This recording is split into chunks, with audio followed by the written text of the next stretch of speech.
Huh? Want No, to test it no, on no. me? Just testing that, Test, live, check one. Bluetooth live. Test, check. Okay. Check, test, check.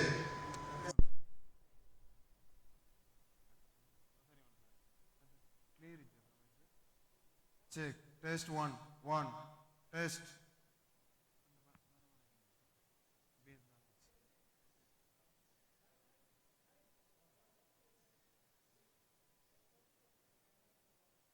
Test, check one, two, check.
Test, check one, two, three, check one, one, test, check, check, check, check.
Test. Check 1, 2, check.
Good afternoon, ladies and gentlemen. Welcome back. Before we go into our next session, I want to just make a couple of announcements. One, please, during break time, coffee time, visit our sponsors, visit their display that they would like to talk to you about. So please do go there and ask them questions and see how you can benefit from their products. The second question is that in the morning, we didn't take any panel discussion or questions. That was because we ran out of time. This afternoon, we will have time for panel discussions, so please write down your questions at the end, or once the last speaker has given their talk. We'll then take a few questions. So please, let's just have our seat and before we go into the next session.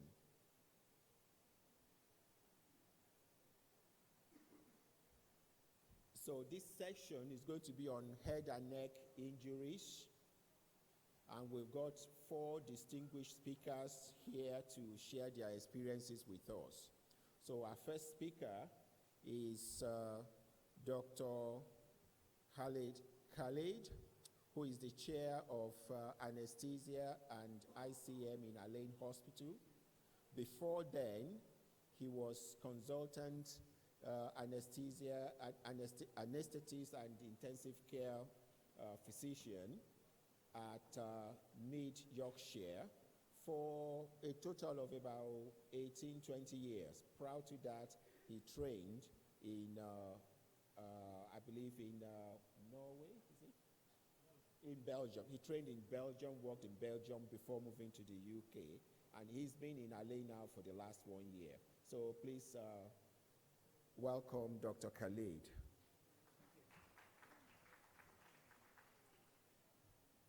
Thank you, David. Good afternoon. My presentation today is going to be about airway management and major trauma. That's fine, thank you. Airway management can be very challenging in case of severe trauma. You get a patient, you don't know anything about this patient. Sometimes you don't have time to take a history. Sometimes the patient is unconscious. So you're dealing with an unknown patient with unknown history. Sometimes unknown injuries if the airway is very compromised, so you haven't got an idea if the patient had, if you got a history of cervical injury or is he bleeding internally. And you have to act quickly. So in the next few slides, I'll be going through how to deal with this situation. So my objective today is to explain to you the problems you can face when you're trying to manage the airway. What are the risks you might take in order to secure the airway, and at the end I'm going to go through algorithm how to manage difficult airway. So as we all know, the main goal of airway management is to make sure the patient doesn't go hypoxic and improve the carbon dioxide level back to normal, and again to decrease the work of breathing if the patient is struggling to breathe, having any signs of airway obstruction, stridor, any retained secretions or CO2, again, that's an indication to secure the airway. As a routine, as anesthesiologists, we tend to assess the airway and we go with all these different tests like Mallampati classification and the thyromental distance in order to assess the airway. But funny enough that nearly 90% of the assessment tend to be difficult. So actually an unanticipated airway is being missed in 90% of the assessments. So there's a question here. Do we have to carry on assessing the airway knowing that it's about 90% of the patients can be difficult and we do miss them? Again, the mechanism of injury will have an impact on the way you handle the airway. Again, most of this patient will have full stomach, so something you have to be worried about before you secure the airway, that you have to make sure that the patient does not aspirate while you're intubating him. You have to assume that all trauma patients will have cervical spine injury, so you have to handle with care the airway. So all these patients should have a collar neck protection, and before you intubate, you have to take the collar neck off and make sure that you do inline intubation without moving or extending the neck of the patient. The normal anatomy is in case of head and neck trauma, will be disrupted. So expect yourself to have a very difficult situation and difficult airway. So as we said, indication for respiratory intervention when the patient is suffering from hypoxia and hypercarbia is any signs of airway obstruction, muscle weakness because of reduction of level of consciousness, and if the patient got a GCS less than 9, that's an indication to intubate and secure the airway to protect the patient from aspiration. And core rewarming, something we will not be getting this here, it's more for the patients in cold countries, that sometimes you intubate the patient to warm them up. Airway, breathing, and circulation. It doesn't really work like this all the time. We always think about securing the airway, make sure the patient is oxygenated, and then think about circulation. But funny enough, in this situation, in severe injury, airway management security might go alongside with circulation, because while you're attempting to secure the airway, the patient might collapse because the anesthetic is going to use to intubate. In a patient who's severely hypovolemic, the patient might arrest at intubation. So before you induce a patient to intubate, you have to make sure that this patient is not hypovolemic. Something else you have to think about, that any fluctuation of blood pressure at intubation can actually make the situation very difficult. If this patient got head injury and you're going to induce hypotension at induction when you intubate the patient, that can compromise the cerebral perfusion, and the patient will have cerebral ischemia. As we all know, that cerebral perfusion depends on the mean arterial pressure. So if you drop the mean arterial pressure, you're going to compromise the cerebral perfusion. So you have to make sure that the patient is more or less stable at induction. Talking about airway management, about 20 to 30% of intubation takes place in ED. So as I said earlier, you haven't really got time to assess the patient properly or access the history. So, and most of the time, this patient tends to be unconscious. Question is rising, does intubating this patient early made a difference in the outcome? Most of the new literature said it didn't. So in spite of early management of the airway, the number of patients who died following trauma has not changed that much. So we should ask ourselves the question, was it the reason why we did not give enough time to resuscitate the patient before we intubate them that caused this increase in mortality? So the challenges we face, as I said earlier, is risk of aspiration. So you have to do rapid sequence induction when you attempting to secure the airway, make sure there's cricoid pressure, and intubate the patient as early and as safely as possible when the GCS is low. Again, most of these patients have a possible cervical spine injury, so you have to be very careful when you intubate. Cardiovascular collapse is quite common in severe hemorrhage, and you can actually lose the airway, which is something can be quite scary. So if you got someone who's suffering from severe maxillofacial trauma, he's still breathing, even though the GCS might be low, but he's maintaining saturation in acceptable figures like above 90%. Do not attempt to paralyze and intubate this patient unless you got enough equipment and skills to secure the airway, because if you induce this patient, he's going to stop breathing, and then you are in a very different, the patient might die. So that hypoventilation he was having, he's going to lose it after induction, and then you are in a very difficult situation. So I'm going to give you a few scenarios about what situation you face when you are called at the trauma call. So let's start with head injured patient. So traumatic brain injury is the commonest sort of cause of mortality in severe trauma. And some of this patient might develop apnea following the accident, and the cause of apnea is due to severe head injury or direct impact to the brain, which can cause induced apnea. And finally is if the patient is unconscious and his tongue fall backward, causing respiratory obstruction. So we still continue about the head injured patients. Hypoxia and hypercapnia during airway management can have quite a serious effect on the brain, oxygenation and perfusion. As we said earlier, you have to make sure that you using the tools which is you're most experienced with when you intubate this patient. Do not go for fancy stuff you're not really skilled with as operator. And airway management should be preceded by proper fluid resuscitation to avoid, as I said, hypotension and hypoperfusion of the brain. Once the patient is intubated, avoid hyperventilation, because if you do so, That can also reduce the blood supply to brain. Hyperventilation will cause cerebral vasoconstriction and will reduce the blood supply to brain, causing more ischemia. As I said in the previous slide, quite a large number of patients with post-head injury can be apneic at the scene. It doesn't necessarily mean that this patient will have a poor outcome. There's no correlation between apnea at the time of injury and poor outcome following head injury. The second scenario I'll go through is about a patient with suspected cervical spine injury. Trauma care should be preceded by thinking that this patient most probably might have cervical injury. So you have to be very careful handling the airway of this patient. You have to, as in the picture, you have to secure the airway, the cervical spine by adding a collar, cervical collar around the patient, and that has to be supported from each side by blocks, and that should be fixed on a hard board. If you have to intubate this patient, you have to use a device that you're most comfortable with. Just expect a difficult intubation because of the limited extension, so have a plan B always ready. And before intubating this patient, you have to take the rigid collar off, and you have to intubate the patient using manual inline stabilization technique.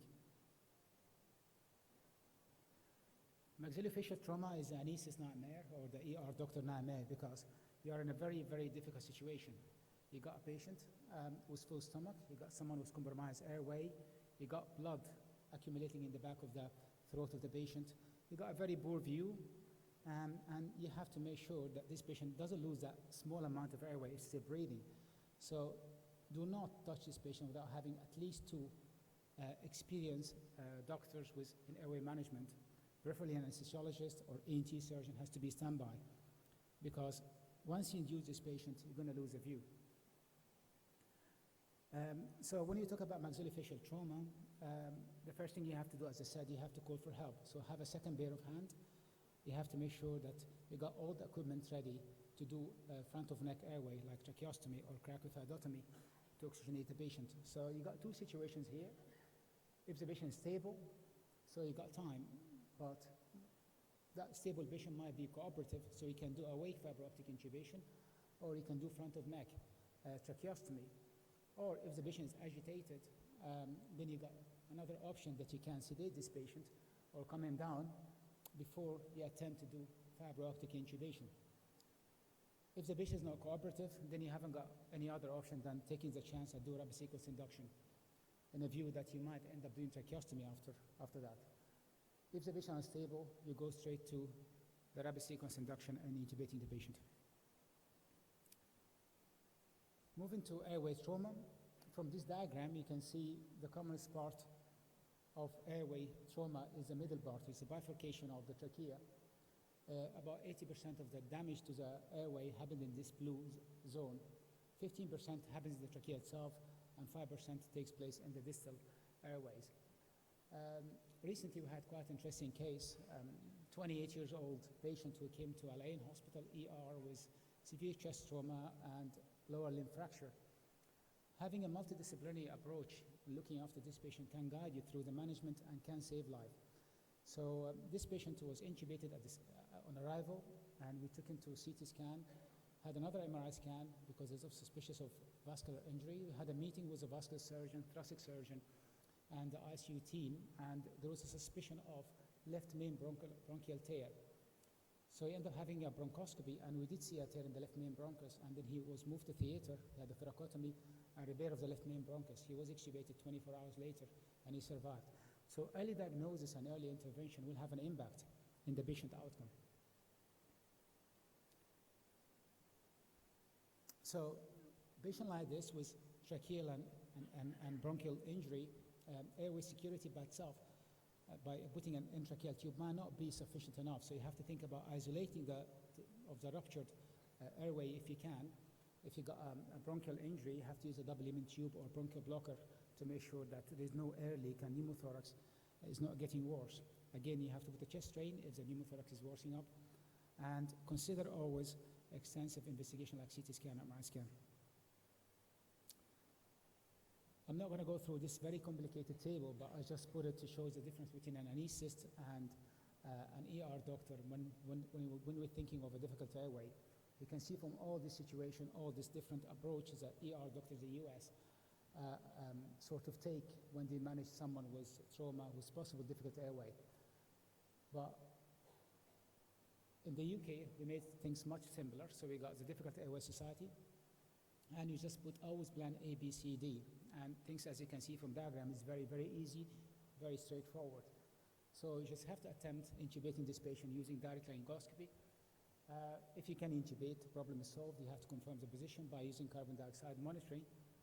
If you fail, then you have to use a supraglottic device like an LMA or an iGel, and that gives you time to take a break and think, call for a second pair of hands.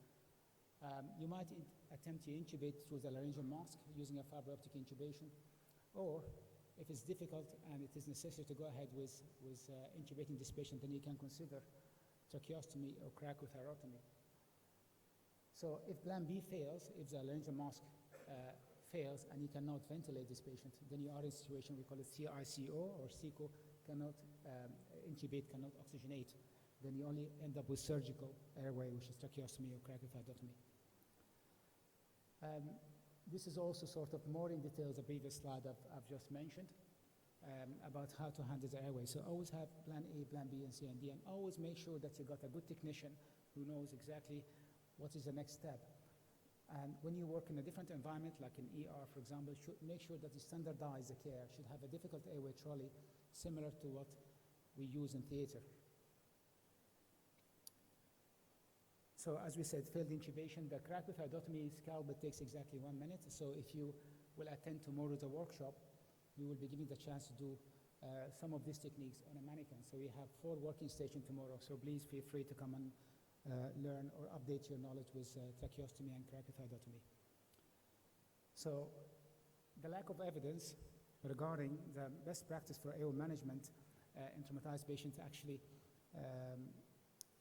will guide the anesthetist should use the technique he's the most comfortable with. Do not go for fiber optic intubation. You haven't really done a lot of it recently. You're not very skilled doing it. So just go for normal standard technique like direct laryngoscopy if it is the only way that you're comfortable with.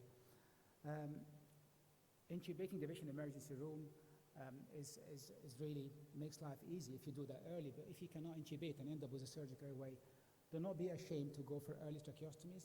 We had situations over the years, especially in the UK, that anesthesiologists could not intubate, and they kept delaying tracheostomy. I think early tracheostomy might save life. So do not delay it if you think it's the only way forward.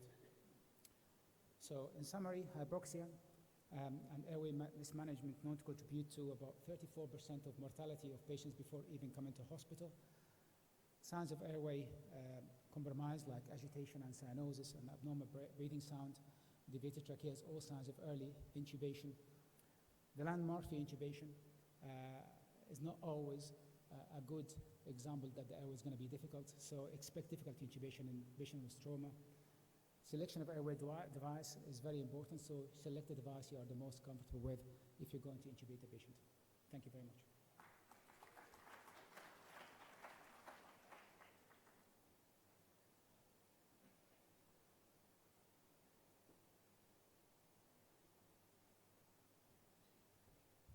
Thank you very much, Dr. Khalid, for that excellent presentation. Please do write down your questions because we'll have question time at the end of this session. I would like to welcome our next speaker, who is Dr. Naeem Farouk. Dr. Naeem Farouk trained in Birmingham, United Kingdom, as a neurosurgeon and spinal surgeon. He's been in our lane for the last 2 years as a consultant neurosurgeon and spinal surgeon. He's going to be talking to us about managing head injury in trauma. Dr. Farouki.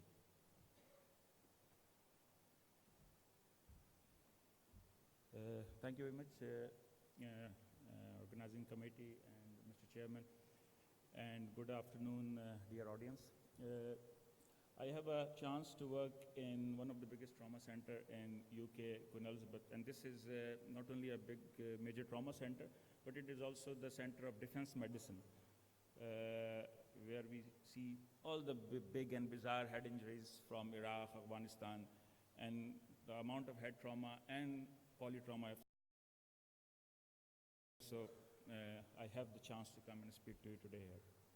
It's a big topic, and post-lunch it is very boring, but I just try to stick to some basic aspect of what head injury is, what happens after a head injury in the brain, and what leads to the rise in pressure, and what happens, and what we have to do to limit, because primary injury is difficult to limit, it has happened. But secondary injury can be limited, can be prevented.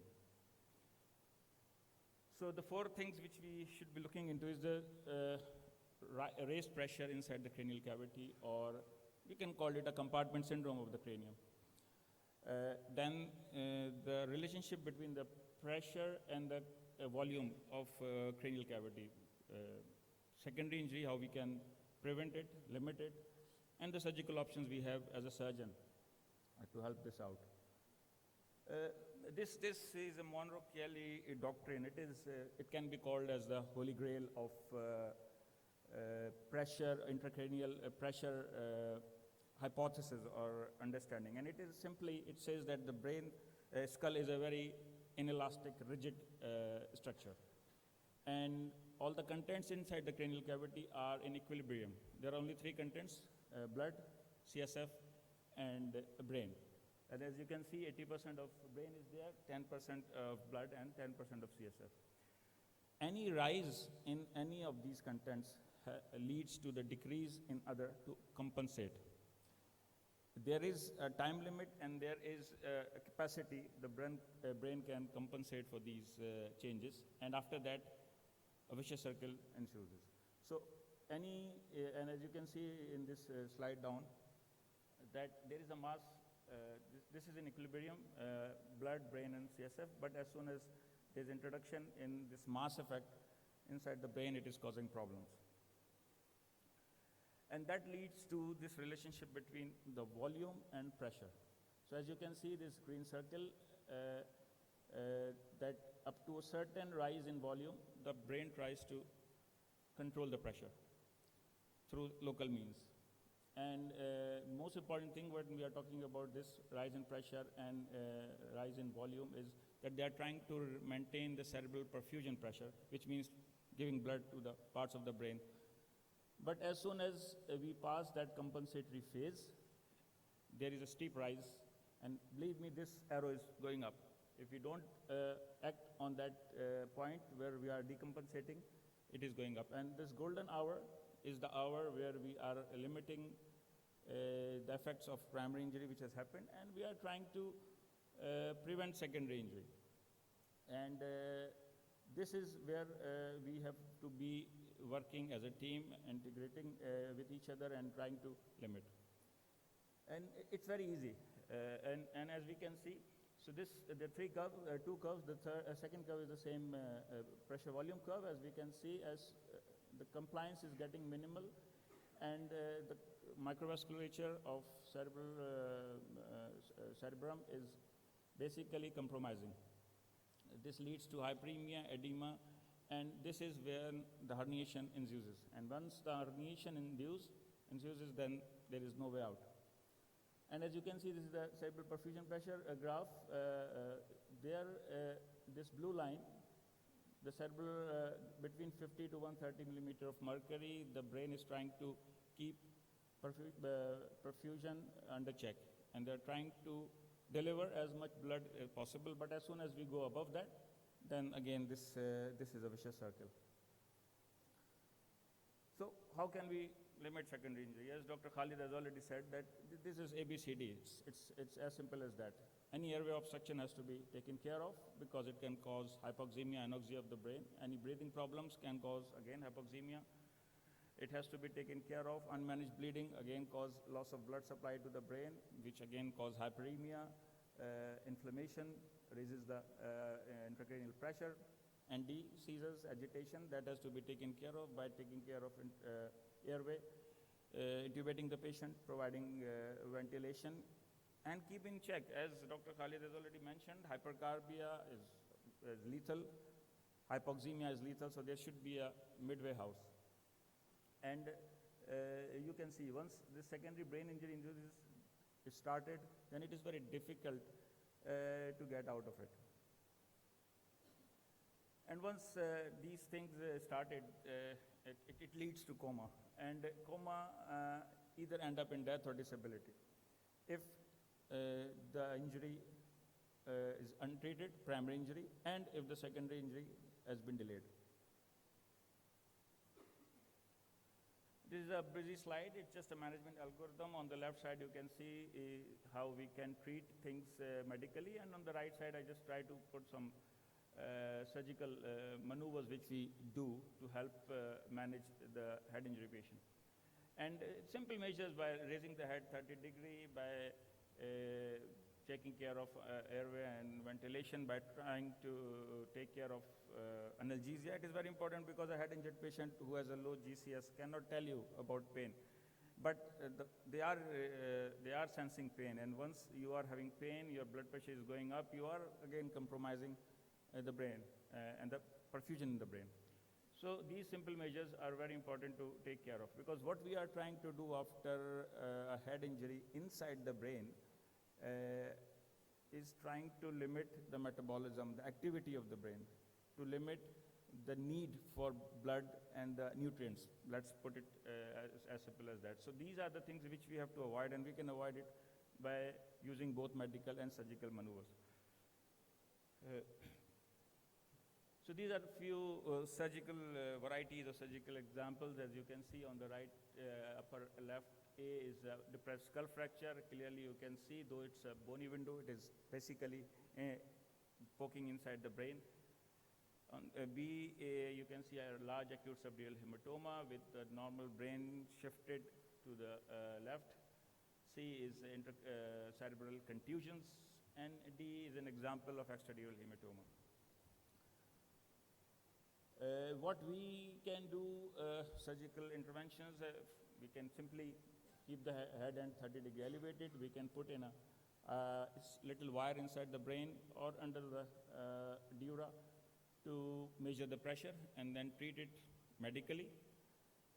We can put a little tube, which is called external ventricular drain, into this black space, which is ventricle, just to release some CSF for compensation, and also we can measure the pressure with an external ventricular drain. What we can offer as a surgeon is we can take the clots out, give a space to the brain, take the lesion out, and help surgically in maintaining and providing viable atmosphere to the brain. The most important thing these days in any surgery maybe, and especially in cranial and spinal surgery, is the concept of decompression. And because brain is a very rigid skull is a very rigid structure, and brain is a very vulnerable structure, any ongoing trauma, swelling needs to be compensated. And what we can do by providing decompression is we can take the lid, or you can say this tough cranial, tough skull can be opened up. And we can open the window by taking the bone off.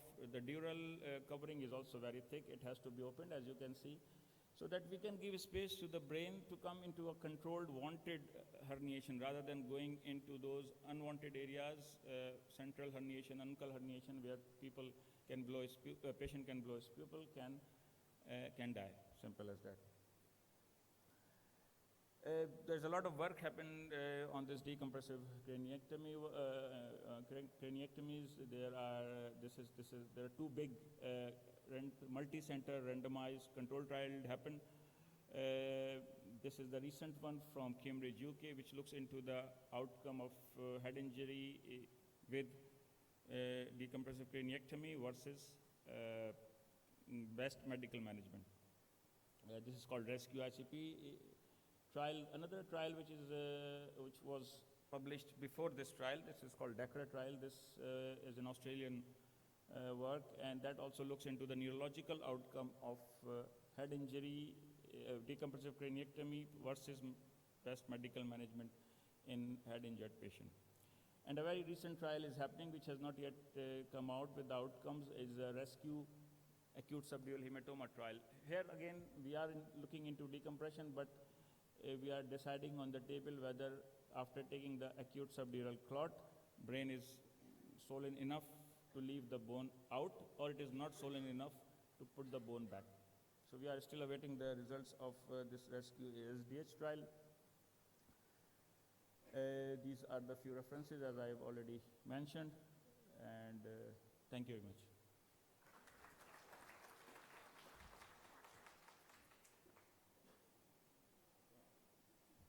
Thank you very much, Dr. Faruqi, for going through your talk in about 10 minutes. That's neurosurgery in 10 minutes. Thank you very much. Right. So next talk is going to be given by Dr. Ziad Al-Jan. Dr. Ziad Al-Jan trained in Germany as orthopedic and spinal surgeon and is currently consultant orthopedic and spinal surgeon at Alain Hospital. He's going to be talking to us about spinal injury. Dr. Ziad.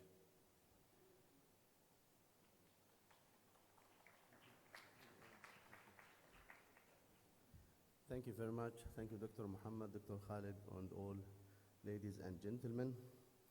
We will talk about the treatment of thoracolumbar fracture. So the most common fracture in the spine is associated in thoracolumbar junction. 90% of the fractures happen between T11 and L2 levels, which is most biomechanically vulnerable to stress.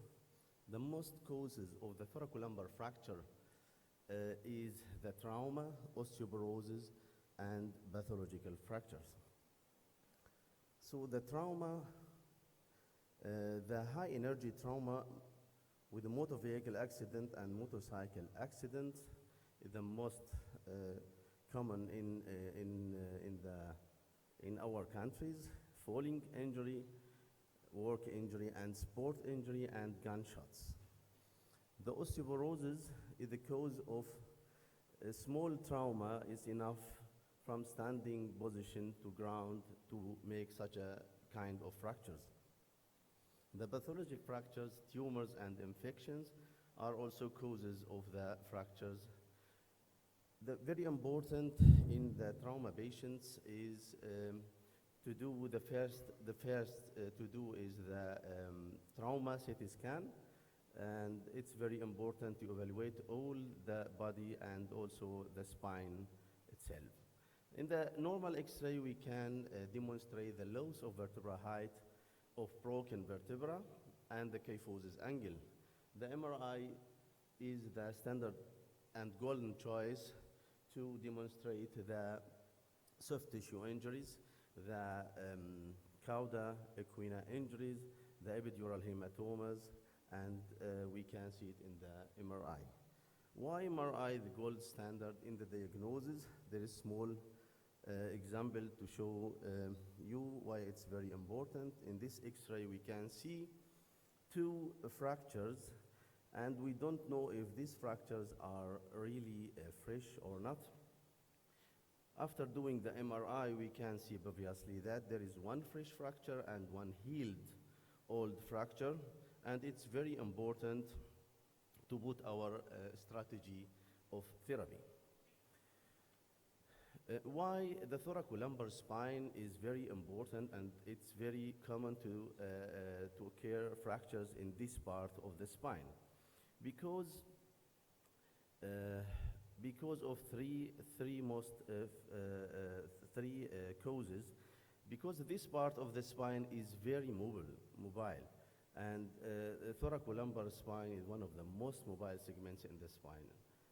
Transitional zone, because the thoracolumbar spine is the middle between the kyphosis thoracic spine and lordotic lumbar spine, and it's relatively straight, the kyphosis degree between 0 to 10. And the anatomy of this area itself, the facet joints of the thoracic spine is coronary oriented to resist extension and flexion. And the facet joints of lumbar spine is sagittally oriented to allow the extension and flexion.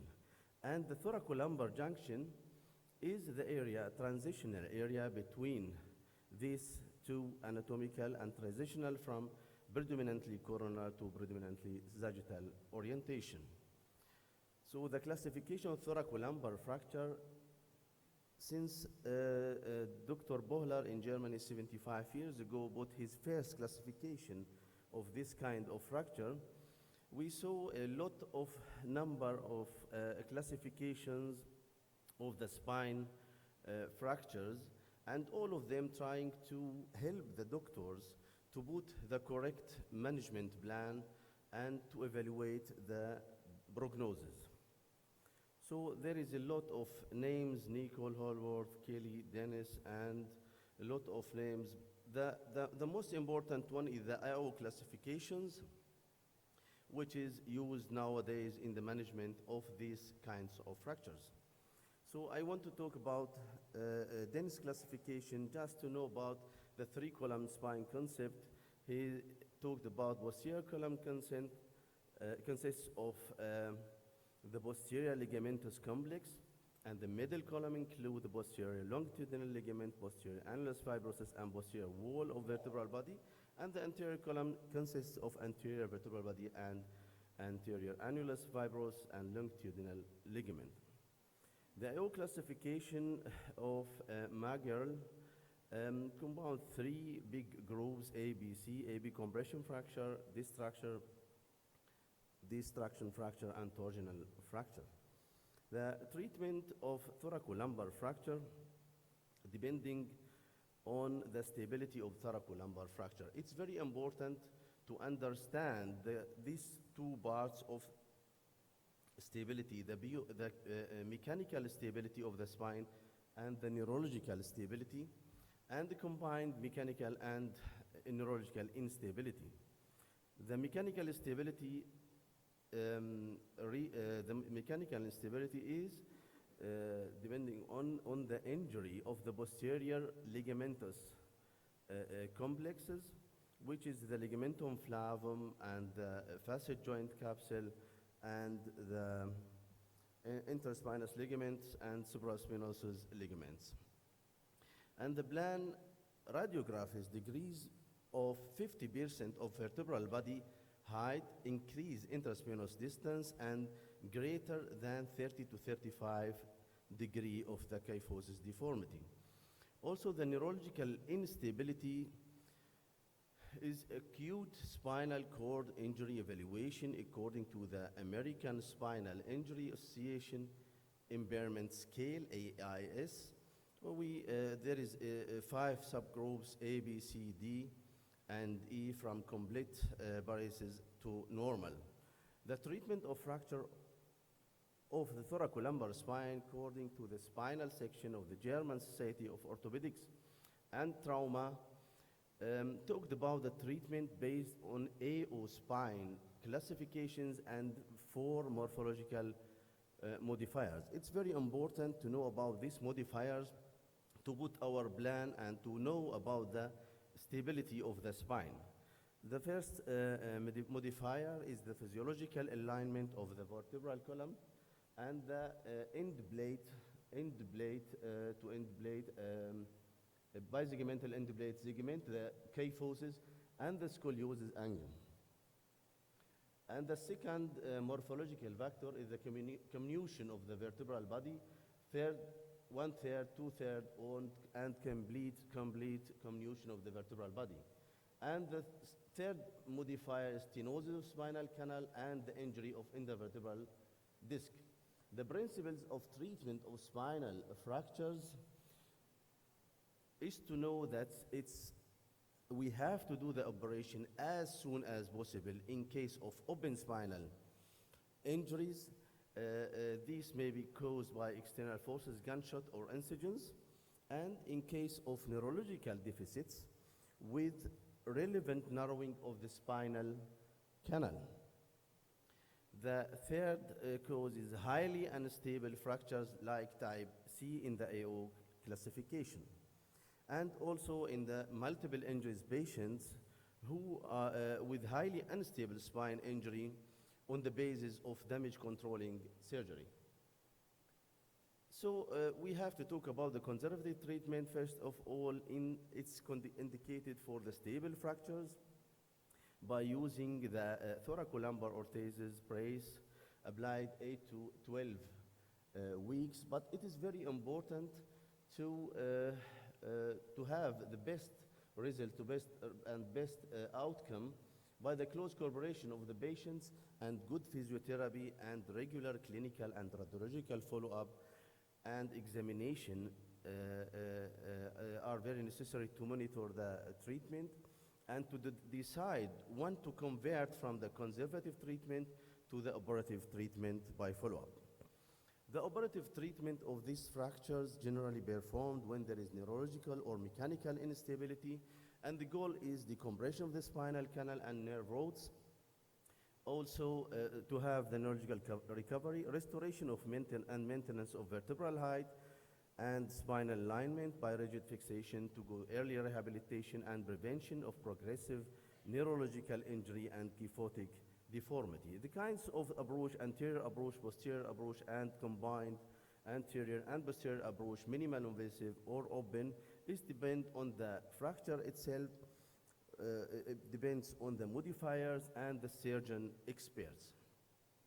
So recommended procedure of spinal fracture according to the AO spine thoracolumbar classification system, we can see by fracture A1, its conservative treatment by the A0 and A1 wedge compression. If the end blade angle less than 15 degree, it's for conservative treatment. More than 15 to 20 degree is for surgical management. By A2 split fracture is usually for surgical treatment because of their severity rate may lead to secondary of kyphosis and pseudoarthrosis and can be operated dorsally or combined with dorsal and ventral operation. A3 incomplete burst fracture with all modifiers. If the end blade angle is 15 degree or less and the scoliosis angle is less than 10 degree, it's for conservative treatments with closer follow-up. If more than that, it's for operative treatment. So the A4 complete burst fracture is usually for operative treatment. And in the classification B1, chance fracture is for operative treatment because its severity of anterior column damage.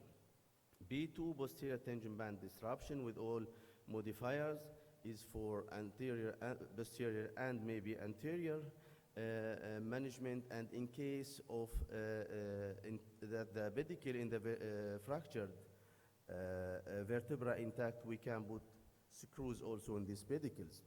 In the B3 hyperextension fractures, it's also for operative treatment, dorsally 2 level up, 2 level down, and maybe ventrally also if the intervertebral disc is injured.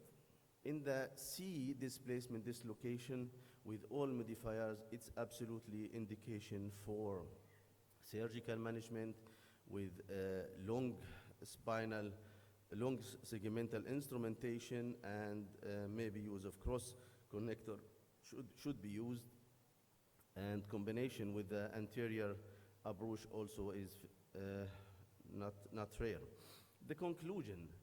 So correct terminology of the spinal parameters and therapeutic algorithm are essential for professional communication treatment recommendation. The correct assessment of the fracture morphology is depending on accurate diagnosis based on AO spine classification system and the morphological modifiers. This is the basic prerequisite and mandatory to understand the degree of instability and to put the strategy of management. So I have some cases we did in Al-Ain Hospital. The first case is 30-year-old woman fracture, car accident, weakness. She came with weakness in the lower extremities, incontinence.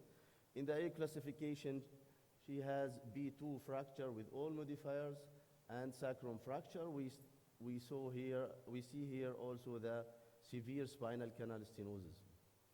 So we started with the minimal invasive management fixation of the sacrum, first step, and after 3-4 days, we did the dorsal fixation with the anterior supports with minimal invasive spine jack system and hydroxyapatite cement and full laminectomy. The second case is 32-year-old patient, car accident, paraplegic, and mild bilateral lung contusion. We decided to do this case in the night. It's very complex case with multiple fractures. TH12 is C1 with all modifiers, and L3 fracture A2.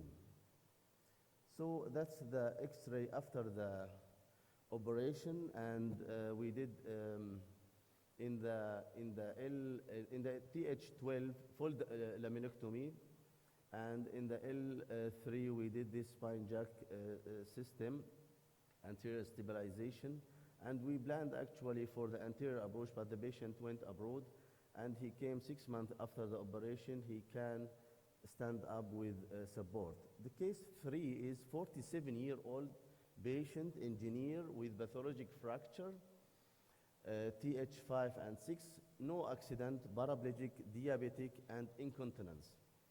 So that's the MRI.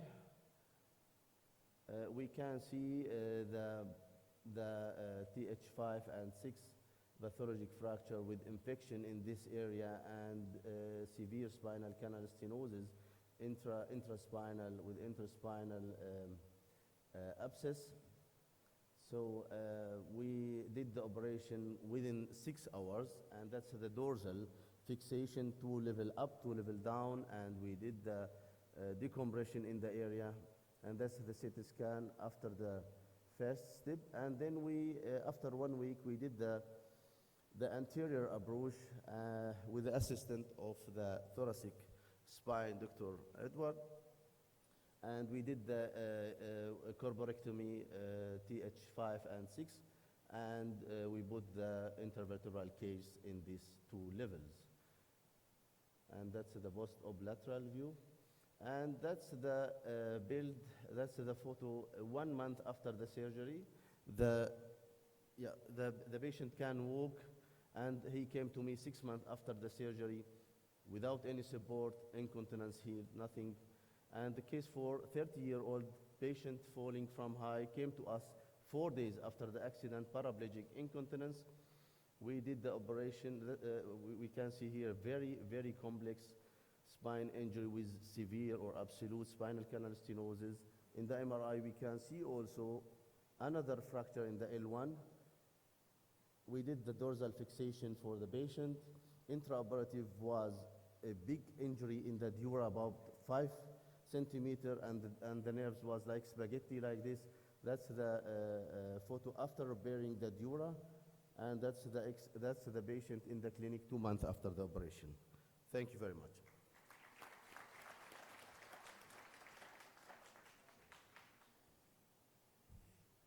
Thank you very much, Dr. Ziad Aljan. You can see that what the neurosurgeon failed, the time the neurosurgeon failed to use, the spinal surgeon has more than made up for it. Right, moving on, our next speaker has traveled all the way from Scotland, from Glasgow, Dr. John Devine.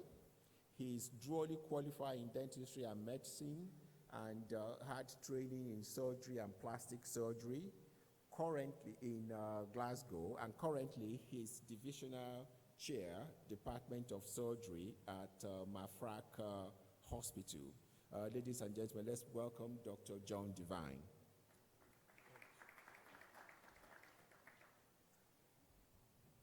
Good afternoon, ladies and gentlemen. I've been asked to talk about complicated facial injuries.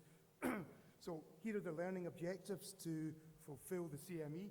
Excuse me. And here's my disclaimer. I'm going to show some very graphic photographs, and I have consent for all of these pictures. So the face is the most visible and recognizable part of the human body. It contains the 5 main sense organs, and it's responsible for eating, chewing, and swallowing, and communication. Excuse me. Could I have a glass of water, please? And it's responsible for, the human identity and the human psyche. Thank you very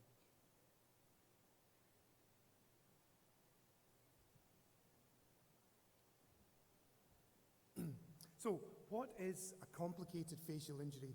So we have this injury here. You can see that there's a fracture in a 10-year-old. It's just below the joint. So if we do nothing, that child may have a growth problem. And so in one respect, it could be considered a complicated injury. And to actually do this fracture, to repair it, is actually technically quite challenging. But is it complicated? Probably not. Then we have a severe soft tissue injury, like a degloved nose. Is that complicated? Well, you can see with the repair on the right side, we would say it's not. Similarly, another penetrating injury of the face. It looks very complicated, but in actual fact, it's not. But what about this fracture here? You can see the picture on the left. You can see that the bone of the floor of the orbit is broken. But if you look to the picture to the right, you can see there's a hematoma behind the eye. And this is what we call a retrobulbar hemorrhage. And this is an immediately eyesight-threatening injury. So is that a complicated injury? So we haven't agreed yet what is a complicated injury. So would we call this a complicated injury? I think we would agree it is. So I would give the definition of a complicated facial injury as any injury that causes loss of or impairment of function, structure, or quality of life. So what functions can be affected? We've already heard about the airway and the circulation. Maxillofacial injuries are very commonly associated with massive bleeding, foreign bodies in the airway. So the most basic functions of breathing and circulation can be affected. But also vision can be affected due to direct penetration of the globe or indirect injury.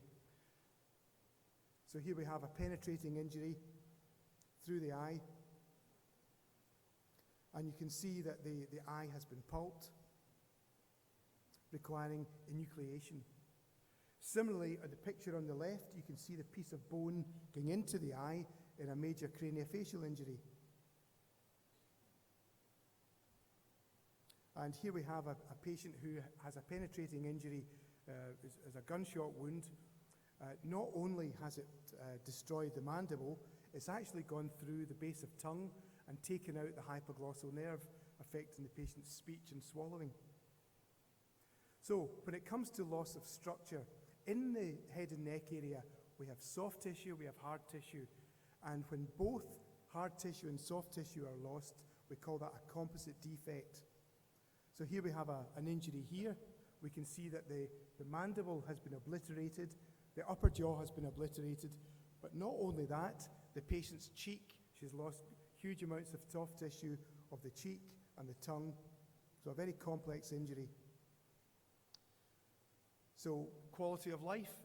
So any facial disfigurement, loss of speech or eating, etc., are all associated with reduced quality of life. So the initial management of these complicated injuries is normally done by ER physicians or trauma teams, with the emergency airway, arrest of hemorrhage, etc.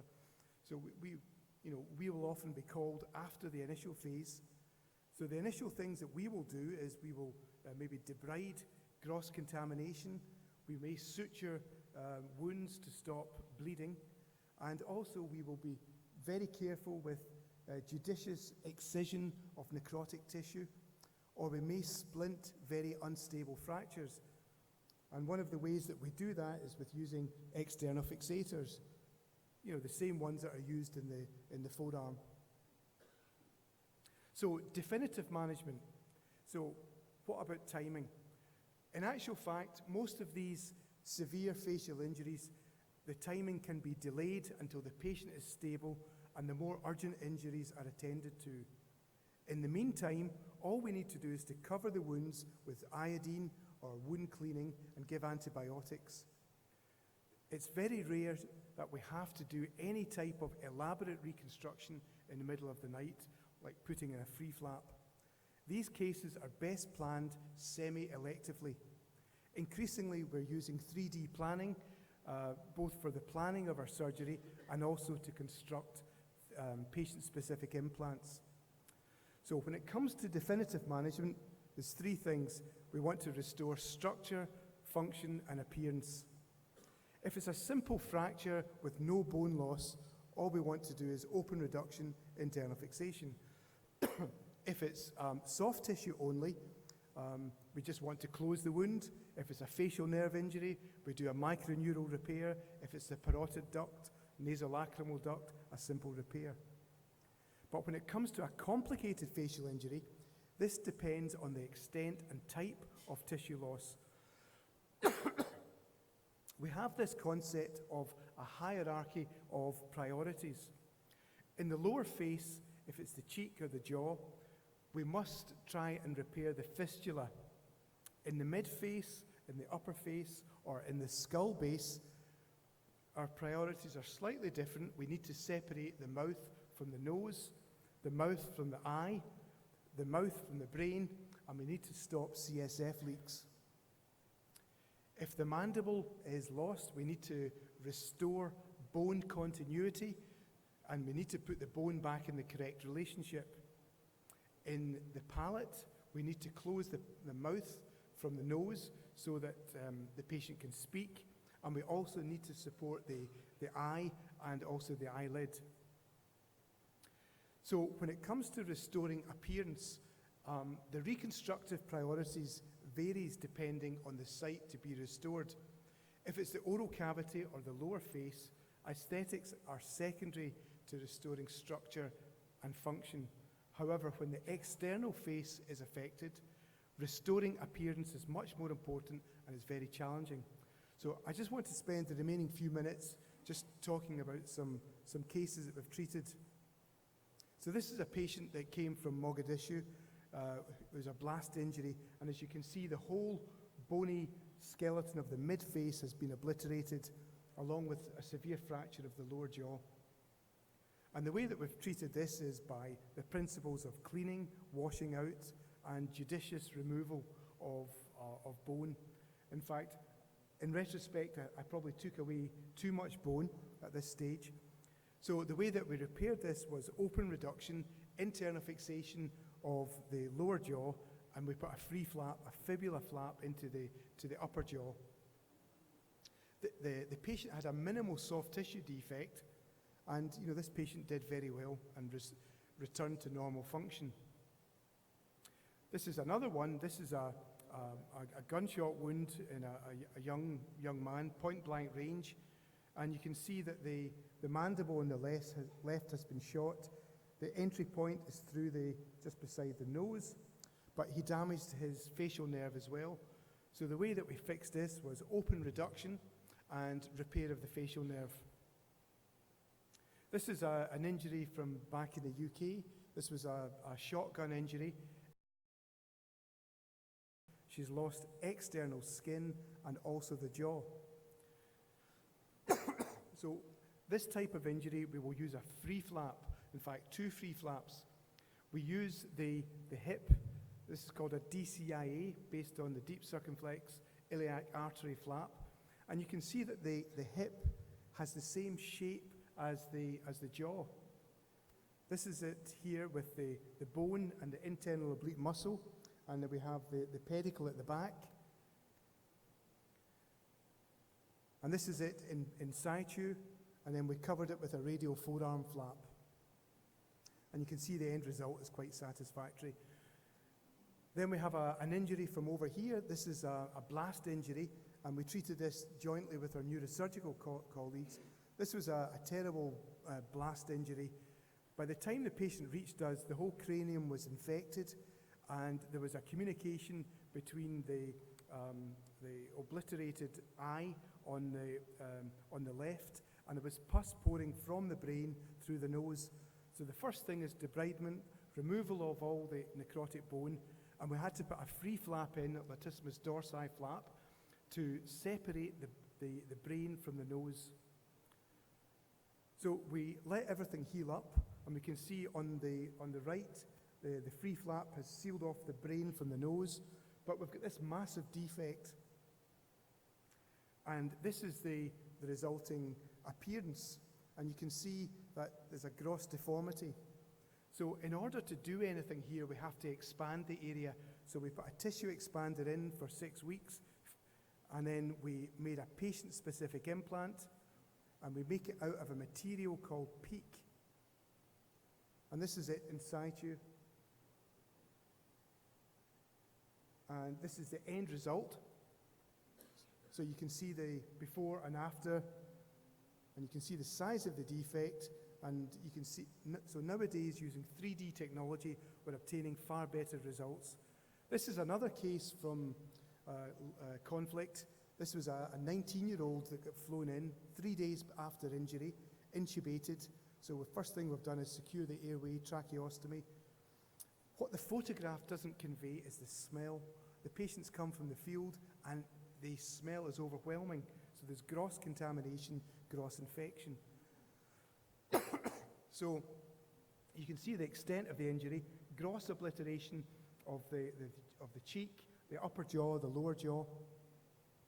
And this is a very complex injury. So the way that I've treated this is with a flap based upon the scapular artery and using 2 skin paddles and 1 bone paddle, and we call this a chimeric flap. So this is the initial result, and this case serves to highlight that you don't get the perfect results straight away. These patients have to go back and forth to theatre.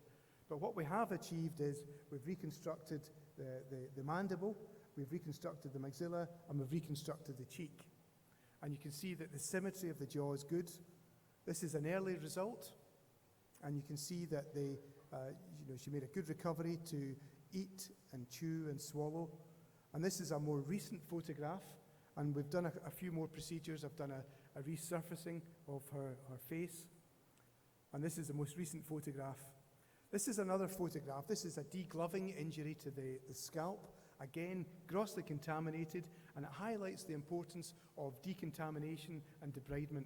Again, we've done this together with neurosurgery. Again, it's using a latissimus dorsi free flap to cover it over.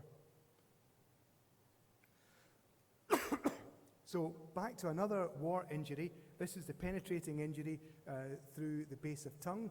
And what we've done is we've done initial stabilization.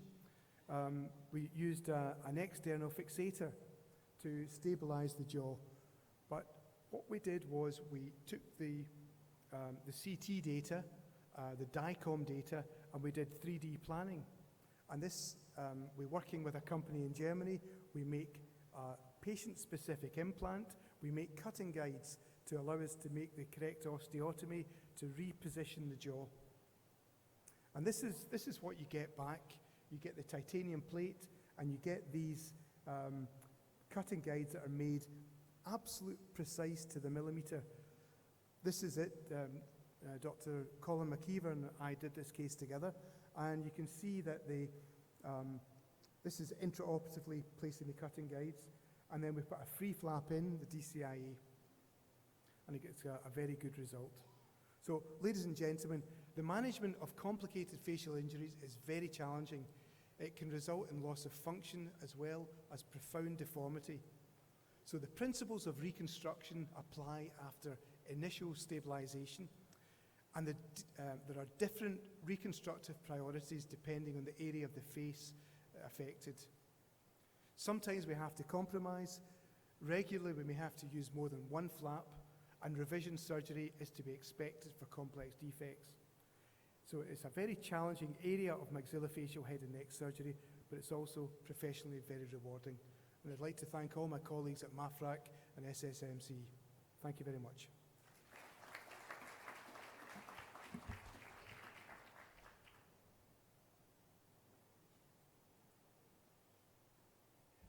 Thank you very much, Dr. Joy Divine, for such an excellent presentation.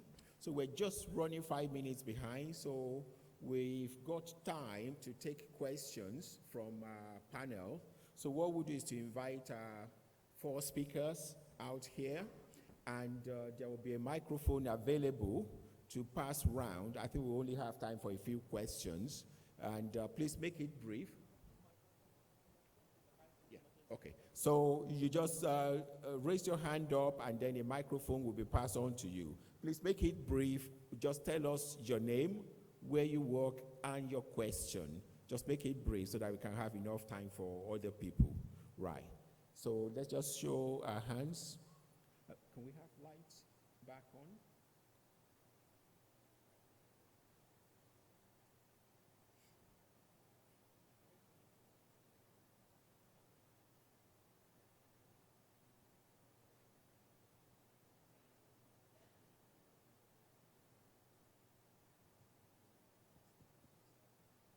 We just switch the lights back on, and then so we can see your face. Tell us your name, where you work, and your question.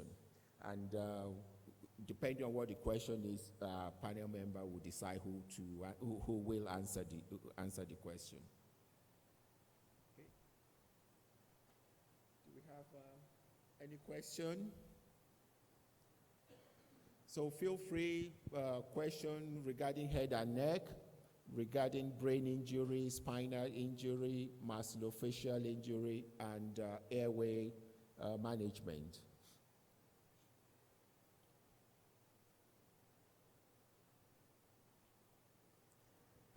I'll ask one here. I'll ask one here. Yeah. There is only about 500 people here and not one question from 500. I might just ask one. Obviously, Dr. Bajneh, the Chair of Surgery, Al Ain Hospital. I'm going to ask actually John Devine, who John Devine was actually, curiously, in my year of medical school as well, which is a very interesting that we're both sitting here in Al Ain at the moment. Tell me a little bit so people know what sort of training is required to get to that level where you can do what you're doing at the moment. What sort of training programs are required? Well, it's a 19-year program, so it's 5 years dentistry, 5 years medicine, and then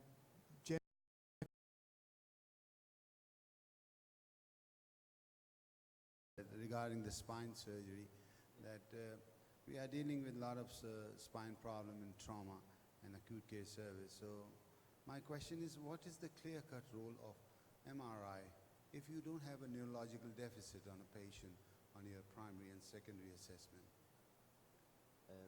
I didn't understand you again, please. Yeah, if you are not suspecting a spinal injury, let's say that it's possibly a ligamentous injury, okay? But clinically, no neurological deficit on the patient. But still, we have seen a lot of neurosurgeons, they still request for the MRI. So if after the CT scan there is no evidence of any spine injury, and the patient has no complaint in the spinal area, we don't have to make a MRI. It's not need. But if the patient still has any complaint, I prefer to do MRI. You see the X-ray I show that there is 2 fractures, or in the last case I reviewed that there was a previous fracture in one vertebra, and the other one is not shown in the CT scan. After doing the MRI, we saw there is another fracture in the above vertebra. That's the only thing to think about the MRI. It's standard of choice if there is something in the CT scan and if there is complaint of the patient. Yeah. I would like to answer this question also. Soft tissue is difficult to see in CT scan, and I have treated a patient who, after a normal CT scan, become quadriplegic because of the large cervical disc pressing on the spinal cord. So when you are suspecting that there is a disc injury, which you can't see on CT scan or X-ray, or a soft tissue injury, which is again difficult to see, especially posterior ligamentous complex, which is difficult to see on CT scan, then you have to do MRI scan. So that's why if you are suspecting anything, you have to do an MRI scan. Unfortunately, this is a medical legal world, of course, clinical as yes, well. I think this is the last sentence, as you said, that it's a medical legal thing. I think that has got more weight on it. And this is what the exact answer I'm also getting in Mafraq neurosurgery setup, that they said that we have to cover ourselves with medical legal things. So that's why the MRI is more important in all spinal injuries. We have to go to the clinic always. Yani. If the patient don't have any complaint, it's no need. Okay. Thanks. Dr. Malcolm Podmore here from Al Ain Hospital Orthopedics. A question for Dr. Ziad. What's the recent teaching on cauda equina compression and when to decompress? I mean, I was always told that you should do it within 6 hours to try and save the bladder. In the UK, they're sort of saying, oh, you can wait a bit longer. I mean, if it was me, I'd like it done straight away. What's the sort of flavor at the moment? It's a very good question. So the concept is when the patient condition is stable and we can go for the surgery with the patient with neurological problems, I prefer to do the surgery within 6 hours.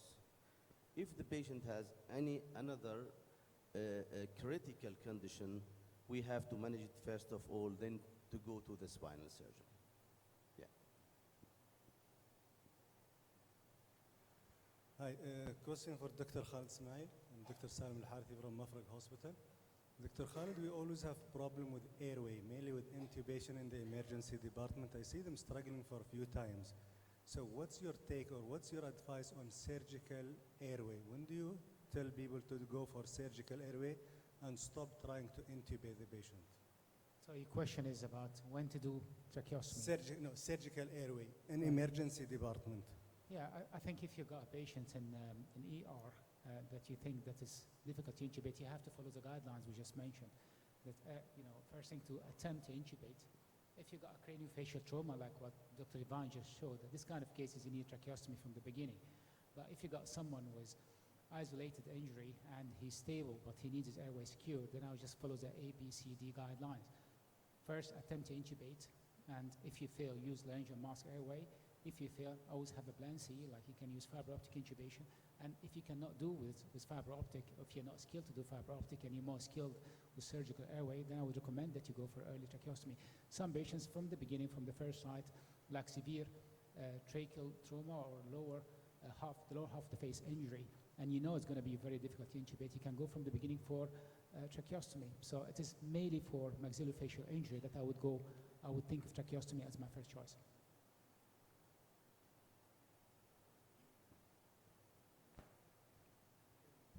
Any more questions?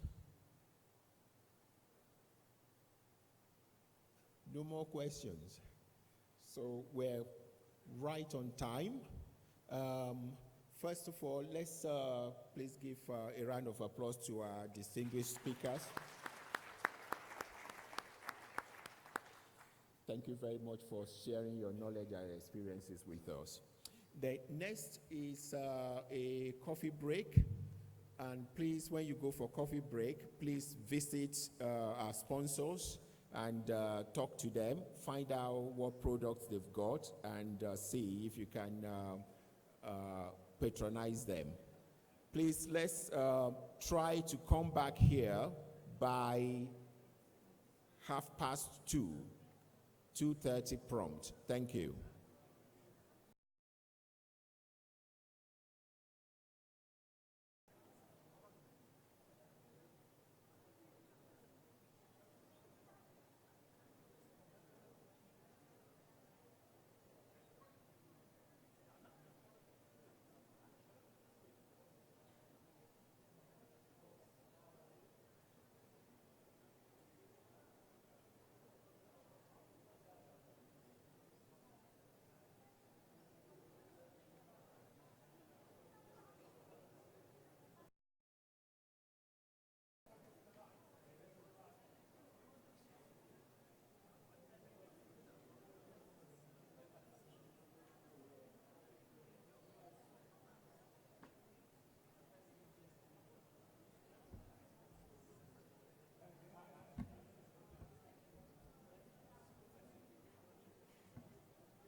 Hi, Dr. Monk.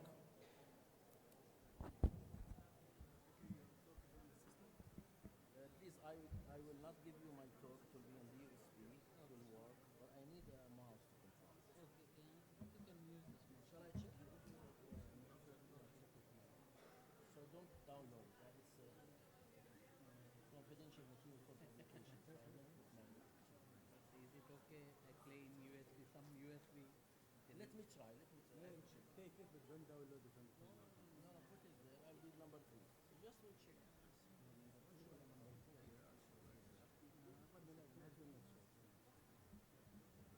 لا انا عاده مره كان عندي 7 بيبرز للعرب هيرب ما شفتهم اياها الا على الويب سايت كلهم يا اولاد الذين انا اعطيكم كل دكتور مش هذول اوريجينال بيبرز لما انا تحطش على الكمبيوتر من البيت. Yeah, I will try. It's here. It's good.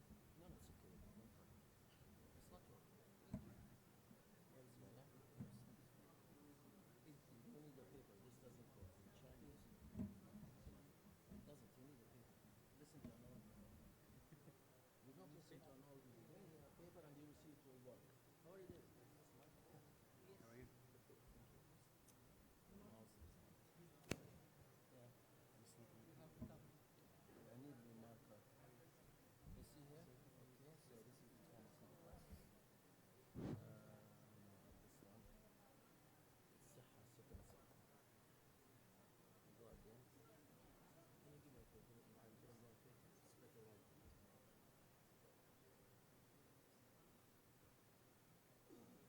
SEHA? Second. Second SEHA. Yes, you go for pancreatic angiolin. Click on this. No, no, this is called bio. Okay, let me see. Okay, swaps.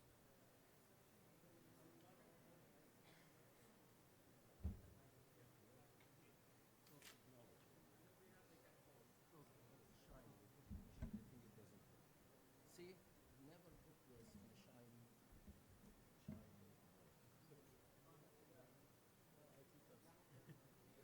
See the difference? Because it's shiny, you cannot control. Oh, let me try it. So I go there. I'll go quickly, don't worry.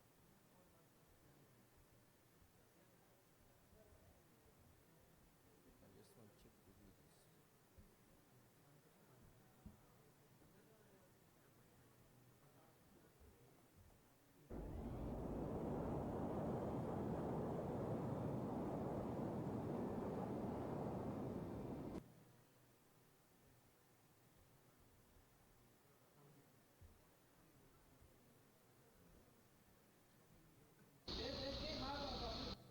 It's working now. It's very funny. Yeah.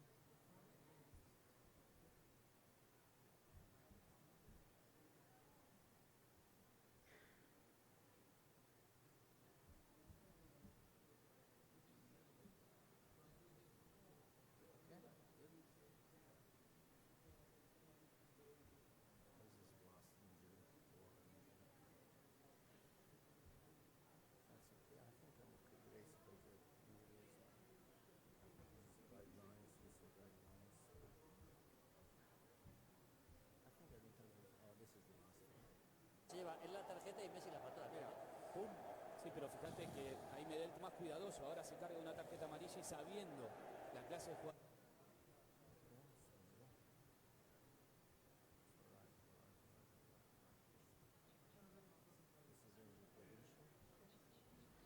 Este é um crânio igual ao crânio de qualquer moto. Working. Just need to check the order on this. I think it might be upside down. No, no, I'm left-handed. I learned by the way, I learned my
كنا بدو راح حاله. أنا يدي الله يرحمه عايشين على اللبن ولا عندنا وسيلة سيارات.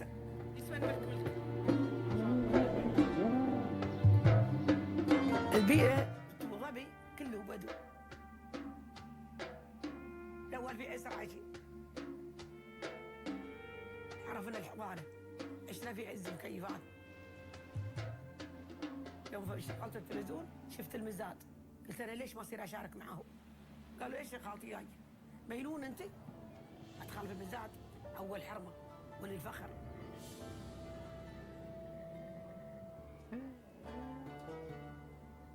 قلت السحرة مربيتني السحرة يوم عمري 5 سنين. خلتني قوية الله. خلت عندي شجاعة. خلت عندي قناعة بنفسي. زايد الله يرحمه قال لي مالي حاضر مالي ماضي. وصلنا أبونا زايد 3000. سفيرة الأصالة لقبتني بعد كاميرا تلفزيون.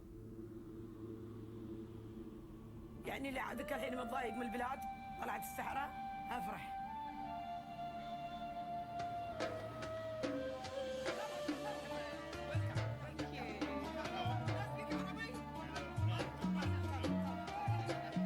زواريوني والله يصورون راوي والبوش راوي والحلب راوي وريني بالضوء. اللي هادي ما شاء الله عليها ما تخاف منها. هو البطران وجبت.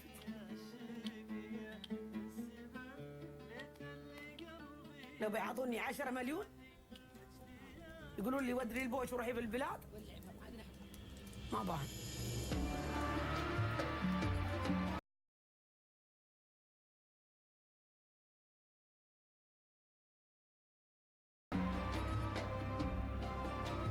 حياتي لو قضى في صحراها مرحبا بكم في دارنا.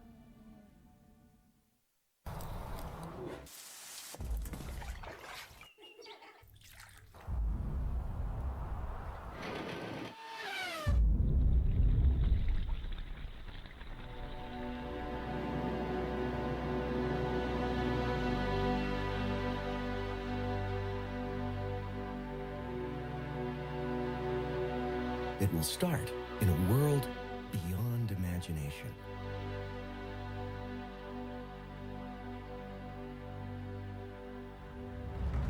That will draw you in with awe and wonder. It will pluck at your heartstrings, inspire you in every sense, and set the stage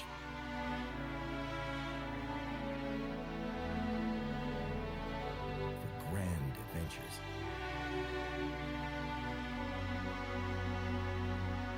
There will be unforgettable characters along the way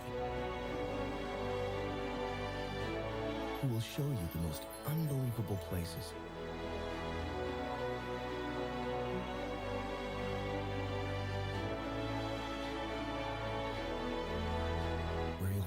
Secrets.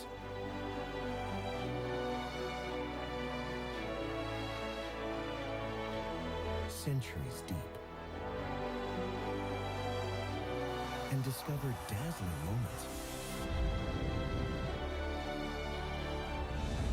that are unexpectedly golden. There must be twists and turns, ups and downs, thrills around every corner. And you'll always want to do it one more time. And then, of course, there must be you, our hero. With that look on your face, when all the potential gathers around you like a held breath, as if this whole world was just waiting for you to arrive. So, when does your extraordinary story begin?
Assalamu alaikum. Good afternoon. Thank you for staying for this second session of the day. The second session will be about chest and abdominal trauma. We will have 4 talks, 15 minutes each. And the first speaker is Dr. David Monk.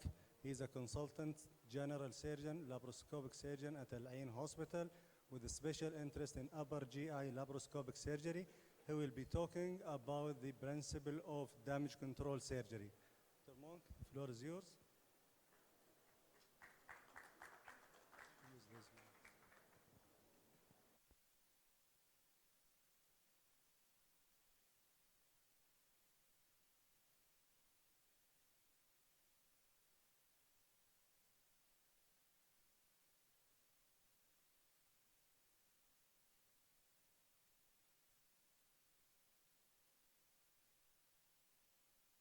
The invitation to speak at this superb meeting that I think is increasing everyone's awareness of trauma. I'm talking about damage control surgery, and the objectives that I'd like to have with this in the next 15 minutes is to understand really where this has come from and its evolution. To recognize some of the decision making involved in deciding when to perform a damage control procedure, because as you'll see, they form the minority of trauma operations. To understand the benefits, but also the risks that damage control surgery presents to patients. And just to illustrate perhaps some of the wider applications of damage control techniques. Now, this has become a familiar sight today, and I make no apology for including it because it is crucial. We know that trauma patients may often be hypovolemic, shocked. They will be acidotic, they may be cold, and they develop a coagulopathy. They're not your ideal surgical candidate. Rather bizarrely, fit patients are the easiest to operate on with the best outcomes.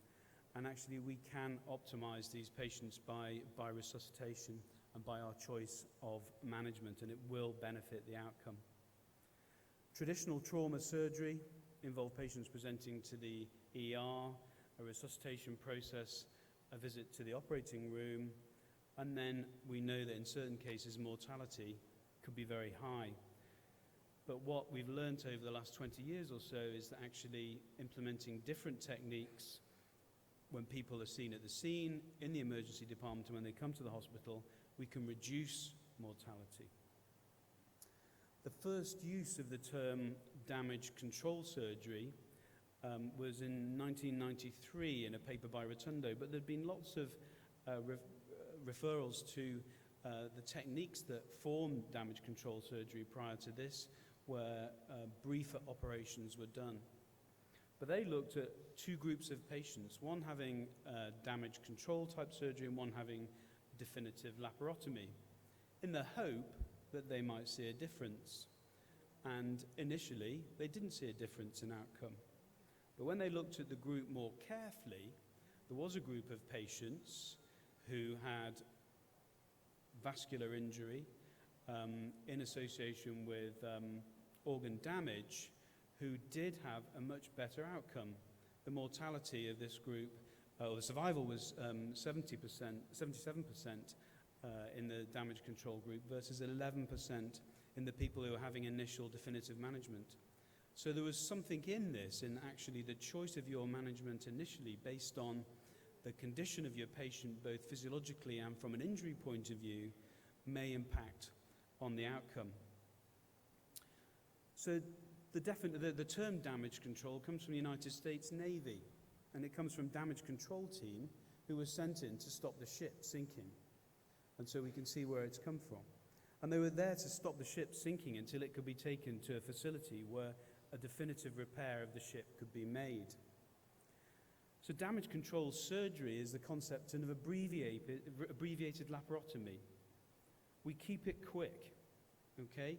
We want to prioritize the physiological recovery of the patient over anatomical reconstruction and get them in and out of the theatre as quickly as possible, when appropriate.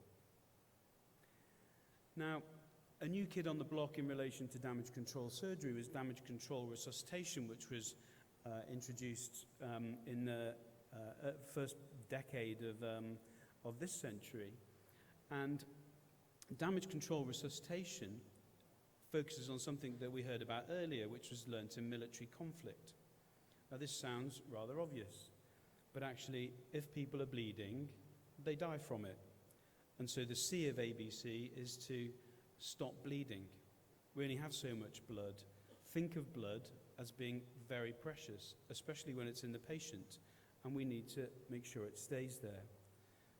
Once you've stopped bleeding, particularly if it's peripheral and you've got access to it quickly, then you need your other resuscitation.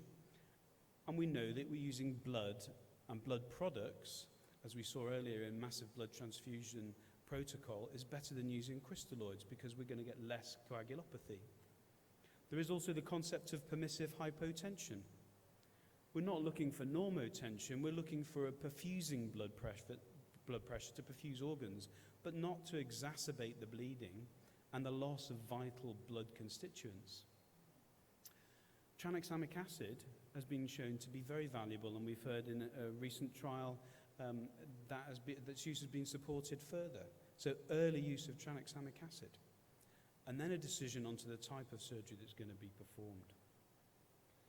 And what are the objectives when we're doing a damage control procedure? Well, the first thing is stopping the bleeding. And at the scene of the accident or in the OR, we can stop peripheral bleeding, but it's non-compressible hemorrhage that we want to be able to stop, which may be in the abdomen or in the thorax. So it may be that packing, suturing, simple surgical procedures are what are required. We need to limit contamination. The gut may be injured, but at this time, formal repair, formal anastomosis and reconstruction is not the best option. So it may be a question of not even bringing out a stoma, but of just closing defects in the bowel and leaving it in the abdomen in preparation for a planned surgical reintervention. It's also really important to protect the abdominal contents, and many of these patients will not end up with primary abdominal closure. So there are various techniques available for protecting the abdominal contents and ensuring that no further injuries, no further iatrogenic injuries occur, and that we minimize fluid and protein loss from the abdomen. And when this has been done, then it's physiological optimization. So there are 4 stages of damage control management. The first one begins in the pre-hospital stage, and we heard earlier about pre-hospital care. But we've gone very much to the point where the EMS are encouraged to actually pick up the patients and bring them straight to the hospital rather than to stay and play.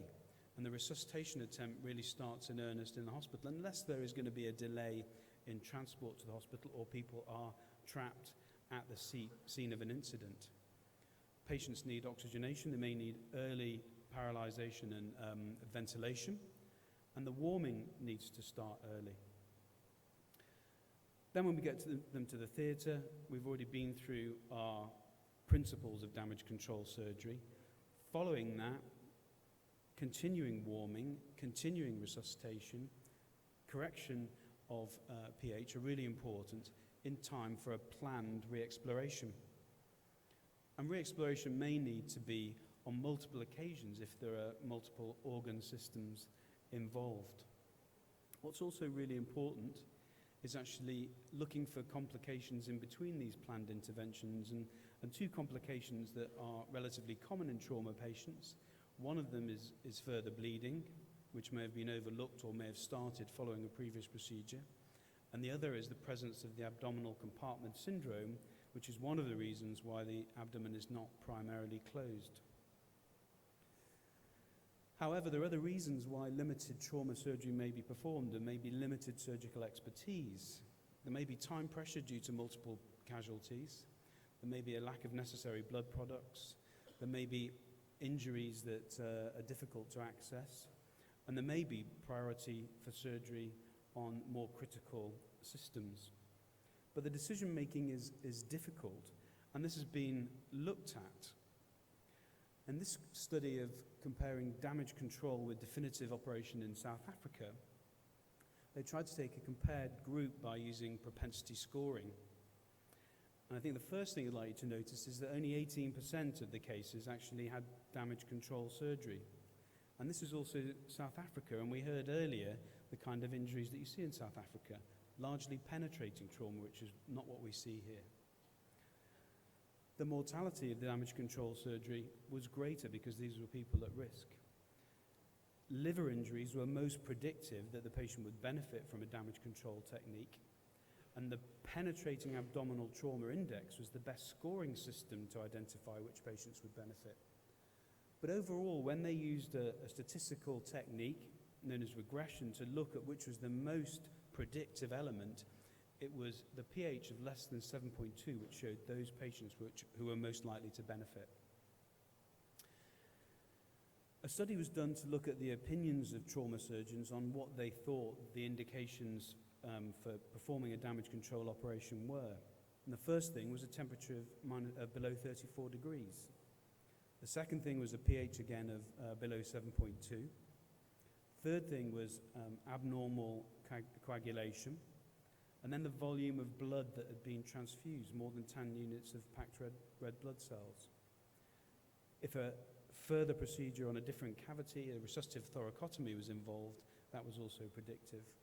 And particular injuries, particularly those involving juxtahepatic venous injury, pancreatic or duodenal injury, were thought to be patients that would benefit from this approach. Why have clear mind in why you're going to need specific indications? Well, because this is not a benign treatment. And actually, if we look at this group in the US, they've looked at some of the complications that can occur. And you can see that actually damage control surgery may be associated with an increase in mortality, even when you've done a matched comparison. There's a greater amount of ileus, a more likelihood event of enteric suture line or anastomotic breakdown, greater chance of fascial dehiscence, and also deep and superficial surgical infection. So you don't want to be, you've got to achieve a balance between doing the right operation at the right time to minimize risk in your outcome and also minimize the risk of complications. So a quality improvement project was actually undertaken in the US at the same center based on their findings of complications, because they thought with damage control resuscitation, they should be able to reduce damage control surgery and do more definitive operations. And by an interesting process of continual evaluation of their cases and departmental review, peer review of their cases, they managed to get their damage control rate down from 39% to 17% without any increase in mortality or morbidity. Now, we've already said that this procedure is often required in penetrating trauma. Unfortunately, we don't see penetrating trauma either in the UAE or the UK so much. But general surgery emergencies, patients with septic abdomens, with peritonitis, they often present a similar problem with physiological instability. However, they're slightly different in actually the septic abdominal group tend to be more difficult to get eventual closure of the abdomen. And actually, the longer you leave the abdomen open, particularly when it goes beyond 8 days, the mortality and the risk of complications goes up. And the mortality is also related to the number of damage control criteria present. The patients who seem to benefit most from this are patients who may need surgery for pancreatitis, which is usually drainage of necrotic pancreas, and patients with generalized peritonitis. But not surprisingly, increasing age and coagulopathy do have the greatest impact on mortality.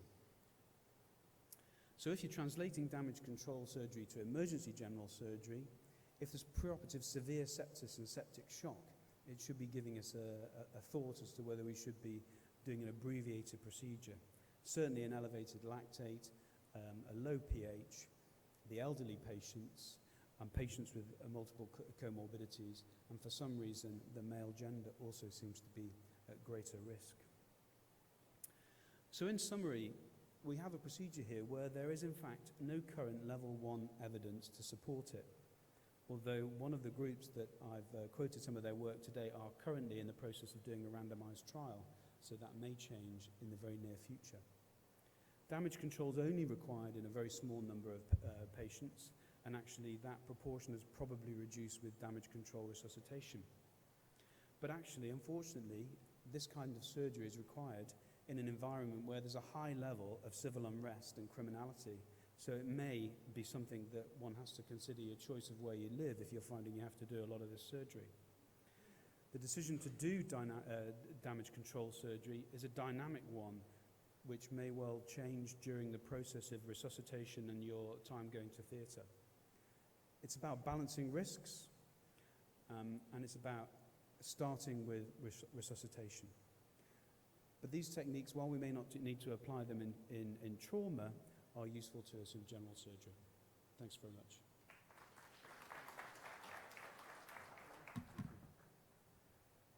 Okay, our next speaker is Dr. Edward Black. Dr. Black is a consultant thoracic surgeon practicing in Al Ain in both hospitals, Al Ain and Tawam. He also covers Mafraq and SKMC in Abu Dhabi, and he will give us an overview on thoracic trauma.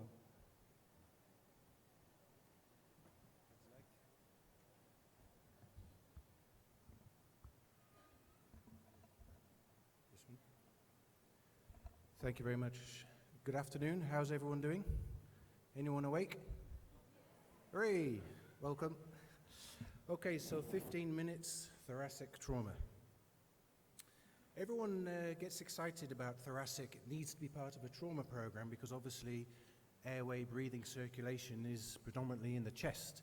And if you look at the trimodal pattern of death, most people who die in the first hour are dead because of a thoracic problem or a head injury problem. So thoracic appears to be a very important part of trauma care.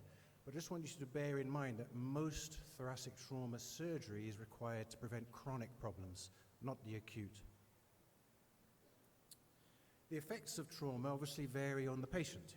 Small patients bounce, old crumbly patients don't, they tend to break. But also old patients bring other things to the party. They may come with a lung cancer, they may come with ischemic heart disease, so the response to trauma will obviously vary on your patient. All the surgical residents in the room, if you speak to them what they want to do in their training, what they want to do for a fellowship, they all want to go to South Africa to see penetrating trauma, because penetrating trauma is somehow or other sexy. However, most of our deaths come from the blunt trauma. Penetrating trauma, you just heard from Dr. Monk, we don't get much in the UK, but we have some interesting penetrating traumas. Bicycle spokes, particularly evil. They can be hidden in your shirt sleeve and then extended out and cause lots of damage. But most of our trauma in the UAE and the UK is from the blunt trauma. And blunt trauma is essentially causing a shearing, and we'll come on to that in a minute. So just to keep things a little simple, because I'm only a small-minded person, I'm going to go from outside in for the thoracic cavity. Obviously, underneath the skin, we have muscles. We have the latissimus and the pec in one layer, and the trapezius, and then deep to that you have the serratus. And these muscles can be traumatized not only from the actual impact or the penetration, but also from the ER team putting in chest drains, unfortunately.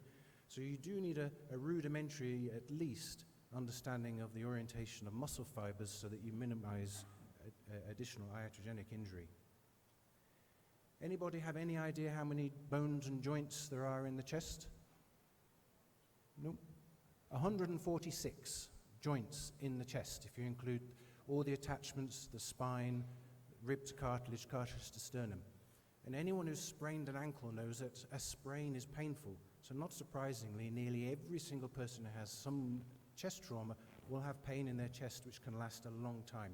You have 146 joints, and each one of those can hurt for months and months. You all know that rib fixation is now becoming a standard of care around the world. Not only the rib fixation, but cartilage fixation, sternum fixation, manubrium fixation. And with the advancement of specific implants, we heard a little bit from John Devine on that. We also borrow from MaxFax in thoracic and use patient-specific implants from time to time. But bony trauma needs to be addressed in the same way that it is outside of the chest. The other part of the thorax to complete the box is the diaphragm. And diaphragm is not infrequently traumatized and not infrequently missed because it doesn't always show. Small tear, the trauma scan may not show any herniation initially, but you need to have a low index of suspicion, because once the patient mobilizes and coughs and moves and increases their abdominal pressure, things will go up into the chest. There are lots of nerves in the chest, actually, particularly if you include lower parts of the brachial plexus. But if you just concentrate on the intercostal nerves, these get damaged, they get lacerated as ribs separate, they get traumatized from our interventions, putting in chest drains, and the long thoracic also gets traumatized. So you do need to just think, where are the nerves before you start sticking a drain in the patient. The veins are quite commonly injured, and I think most people here will be well accustomed to calling the surgeon or radiology to embolize. Radiology has a distinct advantage over thoracic surgery in embolizing intercostal veins, in that if we put in a spreader to open the chest and have a look, we compress the vein so you don't see the source of bleeding. The surgical way around that is to do a thoracoscopic approach, but often these patients are not that stable for doing thoracoscopic work. Apart from the intercostal veins, the esophagus, particularly the arch of the esophagus, it's at risk when you have posterior rib fractures or spinal injury. Superior and inferior vena cava, innominate vein, yes, they do get traumatized, particularly in severe head-on blunt chest trauma with deceleration or crush. These patients are usually dead, though, before they get to the OR. If your IVC or your SVC is torn, it's very unusual from a blunt trauma that you'll make it into the operating theatre. It's possible, particularly with the penetration. Won't say too much about the arteries, as the vascular surgeons have taken over with their excellent endovascular approach. However, intercostal arteries, the internal mammary artery, they bleed a lot, and it's very quickly fill up a chest. Again, it can be addressed by either radiology or surgery. Surgery is a little cruder. You just put a big stitch around the rib, and that's sorted out. Now, most of the work done for thoracic trauma is actually managing the pleural space, whether it be a knife in the lung, a tree in the lung, or just a crush from a falling object. Usually it's a hemopneumothorax is the problem seen on your trauma x-ray and CT, and it's simply managed with a chest drain. If the patient is stable, if they are stable, I would advocate you do that by interventional radiology. If they're not stable, you need to do a surgical chest drain, and tomorrow there's a chest drain workshop. And just, I thought this would be a useful picture, the one on the right. It shows the way the mediastinal pleura is connected to the lung hilar, and sometimes you'll get patients who present with mediastinal surgical emphysema, but no pneumothorax, and that's because the air has just tracked up from the hilum up into the mediastinum. But it's the same thing as a pneumothorax. The lungs, my friends, well, hopefully everybody's friends, they look very simple, and they are really. They're just three overlapping trees of arteries, veins, and airways. But they're extremely sensitive, not only to the trauma, where you get alveolar injury, then you get complement exacerbating alveolar capillary leak, but they're also very sensitive to what we do. Overly filling patients with water is not good for the lungs. Blood transfusions can also damage lungs. So, although permissive hypotension is good in the initial phase, not overloading a patient is good for the medium phase and protecting the lung tissue. The pericardium is a fairly thick fibrous sac, and in a trauma situation, it doesn't have time to stretch and accommodate fluid. So 50 to 150 mils of fluid in the pericardium can cause tamponade and shock. Whereas in, say, a patient with a malignant pericardial effusion, they can easily have 1.5 liters because there's time to stretch slowly with the malignant process. But pericardium, it needs to be approached with care. If you open the pericardium, you have to be ready for the patient to collapse, as whatever was tamponading actually was also stopping the ventricle rupturing. And when you relieve that, you can be in all kinds of doo-doo. It's worth remembering that the chest is surrounded by other body cavities. The lungs, the pleura, they drape the spleen, they drape the liver. So any injury that's happened to the liver and spleen, think lung, or vice versa. If you've got lower chest injury, think liver and spleen. And also our spine surgeons, they're very familiar with fixing the spine, but the sternum is like the true anterior column of the spine. And there is somewhere between 40 and 60% of patients with two-column spine injury will have a sternal fracture as well. And you can stabilize the patient for the spine surgery very easily with a couple of plates on the sternum in most scenarios. But think of sternum and stability. So the thing that all the residents like, penetrating trauma. This is essentially divided into low energy, such as knives, arrows, handguns at a distance, or you have the high energy, which is the rifle, and I think we'll hear more from Professor Fikri about the cavitation effects. But the thing about the high velocity is that you get this shock wave and you get the cavitation or implosion of tissue, much more devastating.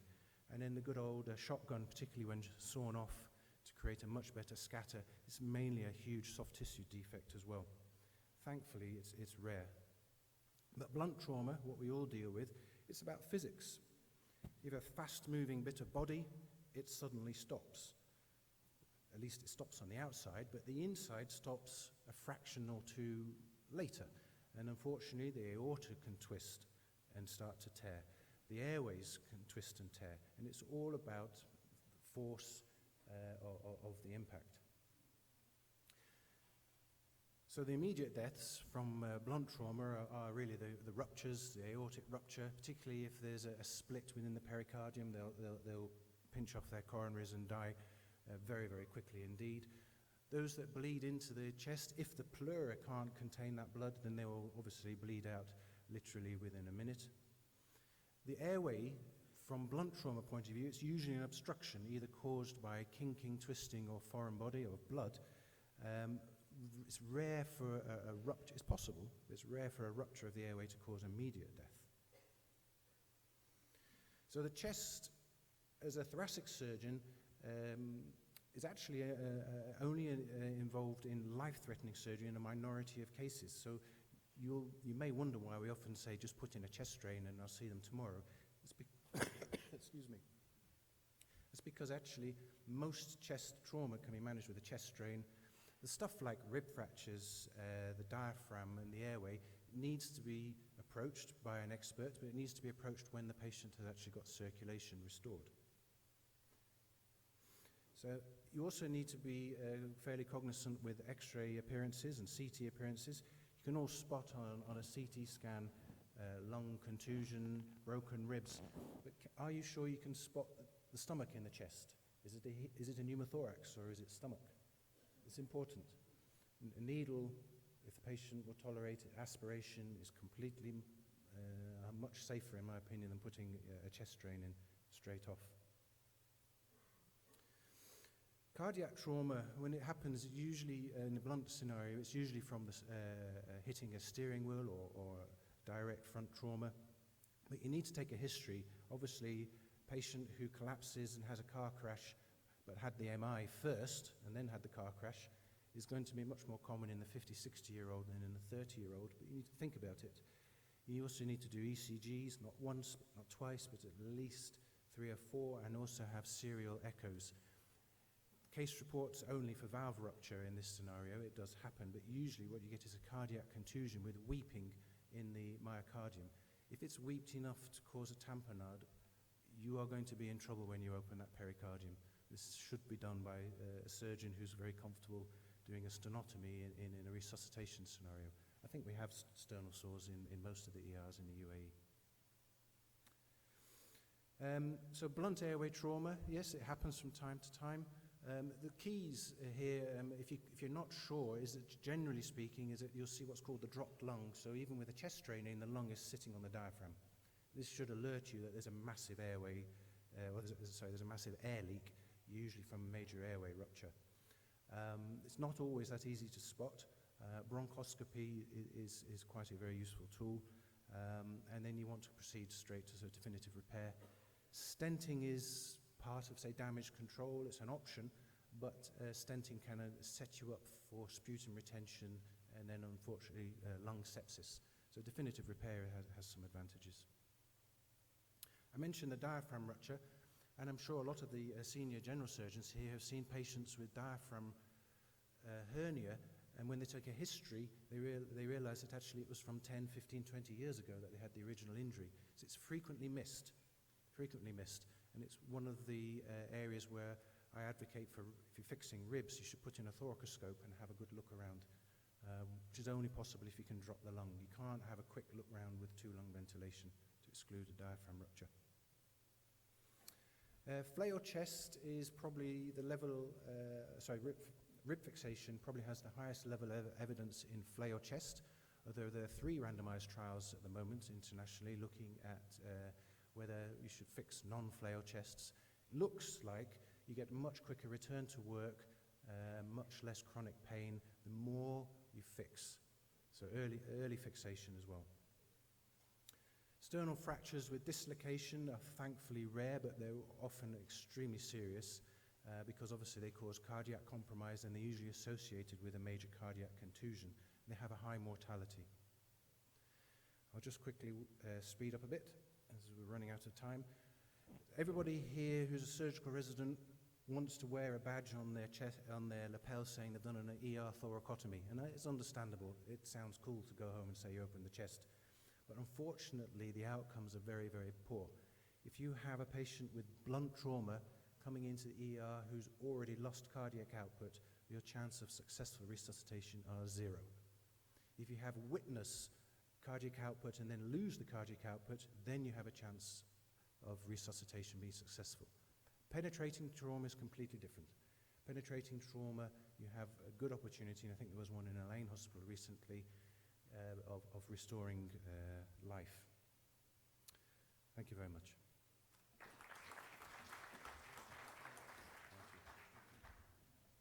Thank you. The next speaker is Dr. Fikri Abu Zidan. He's the professor of surgery at Al-Ain University, and I think he is well known to everyone in this room. He doesn't need any introduction, and he will talk about the management of pancreatic trauma. Bismillah ar-Rahman ar-Rahim. Assalamu alaikum, everybody. I would like to thank the organizing committee for inviting me to speak about pancreatic injury specifically. I'll go for second SEHA conference, and you go for pancreatic injury Al-Ain Hospital, and you click in biopancreatic.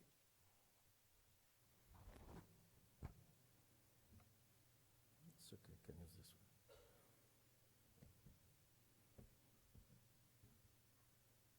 Okay, I think pancreatic injury is a very, very challenging scenario. But you have to appreciate that isolated pancreatic injury occurs in less than 3%. So we rarely see pancreatic injury alone. We manage the patient, not the pancreas. And I will concentrate my talk specifically about how would you manage a pancreas in different situations. And I will go to mention briefly the World Society Emergency Surgery Guidelines, which will appear very soon. I'm part of the steering committee. So I advise you, all of you, really to anticipate it in 2 months, maybe it will appear.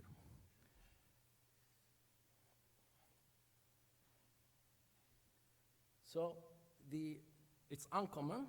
By the way, our incidence in Al-Ain is very less than 2 cases per each 1,000 admissions in Al-Ain Hospital, which means you see 2 cases every year. So it's uncommon and it's easily missed. Rarely people say this has pancreatic trauma. They say, okay, there is abdominal trauma, we are suspicious, and you really have to be alert of it. You can find that in 1/5 of patients there is no tenderness or pain because it can be retroperitoneal and the examination can be very tricky. The laboratory investigations are non-specific, but raising amylase can be helpful. I'll speak about that.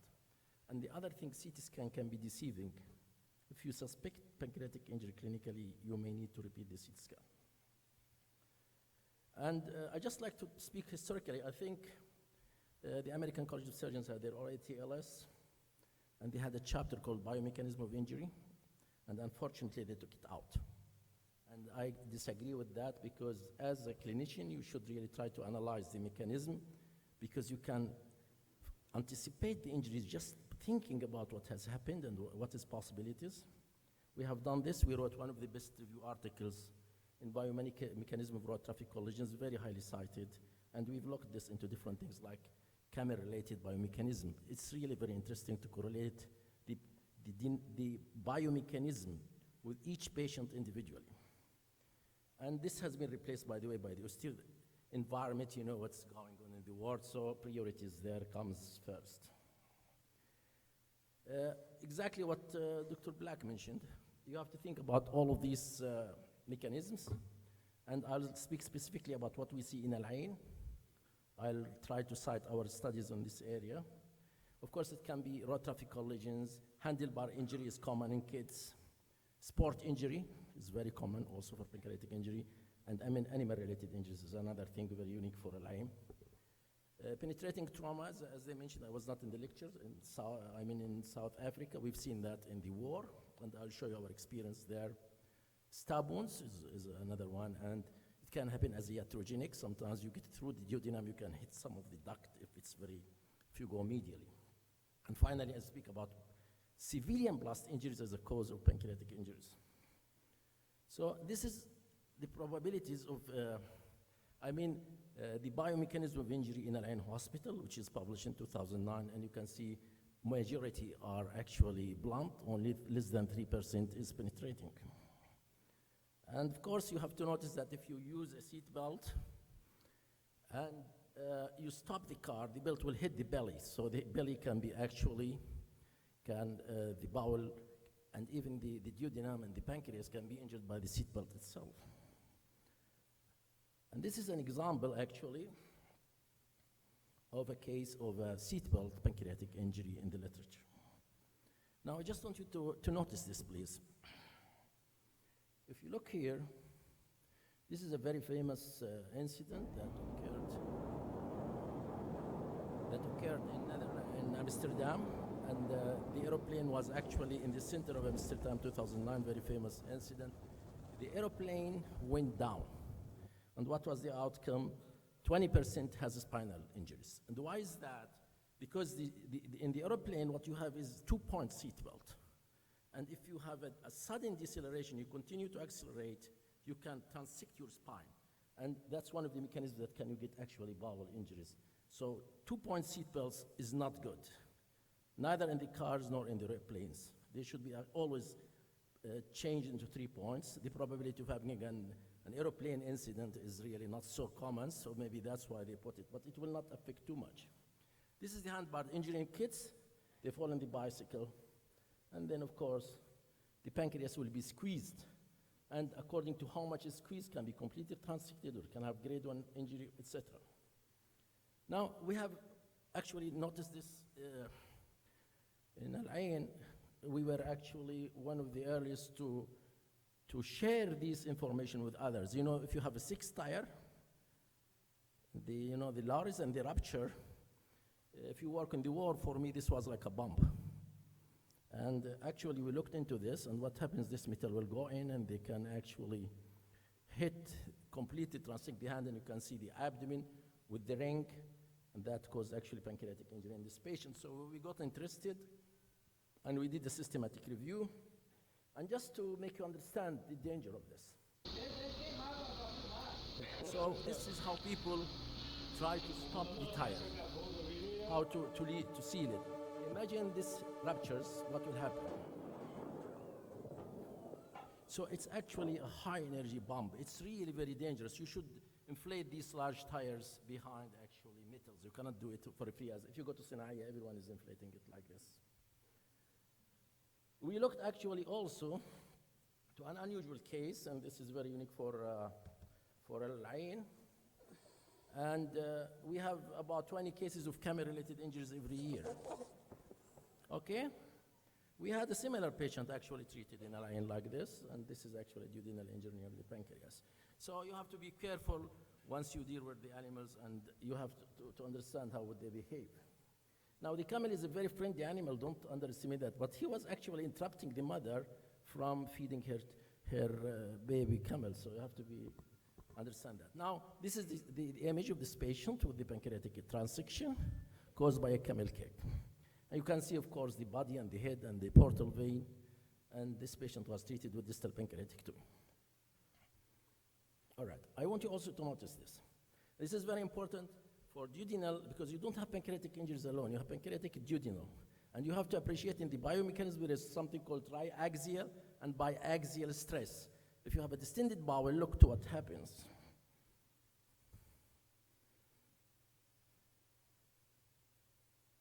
Now, if the bowel or whatever, even the bladder is not distended, look what will happen exactly with the same balloon.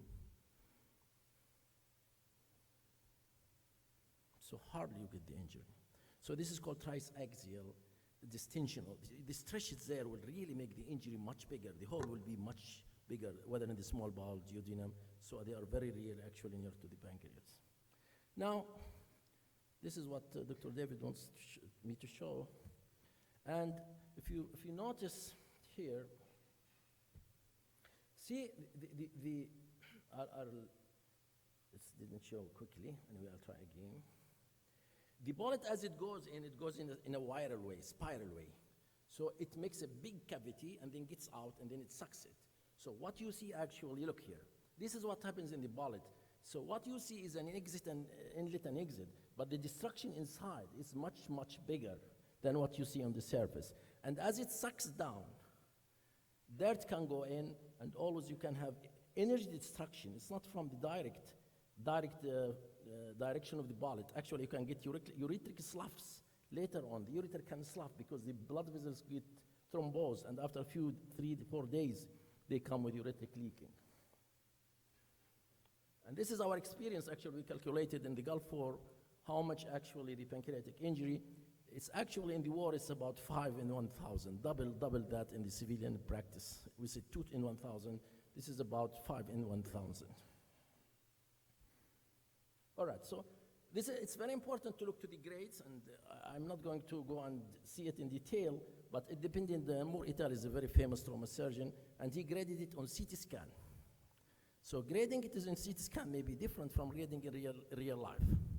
It may actually undergrade it a little. And that's one of the risks. You think there is something okay, but then it turned out to be more serious. And this is the Moore classification. I think you should, if you search for it, you will find it depending. The most important part of this classification is the pancreatic duct injured or not injured? That makes the difference. Of course, if you have severe pancreatic duodenal injuries, that becomes another, you get major injury vessels, you can get duodenal injuries, that complicates the issue. This is our experience in Al-Ain over 5 years, and you can see that they are evenly almost distributed with different grades, but we had one delayed with a pseudocyst that came later on after 3 weeks. Now, this is very important, actually. I want you really to follow this in the coming 2 months about the World Society of Emergency Guidelines for pancreatic injuries. It's advised to do repeated serum amylase. Serum amylase per se is not good alone. Even if it's high, it's not a good, it doesn't have high sensitivity. But raising serum amylase is really important. And the other thing in the CT scan, it is actually the gold standard for diagnosing, but you have to really realize that you can miss the pancreatic injury. And this is the same patient after 24 hours. So if you have doubt that this patient may have pancreatic injury, you follow them clinically, you follow the serum amylase, you may need to repeat specific pancreatic window with thin slices, looking exactly whether the pancreas is injured later on. Now, most of the diagnoses, you can see that 2 out of the CT scan was done in 9 patients, and it was missed in 2. And these 2 missed, plus the 2 which have the laparotomy, they were actually diagnosed by laparotomy. So still they can miss in about, you can consider about 20% they can miss. Sensitivity is about 80%. Now, the World Society guidelines asks for the MRI as a second line, and it can be considered as a second line. It's useful to look for the pancreatic duct in stable patients to see how they are really doing. This is one of our patients in which an MRI showed there is an actual pancreatic duct leakage there. Now, what's new in pancreatic injury? There is a trend now to do more non-operative management. And if you have class 1, just the outside the pancreas mild injury, it can be treated conservatively. Now, class 2, it can be, you can try grade 2 and class 2. If it's near the head, you have really proper observation, you have an ability to do endoscopy if you have percutaneous intervention, then it's advised you can really try to do conservative if you have these facilities. If not, it's better actually to operate in a small hospital, whatever it's, and put a drain and possibly do damage control or do something later on. Now, I'll give you an example. This is to show you that pancreatic injuries don't come alone. This is a patient who has splenic injury, severe renal injury. We had to do splenectomy and nephrectomy. And he had actually an adrenal crisis due to bilateral adrenal hematoma. And he had a grade 1 pancreatic injury. So of course, pancreatic injury in this situation was treated by a drain. Now, class 3 is very tricky. I mean, you are almost told that there is really a tear, the patient is hemodynamically stable. You can do in high centers, well trauma centers. We don't advocate this for public hospitals, but if you have a facility of a stable patient, and he's actually have intensive care 24 hours, you have operating facility 24 hours, you have interventional radiologist 24 hours, you have an excellent endoscopist who can send this pancreatic duct, then actually you may consider actually this. So just to finish this, I think this is, you can get this injury. And this is similar to this one of our patients. I remember him very well. He had transection. We had to do distal pancreatectomy for him. And this is his operation. And this is the one with delayed pancreatic cyst, was treated by pancreatic vaginostomy. This person, he was missed. He came with pancreatitis, and he was treated by damage control principles. And this is actually the operations. In an ordinary hospital with distal transection, the pancreatic duct, it's better to do distal pancreatectomy, whether you preserve the spleen or not. That's another option. Both are acceptable, but this should not jeopardize the patient's safety. All right? The outcome, 2 patients died, and this patient had a collection without fever. It was not infection, it was just seroma. And the way to go actually is this one. The way we should go is this. Este é crânio igual ao crânio de qualquer motociclista. E este é capacete igual ao capacete de qualquer motociclista. E este é acidente igual a qualquer acidente.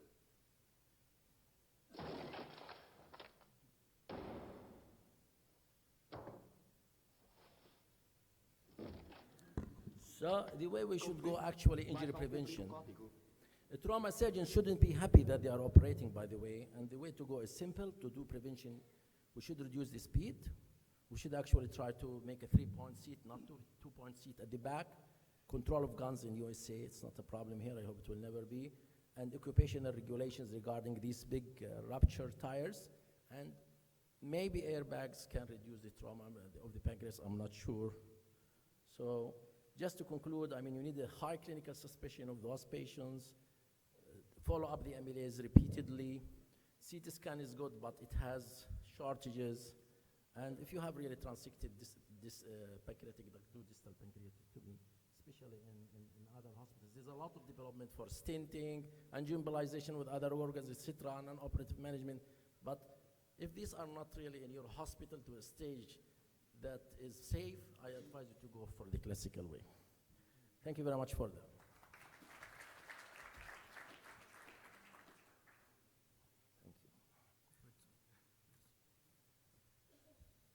Thank you, Professor Fikri. Now we'll move to the next talk, and this will be about liver trauma. Okay, so moving from the spleen, from the chest to the liver. Okay. Okay, so I'll be talking about all types of liver injury quickly in 15 minutes. And as we know now, the non-operative management has become the standard of care for blunt liver injury. With some requirement, you need the patient to be physiologically stable, so hemodynamically stable, biochemically stable, and the CT findings should not have any indication for surgery for any other reason. and we practice non-operative management for the liver, irrespective of the grade of liver injury. So whether grade 1 or grade 5, it doesn't matter. If patient is physiologically stable and the CT is okay, we can go with non-operative management. And the success rate all over the world ranges from 80 to 100%. So back to Cape Town and South Africa, one study performed by Professor Nafsari looked at 134 patients with ISS score of 25. They managed 75% of their patients non-operatively, and the success rate was quoted as 95%. 25% were managed surgically because they came either hemodynamically unstable, or they presented with an acute abdomen, or they had CT findings which required immediate surgery. So 74% were managed non-operatively, success rate of 95%. 5% out of 99 required surgery, 3 were because of liver, and 2 because of splenic injuries. So what about penetrating liver injury? It can be managed non-operatively, but this is not accepted globally as a standard of care, but it's practiced in lots of trauma units.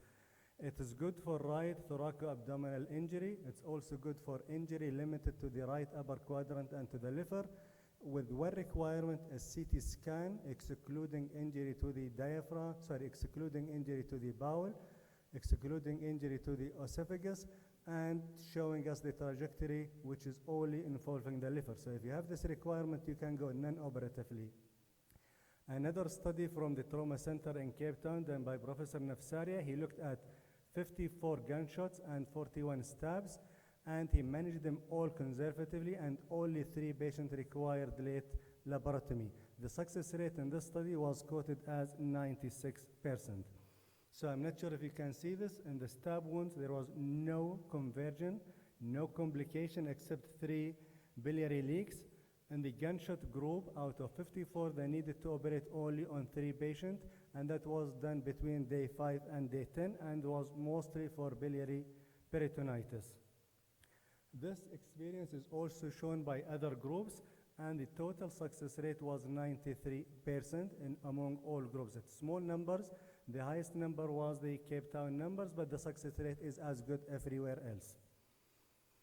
Okay, so what are the criteria for non-operative management for liver injury? You need your patient to be hemodynamically stable. It should be responding to resuscitation, so all responders are okay. You need a CT scan that excludes any other abdominal injury requiring surgery, like bowel perforation. And if there is a contrast extravasation on angiography, on CT scan, you need angiographic embolization, then you can treat them conservatively without surgery. When do we need to operate? So the operative management is reserved for people who do not respond to resuscitation. So your patient is still unstable after resuscitation. Patient presenting with peritonitis should go to theater, or if you have a CT finding suggestive of bowel perforation or any other reason that needs surgery, like somebody with perforated bladder intraperitoneal, he will go to theater regardless of the liver injury.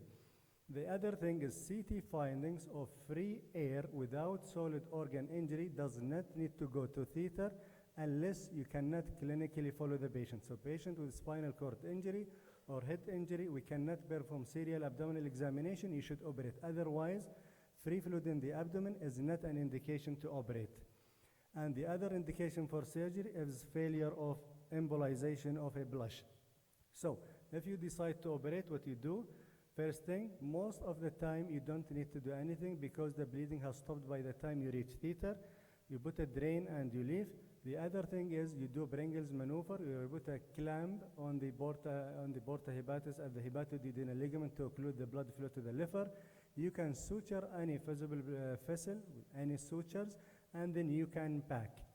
The thing to avoid is you need to avoid over-exploration. You do not need to mobilize the liver excessively, and do not mobilize the right lobe unless you need to mobilize it. So in simple cases, do the minimum, do not mobilize. Other procedures you can do, argon beam, especially for bleeding from the liver surface. You can use fibrin glue, Surgicel, Tacosil, and any other hemostatic agent. For gunshot tracts, you can balloon tamponade, and we usually use the Singstaken Blackmore tube, the one you use to stop bleeding from esophageal varices. You put it in the tract and you inflate the balloon, and usually will stop the bleeding. and sometimes use what's called the desperate measures. Desperate measures is when you have a bleeding that is not controlled by backing and by the Bringles maneuver, and it's usually bleeding from the retrocaval IVC, from the retrohepatic IVC, or from the hepatic vessels. In these cases, you need to an extra measure. You need to call somebody with good experience. You can isolate, do vascular isolation of the liver, and you can do shunting procedures, and you can ask if you have a vascular surgeon ready to put a self-expanding stent. You can put a stent in the IVC, or sometimes you have to crack the chest open and put a chest tube in the right atrium, push it down the IVC, and hope for the best. Backing is the thing that we all do. So backing is important to know how to do it properly, and the aim of backing is to restore the liver control to its normal position. You need to back anterior and posterior to the liver, and you should avoid backing into liver fractures, because if you back the fracture, you cause more bleeding, more distraction, more bleeding, and you are doing harm to the patient. And you always need to do the minimum number of backs should be 6 abdominal backs. So they're using 1 back or 2 doesn't do anything. So usually we say a minimum of 6 backs to stop your bleeding and to put the liver back to its normal anatomy. You should avoid excessive backing because you can cause abdominal compartment syndrome. And with that, you need to bring the patient back to theater to remove your back. So use a good number. Don't overpack, but don't underpack.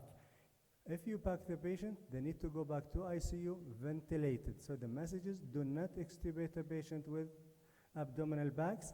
And because of the risk of sepsis, you need to keep them on IV antibiotics. And remember that packing does not stop arterial bleed. It's good for venous bleed, but it does not stop arterial bleed. So if there is a blush, you need angioembolization. Question is, when shall we go back and remove our bags? So we worried about rebleeding. If we take them early, there is a risk of rebleeding. If we keep them late, there is a risk of sepsis. So patient is covered with antibiotics. And this is a study from Cape Town again by Professor Andy Nicol. And he looked at the timing of removing your bags. So if you remove your bags at 24 hours, the chance of rebleeding is 66%. Removing bags at 48 hours, the chance of rebleeding is 11%. And if you leave them to 72 hours, the chance of rebleeding is 0%. So the conclusion is, first relock laparotomy should only be done after 48 hours. Early relocks is associated with rebleeding, and it doesn't help to extubate the patient because you will reback again and start all over again. So do not take patient back to theater for removal of bags before at least 48 hours. And the good thing, there was no increase in septic complications. So sepsis is not an issue. Keep the bags as long as it's needed, and that's at least 48 hours. So when do we back? We back for grade liver, grade 3 or more. So there's no point in backing grade 1 or 2. Sometimes we do, but there's usually no indication. If the bleeding continues after your Bringles, after your sutures, after your hemostatic agent, the bleeding is still continuing, you just back. We use it as a part of damage control surgery, especially in the case of DIC, hypothermia, and lactic acidosis. And we use it sometimes to transfer unstable patient to another center with a trauma expertise or hepatobiliary expertise.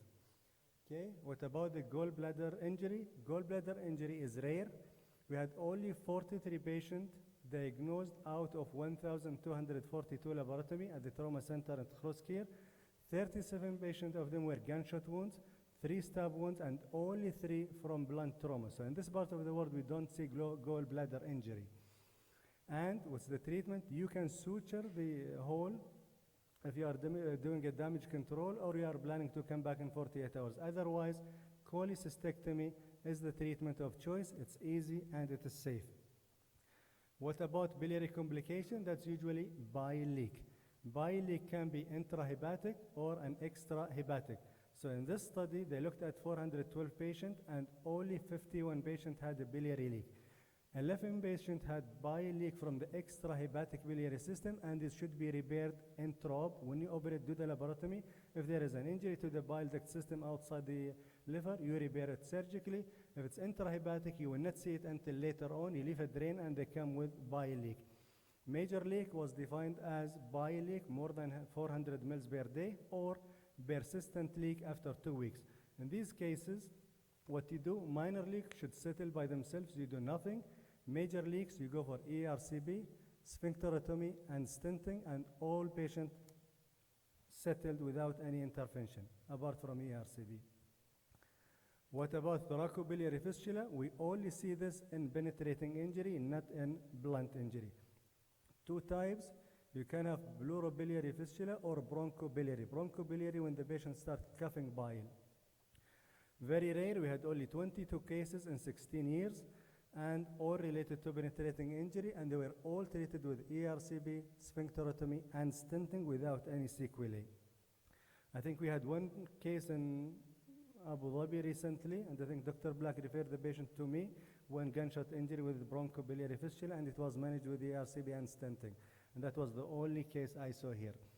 So, then with the liver injury, just a quick word on splenic injury, we apply basically the same principles, but we have a blunt injury, we have a penetrating injury, and we have a third mechanism of injury, which is the iatrogenic injury for the spleen. Iatrogenic is done by traction intraop, or for excessive traction of the colon, and that's usually happening when you are mobilizing the splenic flexure. It can happen with iatrogenic injury from chest tube placement, if you put the chest tube below the diaphragm, and the other reason it's caused by our intervention radiology colleagues when they put their catheters trying to drain intra-abdominal collection, and one rare cause is it can happen during colonoscopy. So the colonoscopists, while negotiating around the splenic flexure, they can cause an injury to the spleen. What's the treatment? It's the same. Non-operative management is the standard of care, more so in pediatrics than adults. You need a hemodynamically stable patient. There should be absence of peritonitis, and CT scan diagnosis or even ultrasound diagnosis is accepted. And patient should have had limited blood transfusion, i.e. less than 2 units in the last 24 hours. If you decide operative management, you can do splenectomy. So in damage control, don't think about the spleen, don't preserve the spleen, it's only splenectomy in damage control. The patient is stable, you have time, you can try splenography, like you suture the splenic laceration. You can try partial splenectomy or splenic artery ligation because you have dual blood supply from the short gastric vessels. And whenever you remove the spleen, you need to keep in mind post-operative vaccination. The ideal time is between 7 days and 14 days, and the later is the better. So around 14 days, you need to give your vaccine, pneumococcal vaccine, Haemophilus influenza vaccine, and meningococcal vaccine. Now in some centers, they are trying non-operative management for the spleen, even with penetrating trauma with some good success, but it's still in the infancy period, still under investigation, so it's not standard of care at all. But for the blunt trauma, it's a standard of care, and we rarely operate on the spleen in hemodynamically stable patient. And that's it for me. Thank you. So I think we have time for panel discussion. Can I ask all the speakers to come up?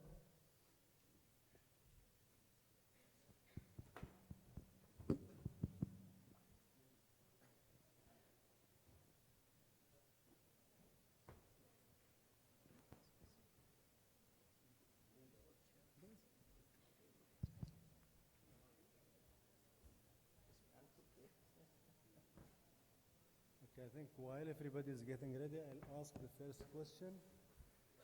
Dr. Monk, good presentation on the damage control principle, but don't you think people can abuse this damage control? So if you have less experience in managing the liver, you'll just go and back and come out and just make it as an excuse?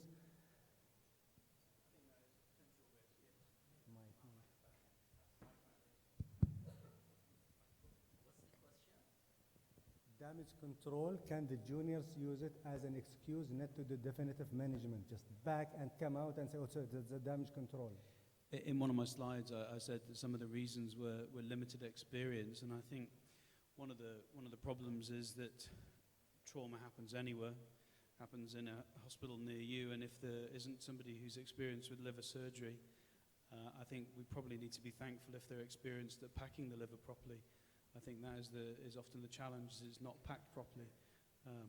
But your alternative is somebody starting to operate on the liver with no experience, and then that could be equally problematic. Actually, the most important thing in making a decision is the environment. So it may be a best decision to do that. In a small hospital, the most important thing is to save the life of the patient. And I just want to stress this point, which I really wanted to hear.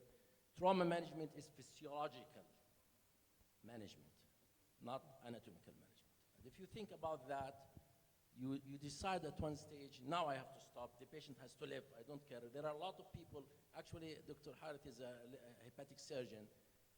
If you are not a hepatic surgeon, know how to pack, that's the important thing. Don't overpack. And actually we reported ourselves a new technique in ultrasound. You can really look after packing and check the lever and see it's open. Because if you overpack, you kill the patient, not the bleeding. That's very important.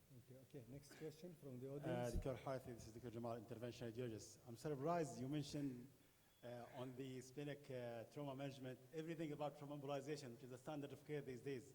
So I don't know if this is available in Mafraq or. No, actually it's developed in Mafraq, but you see I'm presenting on the like severely injured patient. So for grade 5, it's a routine. Most units accept it as a routine. If the patient is stable, you go and angio-embolize, but unstable patient, we take them to theater, and for other patients, like I mentioned clear, whenever there is a blush, you need to go for angio-embolization. So we do it routinely. Patient is stable, angio-embolization is a standard of care now. Maybe next talk, you add it I to leave it the to list. you too. Okay. Yeah. This is a very hot area what we're discussing, and there is a big study running now in Europe, whether you do even prophylactic angioembolization for grade 3 or 4, and it's running out. Dr. Gardner from Norway is an advocate for that. But I think angioembolization is a very acceptable approach, and we should consider it if the facility is there. The other question, whether it's proximal or distal, these are all debatable. But I think angioembolization of the spleen should be in the algorithm of every hospital that have this facility. It saves a lot. It's part of the non-operative management now. Okay, Dr. Omar. Yes, Omar Begdash, surgeon from Tawam Hospital. Since Professor Fikri is answering all the questions, I will just direct to the specific topic of pancreas. So you highlighted beautifully that Laura Moore really graded the WAST grading of the pancreatic injury. And the rate limiting factor is to know very well the integrity of the pancreatic duct. You spoke about the stable patient, that we have time to see this. What about the unstable patient that you will decide operatively or non-operatively? Based on this, the grading will be very important to know the duct or not. I had a patient with pancreatic injury and a spine injury, and I cannot really shift him to the ERCP even to know very well. So these are the dilemma that you need to define in order to manage. The best paper for you to answer that question is from South Africa, a very excellent paper. Make it simple, do damage control surgery, and then go in and solve the problem with a hepatopancreatic surgeon. The treatment of trauma is physiology. Correct. So if you have, as I told you, there is only 3% isolated pancreatic injury. So you have other things. So you don't, the pancreas, he will not die from the pancreatic injury on spot. He will die from bleeding. So you address the most urgent, and then later on you address the leak. But what's the best modality to decide intraoperatively whether the duct is injured or not? You're inside, you want to try to do damage control, and you will decide to drain or to resect based on the ductal integrity or not. I wouldn't even think about that in an unstable patient. I will pack him and get out and let him survive first, and then you start addressing this later on. You can do MRCP, you can even do ERCP depending on your facility and stenting ability. I mean, Tawam, for example, Tutura has the ability to stent some of these, and it's good actually. Can I have just a very quick thing about the, Feliciano, reported the highest, series of trauma Whipple that no one advised, but if the injury itself made the operation, you will go and do the Whipple. I don't know if this, obsolete to do a Whipple during trauma, which no one advised. Dr. Salim, very quickly, I stayed in a level 1 trauma center for nearly 2 years, and everyone's saying this complete vascular isolation of the liver, and it's mentioned in the books. I don't know if anyone saw it or did it. Even in this level 1 trauma center, no one does. So knowing very well how to pack the liver, to isolate, I don't know, putting a shunt in the atrium, It's beautifully mentioned in illustrations. I don't know if this is really practically done. You see, I haven't seen anybody doing total vascular isolation, but I have seen them. We do thoracotomy, and we put a chest tube through the right atrium, and we push it down to the lower IVC. Shrek. That's it. But Dr. Ahmed, next. Mike, Amr, the mic. Dr. Ahmed.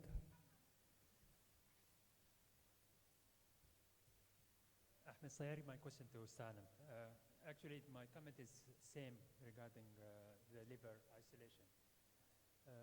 First, liver isolation, I have seen one only, and the patient died.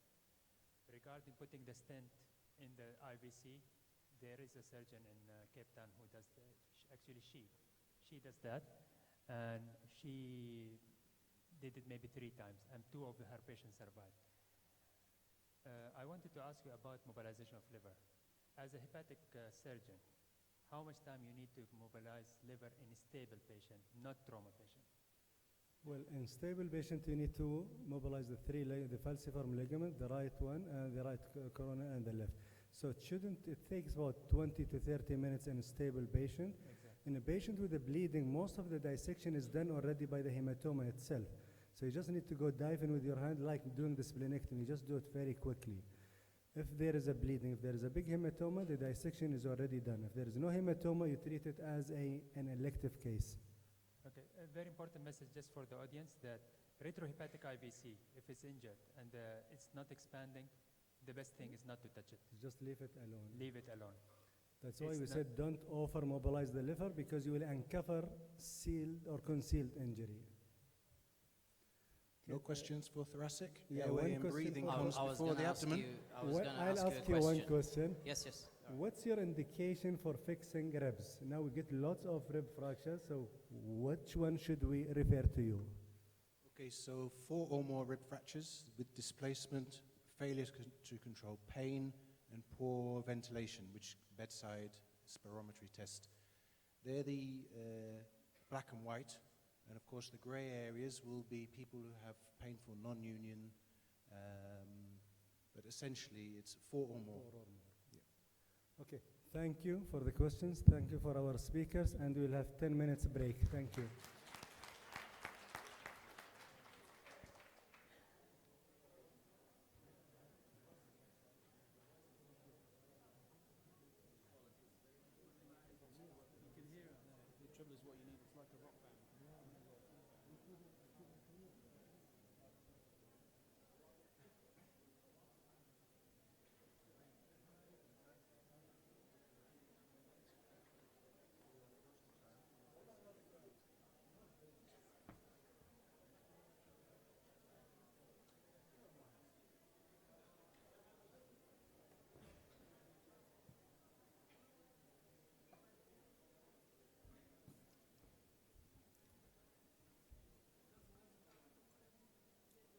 هات كمان.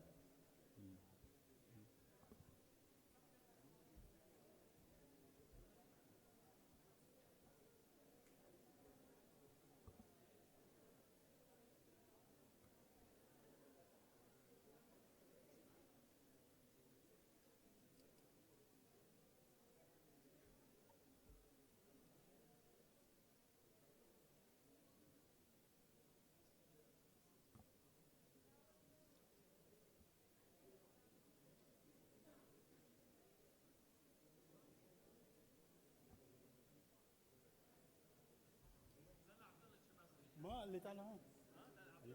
اللي تعال هون.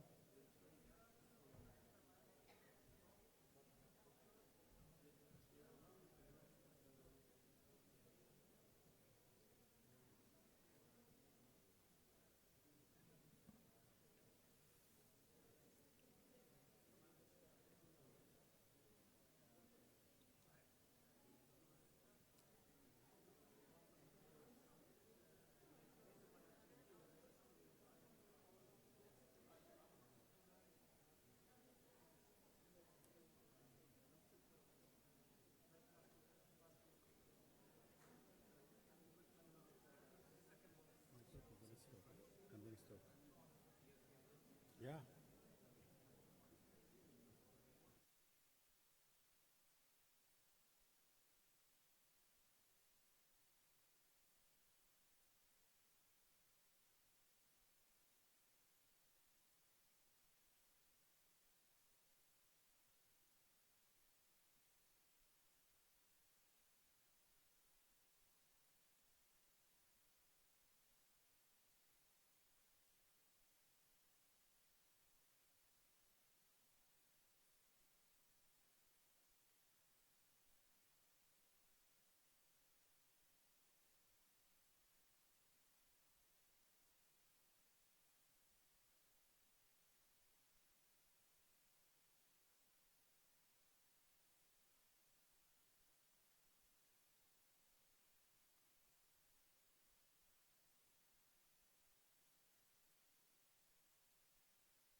Yeah, he's giving it.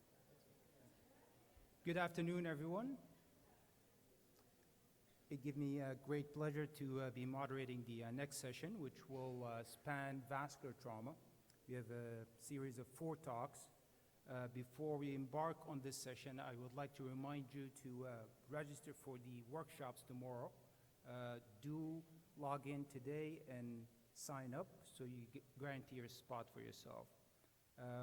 To start us off will be Dr. Jamal Qutaish, an interventional radiologist and the chair of radiology at Al Ain Hospital. Jamal?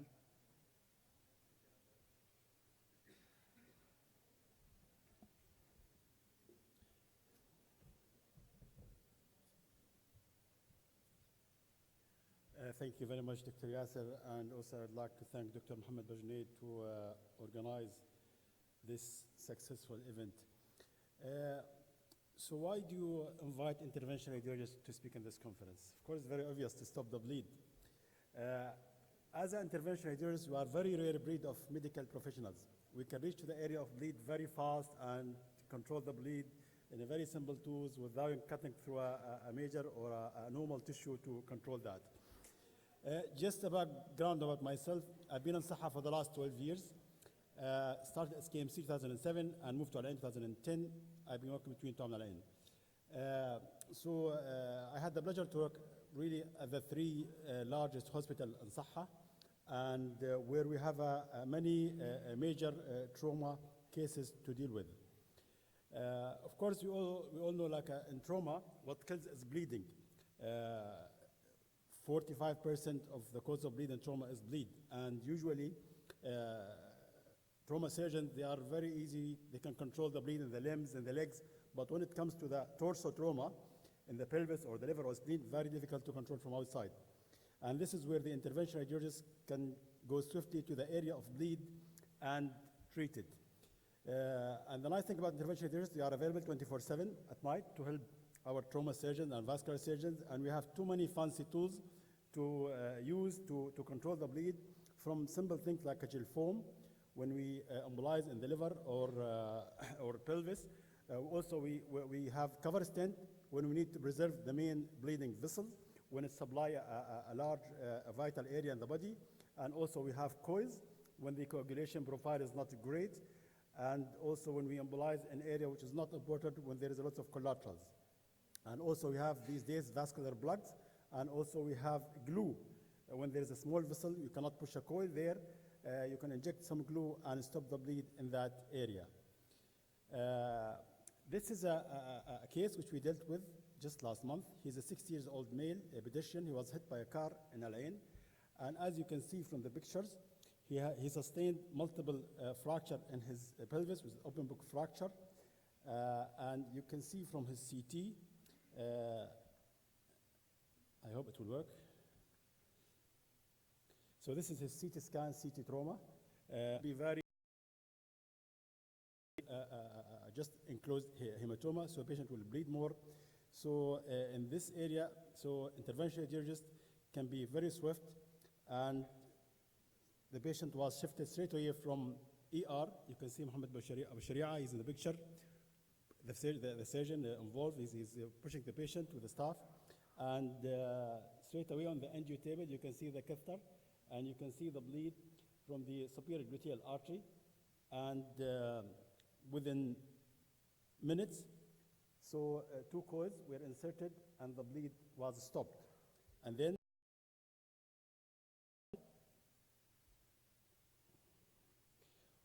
where there was blush in the pubic symph area, and again, Julfoma was injected in this area, and he sustained a huge trauma, and he fractured his left femur, and he developed pulsatile mass in his thigh, and you can see it on ultrasound scan, which is a false aneurysm. Again, angiogram was done, which showed cutoff in his left profunda. Selective catheterization was done, and small amount of glue was injected, and bleeding stopped. This is another trauma patient. We did not only stop the bleed, and also we gave him IVC filter, as there was contraindication for given heparin to prevent PEs and DVTs. So IVC filter was inserted, and also we injected contrast in his bladder, throughout bladder injury, and also we gave him folic catheter. So too many things interventional radiologists can do for trauma patient. So what are the indications to involve interventional radiologists in bleeding control in trauma?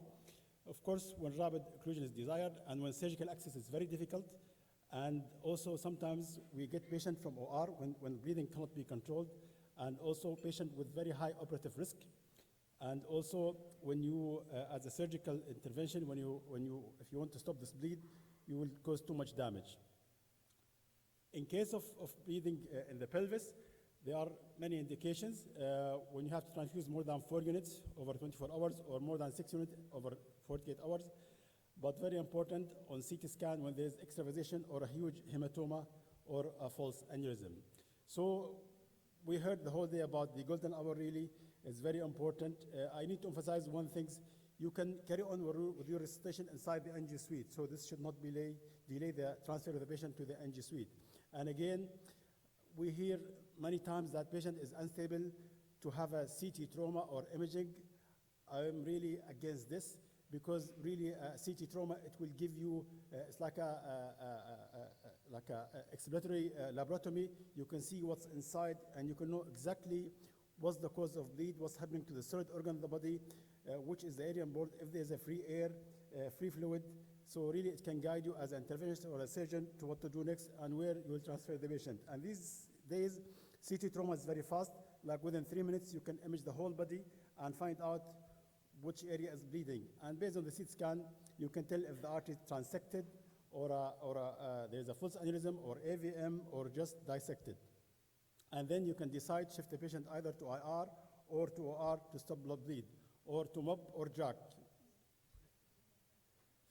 And as an interventional radiologist, we have really too many tricks to stop the bleed. As I mentioned earlier, it depends which artery is bleeding, which area of the body, and which organ is supplying.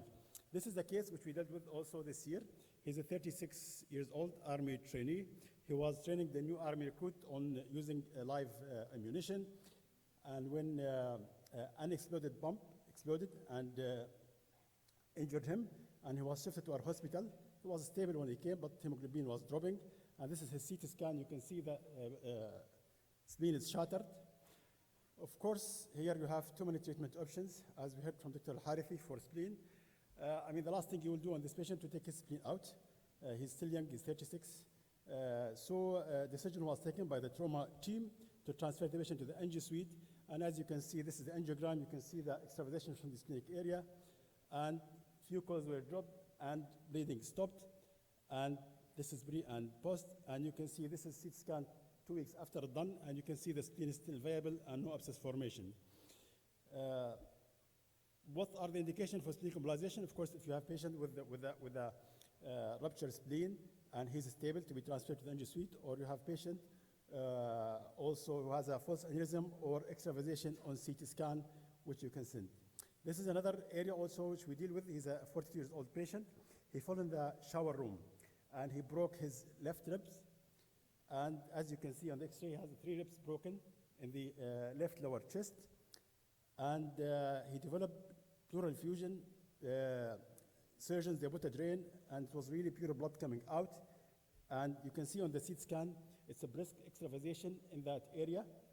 And in this case, we don't have thoracic surgery in Al Ain hospital. And so straight away, the patient was shifted to the NG suite. And you can see selective catheterization of the intercostal ribs on both sides in that bleeding area. And few coils were dropped and bleeding stopped and patient stabilized. This is another case also which we dealt with just 2 weeks ago with my colleagues. He's a 16-year-old male, 4 passengers in a car. Actually 3 died and 1 was shipped to Al Ain with a massive grade 4 hepatic injury. And you can see from the CT scan, if you look at the liver, extensive extravasation and also damage to segments 7 and 6 in the back, and with the free blood. And you can see extensive extravasation during the CT angio. So he was really actively bleeding. Patient, again, you can see the pictures magnified, and you can see the extravasation in the liver area and how bad is the damage. Of course, you can do packing, you can do surgical if you don't have interventional radiology, but patient was shipped to the angio suite. This is the angiogram. You can see the area of extravasation. It was embolized. The interventional radiologist who did that, he could not see another area, so he embolized that area by coils. And then next day or the 2 days after, patient bled again, and they took him back to the angio suite, and another area was embolized. This is a case also which we dealt with in Al Ain Hospital a few years back. He's a 25-year-old student. He was touring in Al Ain over Jebel Hafid when he had a massive trauma with an extensive seat belt injury. And you can see on his CT scan, he sustained a traumatic or a seatbelt traumatic abdominal aortic injury with open wound in his abdomen. His bowel were out, so he was taken to OR to put his bowel back and suture his abdomen. But of course, the traumatic abdominal aortic injury could not be dealt open because of the contaminated field.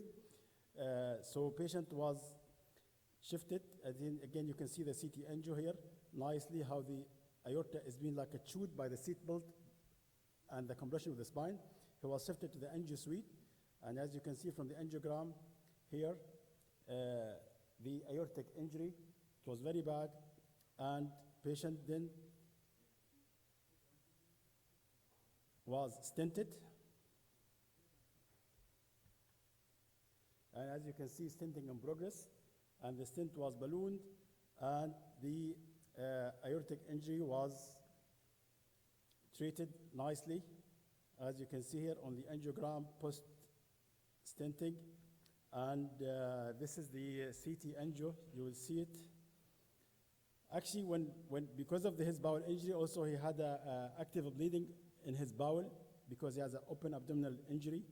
And you can see on this picture, it was active bleed from the ileocecal artery, which was again, you can see the extensive bleed, which was again embolized by coils, and the bleeding stopped. So really in this patient, interventional surgery saved the patient's life. Of course, there was a solution by surgical, but for the mentioned reason, surgical could not be done for this patient. And you can see here the CT scan post-stenting. You can see the nice seal for the aorta. I followed the patient for 2 years, and he did not have any complication, and he immigrated to outside country. This is the last case. Actually, he's a patient which I dealt with at KMC. He's a 7-year-old boy. He was ejected by a car of his father, and he came to SKMC with shattered left, with a devascularized left kidney, with ruptured collection system of the right kidney. So I managed to put double J stent in his right kidney, and then I took him to the angio suite, tried to recanalize his left renal artery and stented. So as you can see, we managed to catheterize the stump of the transected renal artery, and catheter was inserted there, and then I put a stent which managed to reestablish a flow into the kidney. Again, you can see it here by angiogram, very nice supply. But unfortunately, because of the delay, it was like 3-4 hours since the start of the injury. The kidney could not be revived. But luckily, we saved his right kidney, and he had a normal renal function. This is the DEMSA scan. You can see the right kidney is normal, but no activity in the left kidney. This is a case also referred to us by urologist, actually. Patient has a normal stone. He went and have a PCNL procedure, and within this procedure, hemoglobin dropped, massive hematuria for 10 days, and did the angiogram. You can see false aneurysm and AVM. And again, in this case, what we did, selective catheterization, and we coiled the two pathologies, as you can see, and very minimal damage and loss of the renal tissue. So really, by what I've said so far, interventional radiologists is like a firefighter in the hospital. They really can act very fast, and we can reach many areas in the body, very delicate, and we can stop the bleed by our fine tools with very minimal damage. And last thing, really, I would it's a wish actually for the future, for the new hospital, to have a hybrid like angio OR suite close to the ER, where we have a CT scan, angio suite, table for IR and OR procedure. Thank you very much.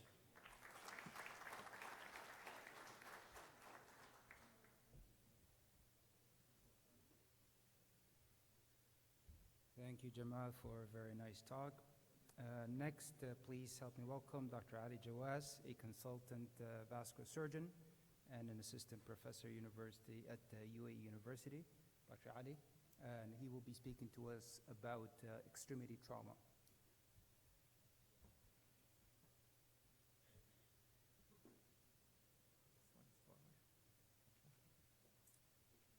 First, I would like to thank Dr. Bajneed and the organizing committee for the invitation. Extremity vascular trauma, it's not uncommon that many physicians and nurses will be encountering this situation in the trauma room or in the hospital wards every now and then. And the main objective is mainly to recognize it. That's the main thing. Then again, applying the ATLS protocol and what are the principles in the management of limb trauma, vascular trauma, and discussing a bit about the importance of early vascular intervention in these situations. Just to give you a bit of a historical perspective, during the First World War, following extremity vascular trauma, the amputation rate was 54%. In World War II, it was 49%, almost similar to the World War I. But then in the Korean War and the Vietnam War, it dropped down to 13%. And probably it is the current situation at the moment. So what made this huge drop? The main reason was initially the ligation was our procedure of choice for any vascular injury throughout World War I and II. But then came the suggestion, why not repairing the vessels? So the superiority of the vascular repair has dropped down the amputation rates for limbs. However, I don't think that's the only factor that really resulted in more limb salvage. I think one of the other factors would be a rapid evacuation of the wounded from the front line to the base hospitals. There's also more advancement in the vascular instrument techniques, clamps, sutures, what we use, and better antibiotics and better anesthesia. Again, you've been hearing about this all day, mechanism of any vascular injuries, including the limb. Will it be including penetrating or blunt or iatrogenic? In a civilian practice, we're seeing blunt and iatrogenic. In war conflict, you're seeing more penetrating injuries. Recently, there has been a surge here in the civilian practices on iatrogenic vascular trauma.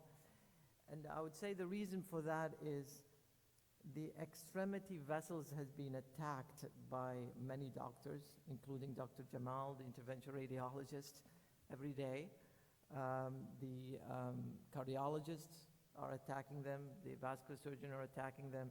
So we've been seeing a big surge in the number of extremity vascular trauma. And unfortunately, it's also been a source of medical legal litigations.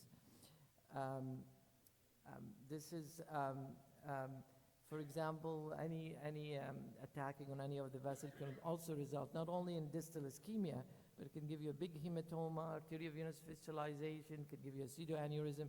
This is a recent case just from a simple coronary catheterizations. Patient end up with a huge hematoma in the groins. So that's been a big surge with the iatrogenic vascular trauma. How about orthopedic trauma? Any big orthopedic trauma is closely associated with vascular injuries. So mainly because of the close proximity of the vessels to the bones. There's also tethering of the vessels around the joints.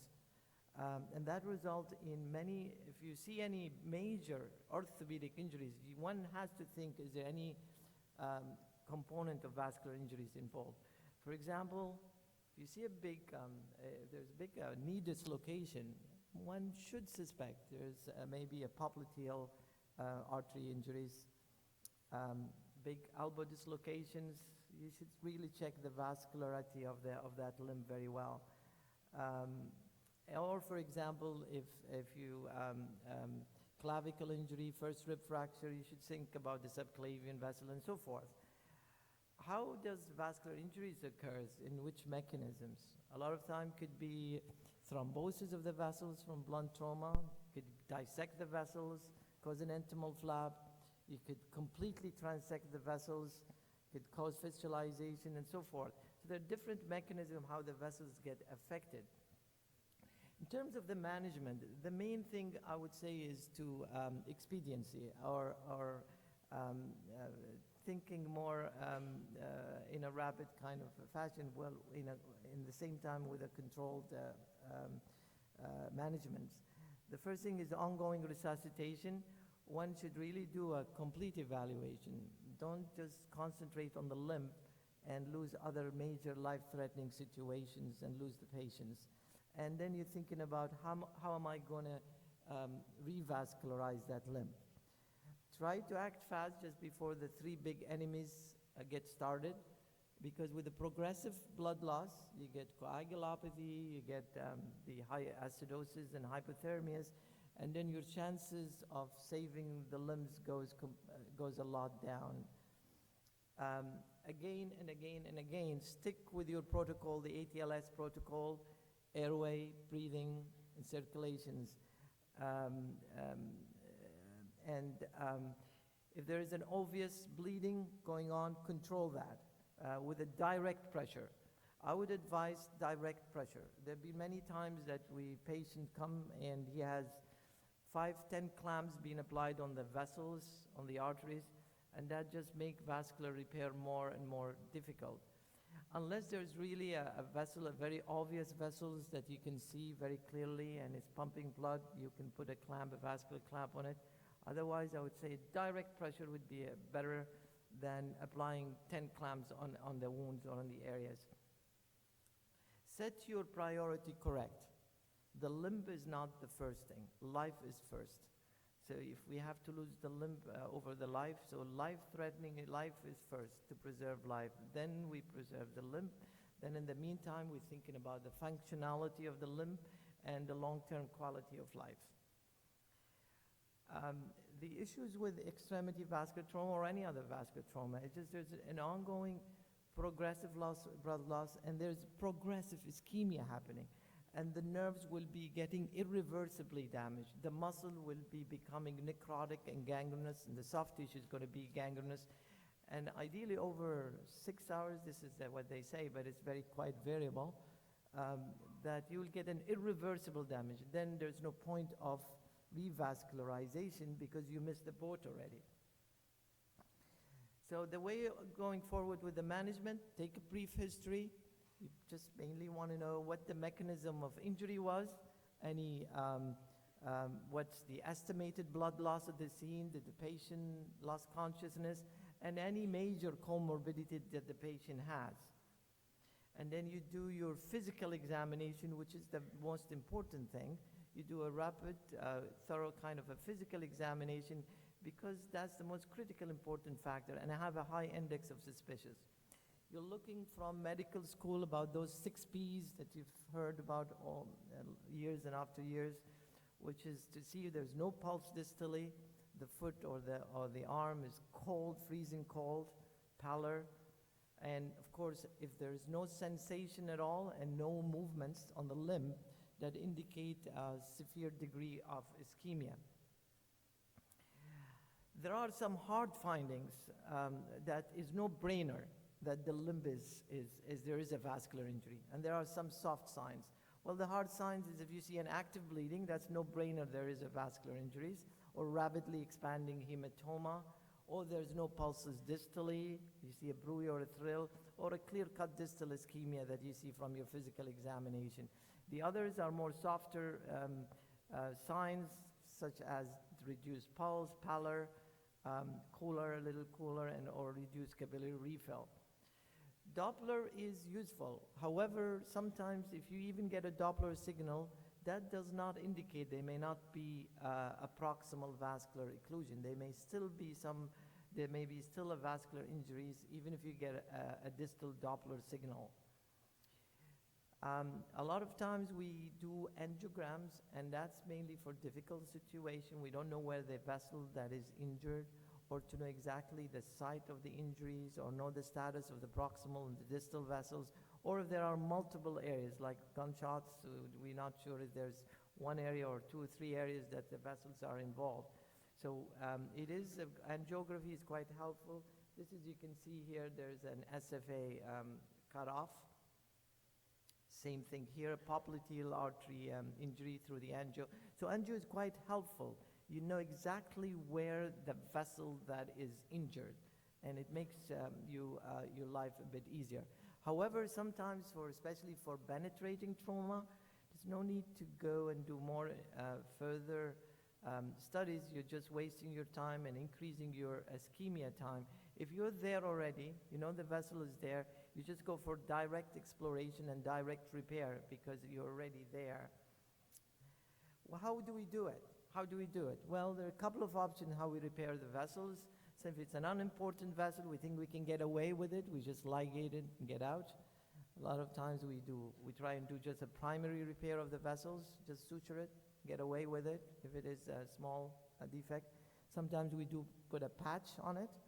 And occasionally we do a bypass, either with a vein, we get a vein from the contralateral side, or we use a plastic graft. And you try to avoid that in any setting of sepsis or infection. There's some operative consideration. The main thing for vascular surgeon is to get a proximal control and where there is a pulse, and a distal control. We debride the vessels. Sometimes we do a distal thrombectomy just to clean any thrombus distally. The use of heparin during the surgery is quite controversial. If you're sure you don't have any intra-abdominal, intrathoracic, intracranial bleeding, we love to use the heparin. But if there is any, look at the full picture before you systemically heparinize the patients. And we do cover the vessel that we repair, and we're very, very, very liberal with fasciotomies, with any extremity vascular injuries. We're quite liberal with it. So what's our prognosis here? Well, it really depends on the situation. Each individual and each limb is different. But I would say the main important things to determine the prognosis is which level and the degree of the vascular injuries, the overall patient status, shock, hypotension, the presence of other trauma, and the amount of tissue damage, crush injuries, and sepsis, and the longevity of or the warm ischemia time, how long the limb has been ischemic for. Sometimes the best thing is to do an early amputation. You just go for primary amputation. And that's sometimes if it's a mangled extremities or it's been dead for a long, long time, you should just go for a primary amputation. There has been many scores that has been invented to help guide the surgeons on deciding, well, should I just go for an amputation and forget about the vascularization? It comes down to mainly to the experience, the wisdom, and the judgment of the surgeons, if you think this is a salvageable situation or not. In some situation, it's a very good idea to just go ahead and amputate the limb if you think you are in unsalvageable mode. And be careful if you sometimes revascularize a quite dead limb, it'll result in a very aggressive reperfusion injuries with arrhythmias, death of the patients, renal failures, and so forth. Like, for example, here, it's no brainer that you should just go ahead for the amputation there. Just to touch on what Dr. Jamal said, I think it's important to keep the endovascular means in our labs there. There are some times that we use endovascular means to fix the vessels. It's not always just open vascular, especially if the vessel's in a place where there's a hard exposure. For example, the subclavian artery. So if you have a penetrating trauma there, I probably would choose just to do a cover stent or so forth. So always keep the endovascular ways is there in your armandum of tools. Vascular injuries is a dynamic process, so by fixing it in the operation room, it's not the end of the game. Patients need to be carefully monitored in the ICU, their pulses, by Doppler, if you need to do angio to confirm it. you need to watch them very carefully for reperfusion syndrome. They need to be loaded with fluids to prevent any kidney damage, and be careful with acidosis and arrhythmias and a high potassium. So in conclusion, I think the main thing with extremity vascular trauma is to recognize it. First is to recognize it, be aware of the signs and symptoms. This is an ischemic limp or not. And time here is critical. Sometimes you need ask for help. So if you're in a community place and you need to send the patient to to another tertiary hospital, you should be fast in sending it for vascular revascularization. I think in these situations it's quite important to have a clear information to the family and patient with proper documentation, as this is definitely a limb loss situation. And thank you very much.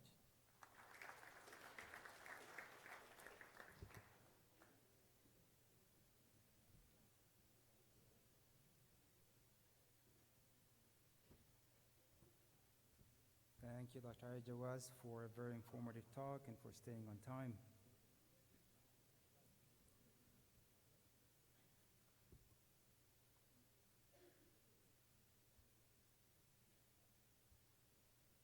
Thank you. Well, our next talk is going to be about blunt thoracic aortic injuries. I'm going to try and define what is blunt aortic injuries and talk about when do we treat them and how we treat them and how to achieve the best outcomes. So this injury is very common at the field, but it's very uncommon in the hospital. And the reason is it's because it's very lethal. It's the second leading cause of death from blunt trauma following head injury. In contemporary autopsy results, studies, it's about 25–30% of patients. Yet we only see them accounting for less than 1% of trauma patients in the hospital. And that's because patients rupture their thoracic aorta, they typically die in the field. So high mortality disease. Of those who make it to the hospital, the mortality can be reduced significantly if we identify this entity and treat it in a timely fashion. Also of note that these patients have significant other concomitant injuries which are often lead to their demise at the field. What happens is essentially, and the most common mechanism is a deceleration injury. Patients, drivers, high speed, head-on collision most commonly, but also is seen with side impacts as well as rear impacts. As long as there's a significant deceleration of about 30 kilometers or so, the aorta is at risk of a tear. This tear could be partial, could be full thickness. If it's full thickness, typically it leads to exsanguination at the field. They've also been described with falls from height, significant falls, as well as impingement injuries can lead to blunt thoracic aortic injuries. And the reason why these injuries happen is because you have a relatively mobile arch and a fixed descending thoracic aorta. And majority of these injuries, 90% or so, happen in this part, the aortic isthmus. This is the relatively mobile part of the aorta, and this is the fixed part of the aorta. And with deceleration, the heart and the arch move forward. The descending thoracic aorta is fixed. Shear injury happens, and the aorta is torn. There are a number of other forces and theories that describe this a little bit more. Is grading important? You've heard every talk, there's grading for injuries because it helps us identify who should we operate on, what is the prognosis, who can we just watch, and then to also look at our outcomes. So grade 1, if the injury is just in the intima, this is the inside layer of the aorta, versus grade 4, the worst is there is full tear in the aortic wall with extravasation on CT scan. This grading is based on CT scan findings. Grade 2 is when you have a hematoma within the vessel wall. Grade 3 is when there's actual pseudoaneurysm, and this is the injury that typically doesn't make it into the hospital, and if they do, they're very, very unstable. Are there any typical clinical presentation signs and symptoms? No. This injury should be suspected and should be looked for if the mechanism of injury is right. So rapid decelerations, falls from height, things we've mentioned already, because their clinical presentation tend to be very nonspecific. They may have significant contusions and fractures and scapular fractures and first rib fractures, but they may also not. So a subset of these patients don't have the exterior or the warning signs of a blunt aortic injury, and they have typically distracting injuries, so they may not complain of chest pain. So if the mechanism fits, it should be ruled out. How do we evaluate for these injuries? Using CT scan. So x-rays are quite nonspecific for this. Typically the widened mediastinum, but again, they cannot be relied on to rule this injury. So a CT scan typically would show you something from an intimal injury to a hematoma in the aorta. This particular case is a pseudoaneurysm. You see the defect in the aortic wall here, the pseudoaneurysm, and the hematoma in the mediastinum. It's a sagittal view that shows the same thing, and the 3D reconstruction. These are also helpful in helping us, how do we manage this? Typically, the treatment now is endovascular. As you will see, they help us size the stents we put in these patients to treat them.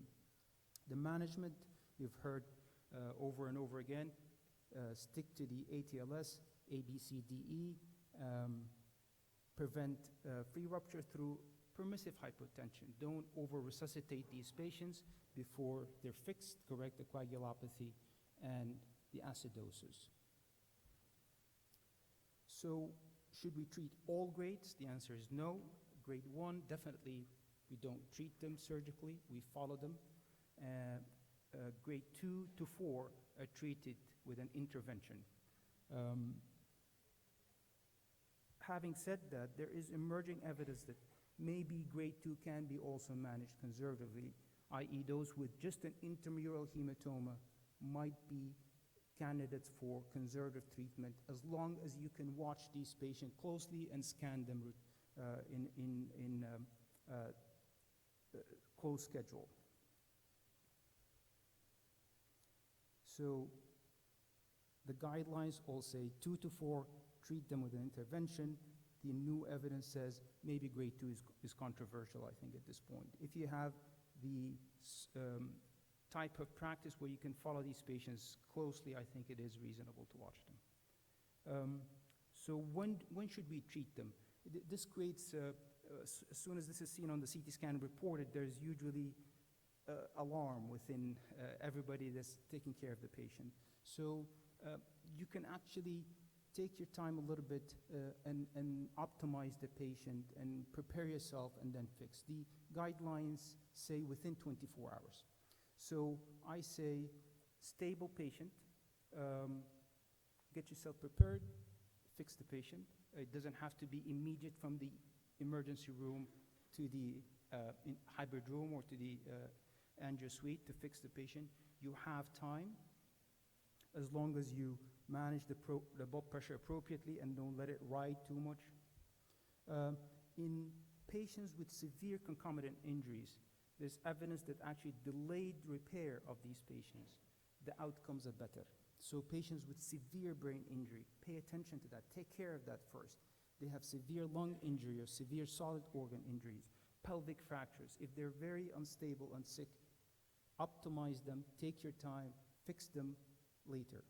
When is later? A few days later. And then this also creates, it happens very infrequently, but it does create confusion sometimes. So you have a patient, severe trauma patient with multiple injuries, solid organs, pelvic fracture, long bones, and a blunt aortic injury, and they're unstable. The CT scan shows a grade 3, no free rupture. Most likely this patient is unstable because of other injuries other than the aorta. If they are unstable from the thoracic injury, there should be extravasation. So multidisciplinary discussions between the trauma team and the vascular team is often required in an unstable patient who has a blunt aortic injury so that you prioritize your injuries correctly. You don't jump in to fix the aorta while the patient is unstable from the pelvic fracture or from the splenic injury. So how do we repair them? This is the traditional way of how this was repaired: open surgery, thoracotomy, and replacement of the aorta. This has almost completely replaced the traditional treatment. And this is done through putting a covered stent that essentially isolates the injured segment, leaves it in place, but isolates it from the lumen of the aorta. This stent is delivered through a large sheath through the femoral approach. This can be done through a cut down or can be done percutaneously from the femoral artery. These stents have to be sized. They're available on the shelf, off the shelf, and placed under fluoroscopy. The outcomes of the endovascular repair has shown superiority to open repair, essentially on all accounts in terms of survival and complications. How do we follow them up post-operatively? We get a CT scan prior to discharge, usually at 1 month, and 6 months and 12 months if the patient does follow up. Often with trauma patients, this may be challenging. The outcomes are very good in terms of endovascular repair. You see here, this is a study from early 2000s, 2008, the mortality of 7.2% from endovascular repair compared to open repair. This is just a case to show, to make some sense of how this repair is done. So the CT scan of a 32-year-old male was involved in a MVA. There's a pseudoaneurysm grade 3 injury. This is the angiogram. Here you can kind of see the image, the double image of the pseudoaneurysm. Conventional angiograms often underestimate the degree of injury. And this is the covered stent placed right at the origin of the left subclavian, sealing the pseudoaneurysm. In Mafraq, we see about 5 to 6 patients per year.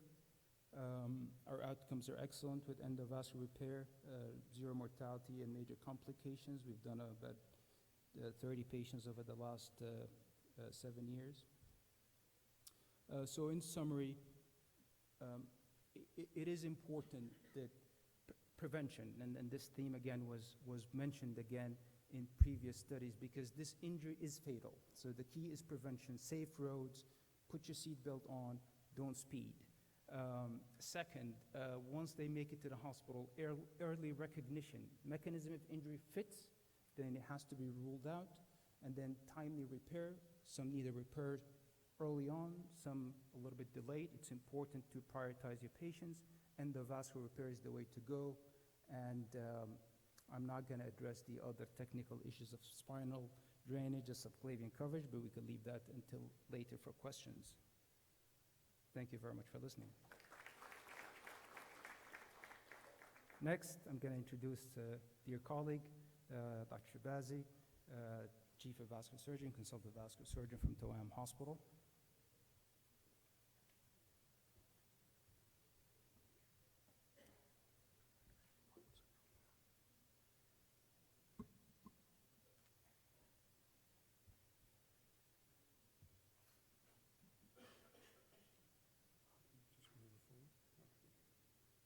Good evening.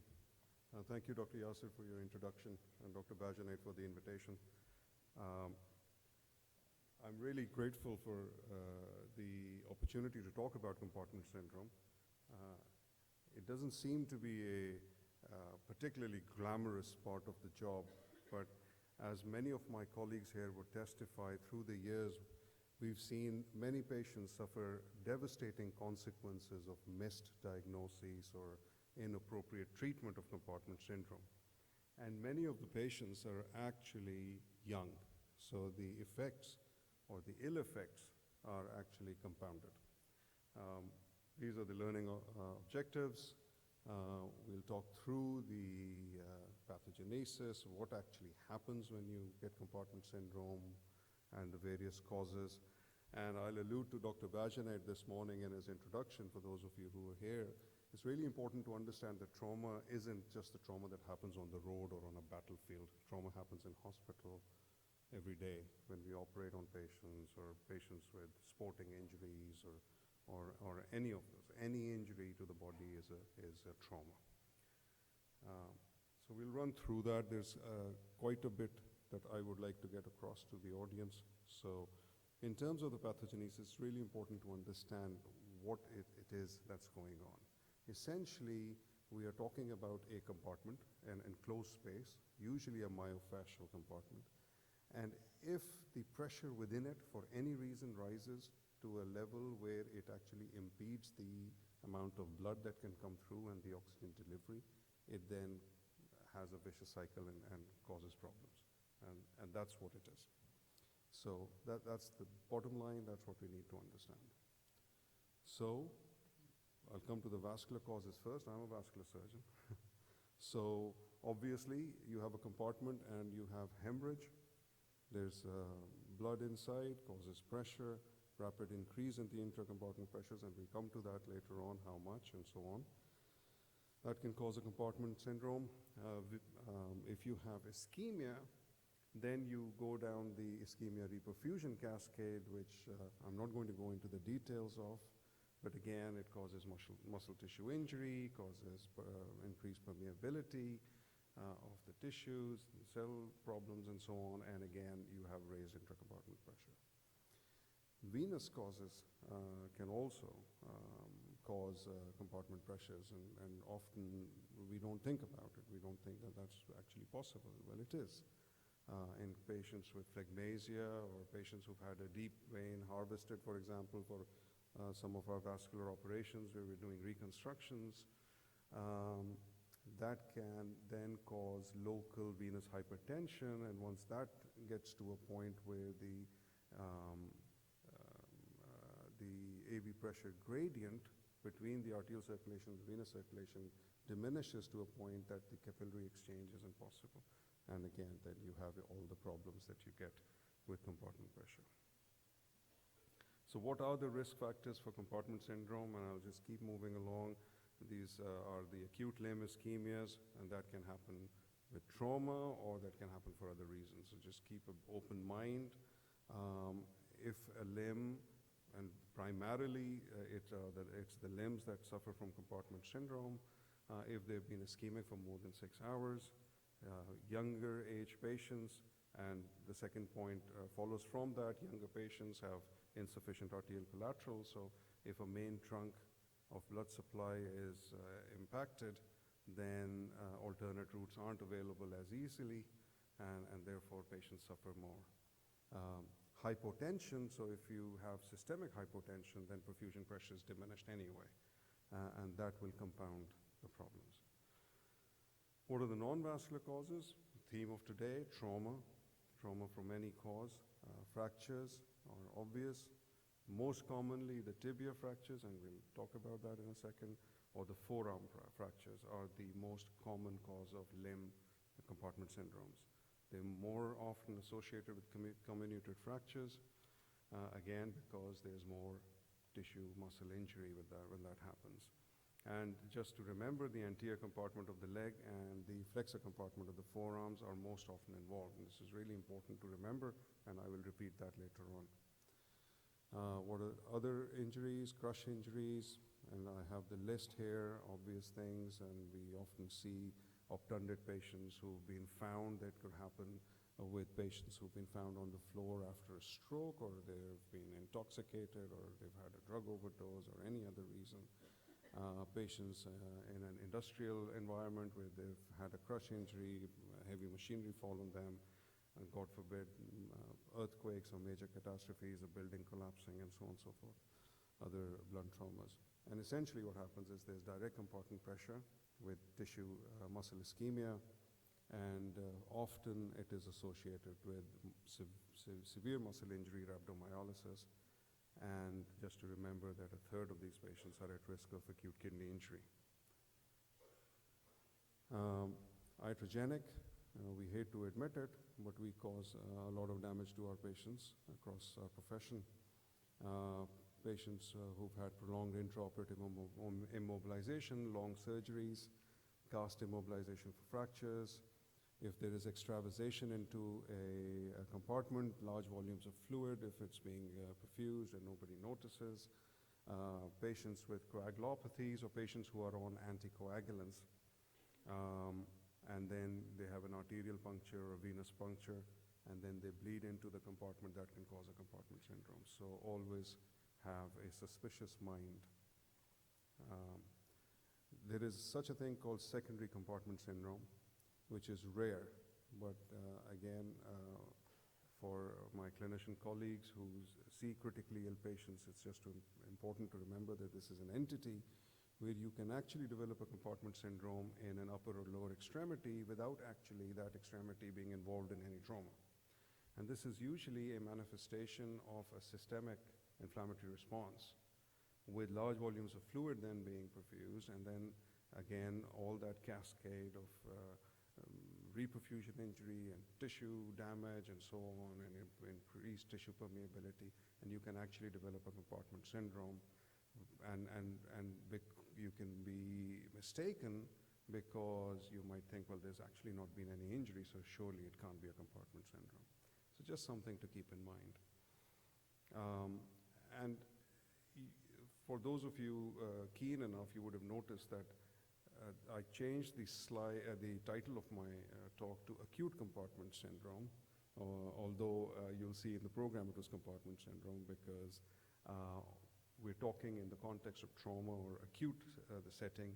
There is a secondary entity called the chronic compartment syndrome, and I'm not going to talk about that today at all.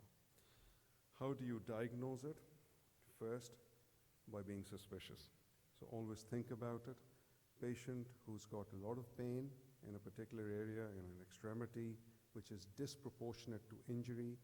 They are not responding to what you would seem reasonable amounts of adequate analgesia. They're not relieved, the pain is not being relieved by immobilization or reduction of the fracture. Think about compartment syndrome. Paresthesia, which would involve the nerves that are traversing that particular compartment.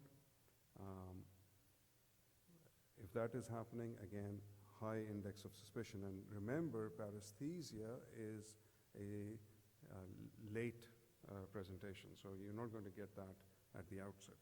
So foremost, pain out of proportion to what you would expect, have a high index of suspicion. In terms of the examination, you're expecting a tense, swollen compartment. That's obvious. That's why the whole problem is happening. And then you get pain on passive movement of the muscles in the compartment. And from there on, it leads on to sensory or motor dysfunction, as I alluded to in the previous slide. And you must have a working knowledge of what nerves are passing that compartment, so you can then elicit the signs that you need to make a judgment. And then you can get absence of pulses, but it's really, really important to remember, and I'm sure many of the people in this room know this, I know, is that the presence of pulses does not exclude compartment syndrome, and the fact that pulses are absent actually tells you that we're already kind of laid down the route. CK can be checked, and it would signify muscle injury, but not diagnostic for acute compartment syndrome. Compartment pressure measurement, this is always controversial. Some people feel very strongly about it. I do feel very strongly about it. I don't think it's required in most cases. An experienced clinician can make the diagnosis on basis of history and examination. And it should be reserved for equivocal cases where the diagnosis is truly in doubt, and again, you can agree to do a compartment pressure measurement, but then the person doing it should know the anatomy, should be familiar with all the muscle compartments of the limb in question, and I feel that often if you concern yourself too much with measuring the compartment pressures, you actually delay what is essentially definitive treatment and what's actually going to cause, what's going to prevent problems. So what are the criteria for fasciotomy? Sole intense compartment, exactly the history and physical. If you've done your history and physical and you think it's a compartment syndrome, you need to do a fasciotomy. When I was training, we were told if you're suspecting compartment syndrome, treat it. And I stick to that to this day. Obtunded patients, patients with ventilators and so on,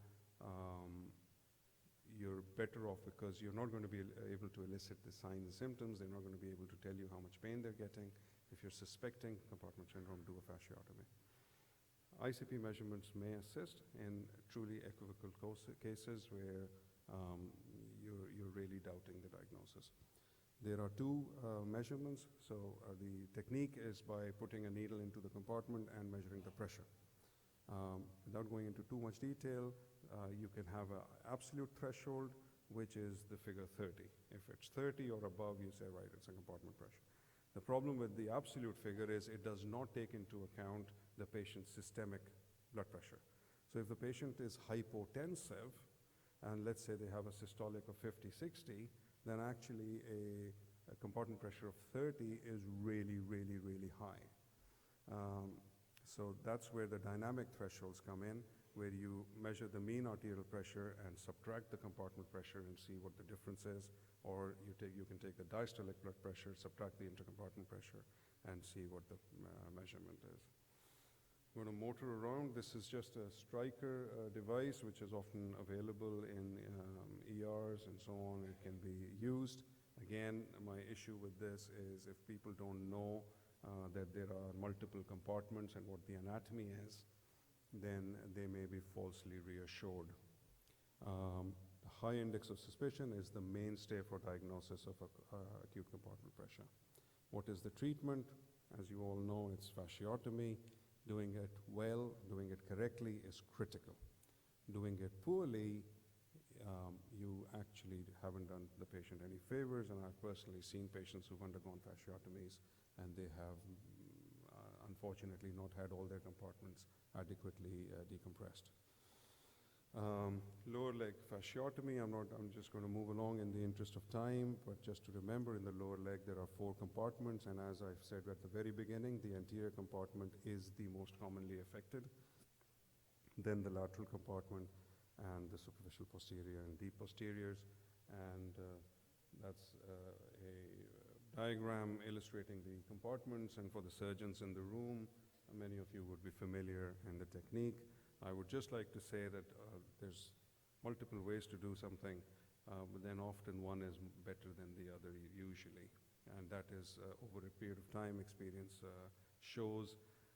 In this case, a double incision technique is better, it's simpler, it's easier. You can do a 4-compartment fasciotomy with a single incision, and I have seen surgeons try to do that in the interest of cosmesis and so on. And actually, a patient's never going to thank you if you only gave them one scar, but left them with a foot drop or left them with a dysfunctional limb. So just do the job properly. Upper extremity fasciotomy, this is less common than the lower limb, but nevertheless, in the upper extremity, this can happen. There are 3 compartments. You decompress the flexor compartments from the volar aspect and the extensor compartment through the dorsal. Unusual presentations, just to remember, you can have compartment syndrome in the hand, the foot, the thigh, buttock, and so on, and I've just listed a few. I'll be happy to share this for anybody who's interested. What are the complications? The systemic complications: hyperkalemia, hypocalcemia, elevated liver enzymes, DIC, myoglobin, it's all on the slide. Local complications, as you're all aware, amputations, neurological. What is more important is this slide. If the fasciotomy is delayed for greater than 12 hours, more than half the patients will end up with an amputation. So that's how time-critical diagnosis and management of these patients is. And 92% of patients will suffer significant permanent neuropathy. If delayed for more than 36 hours, amputation is inevitable. It's always going to be a non-viable and a dysfunctional limb. If for some reason the patient hasn't been diagnosed for 3 to 4 days, please don't do anything at that point, because that will just compound the problem. Um, I just wanted to run through abdominal compartment syndrome. We're just running slightly out of time, but I just want to race through this. Remember, compartment syndrome can happen in the abdomen for a number of reasons. These are the clinical signs: tense abdomen, tachycardia, hypotension. Hypotension is not necessary, but can be associated. Oliguria is a very, very important sign. Respiratory dysfunction, a ventilated patient, difficulty to ventilate with a tense abdomen, think of abdominal compartment syndrome. And these are the associated risk factors. I think we're out of time. I'm going to stop here. Thank you.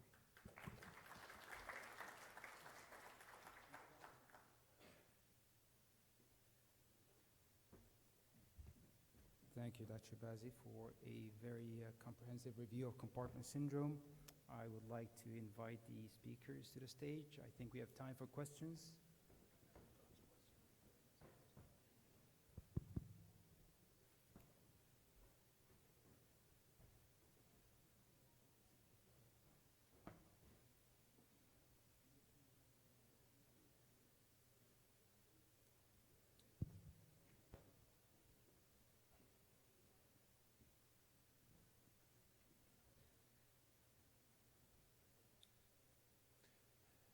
Ed Black, excuse me. I have a question about long-term management of people with stents.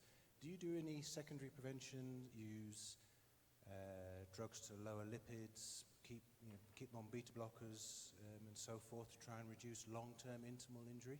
Is it necessary?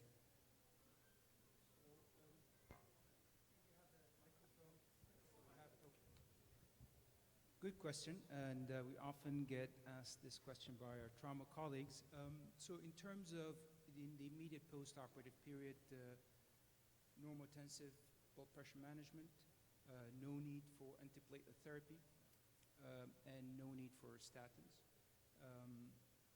These are typically young patients with healthy vessels, and from all the societies, there's no position on antiplatelet other than it's not recommended for the stent. Obviously, if it's a patient who is on statins and aspirin for pre-existing conditions, that's a different story. The follow-up protocol is different from practice to practice. Typically, prior to discharge, 1 month, 6 months, and 12 months if they follow up. The problem is most of them don't keep coming back.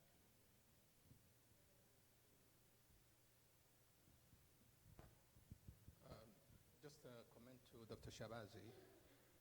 I agree with you entirely about the high index of suspicion when you have a patient with compartment syndrome. I think it's very crucial to say, forget about measuring the pressure, forget about anything else. If you are in doubt, take it out. If you are in doubt, make fasciotomy. That's not going to harm the patient apart from the cosmosis. If you miss the diagnosis, then as you correctly said, there will be quite a harm that would happen to the patient. I hope you agree with that. Thank you, Dr. Bukhari. Yeah, completely agree with everything you've said. Yes.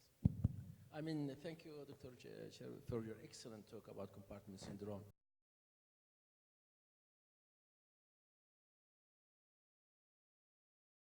Doesn't work. I've recently reviewed few papers regarding looking to the angle of the leg with the tibia, and it's operated with the bendable, doesn't work. Looking to the flow, also with Doppler flow into the muscles, it doesn't work. The only best diagnostic test for compartment syndrome is the doctor. If you have doubt, you just open it. That's the easiest way, and I can tell you we tried this so long. The other important thing from practical point of view, I can tell you a story of myself where I felt guilt. During the Gulf War, I did an embolectomy for a young lady. The leg was soft. We were not expecting it to have compartment syndrome. Then we had a lot of 3 days being involved in military accidents that we almost forgot about the lady. 3 days later, she lost her leg. So if you are really in doubt, do the fasciotomy. Don't think about many incisions and etc. You need a viable leg with the scar. This is the practical message. My question for the thoracic, simple question. what's the place, because there's this area what you spoke about, stenting, of course it reduces mortality, it's very good for, early outcome renal function, but what are the indications for open thoracic surgery at this time? If you can give us a guidance, please. So certainly endovascular has become the first line treatment. When should you not do it? If obviously the expertise are not available. And secondly, anatomic criteria. So these stents come in pretty big sheath. So the smallest sheath is 16, 18 French. So it's a pretty big tube. And if you have a younger patient, you may have difficulty delivering this through the femoral. The option of doing a conduit in some patients is not an option because of concomitant abdominal, bowel injuries, pelvic fractures. So if you have anatomic reasons, either to deliver this device to the aorta or the arch or where the tear is not conducive to covering that area, then you have to resort to open surgery from an anatomic point of view. Yes? This is not my question, because I know it's from a technical point of view. Are you a radiologist?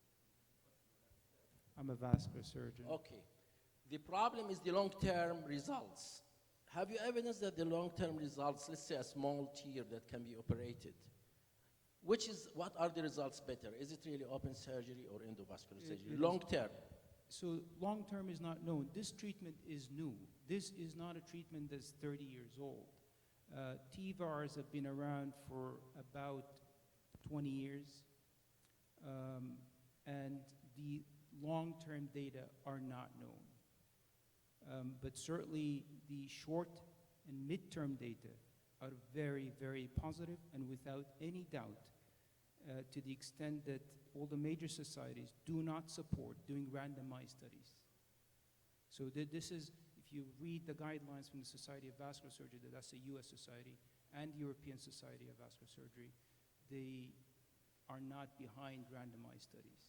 So no patient should be put through an open repair that is a candidate for an endovascular repair. And I would like to also talk about compartment. With so many young doctors and nurses in the room. So recognition of compartment is very important. We've talked about don't measure the pressure, you suspect it, do a fasciotomy. How do you suspect it? You guys are the front lines of delivering care to these patients. So if there's pain that's out of proportion, if it's pain in the calf and not at the surgical incision with the femoral embolectomy was done on an acute limb ischemia patient, suspect that this is compartment syndrome. Assess the patient. Don't give pain medication over the phone. We often say this to the residents. You get a vascular patient, you get a trauma patient, go and see the patient. Press on the compartments. Do passive movements of the foot. Passive movements are very painful. Plantar flexion is very painful on the anterior part of the leg if they have a compartment syndrome. So make sure you go and examine the patient. They will have a pulse most of the time. Leg will be lost above the knee. So that those patients typically end up with above knee amputation if we miss a compartment syndrome. So pain out of proportion, press on the compartments, they'll be tender and tense. There'll be passive pain, pain with passive plantar flexion. There's be paresthesia between the first and second toes. And that's actually the earliest sign. If it's there, patient gets a fasciotomy.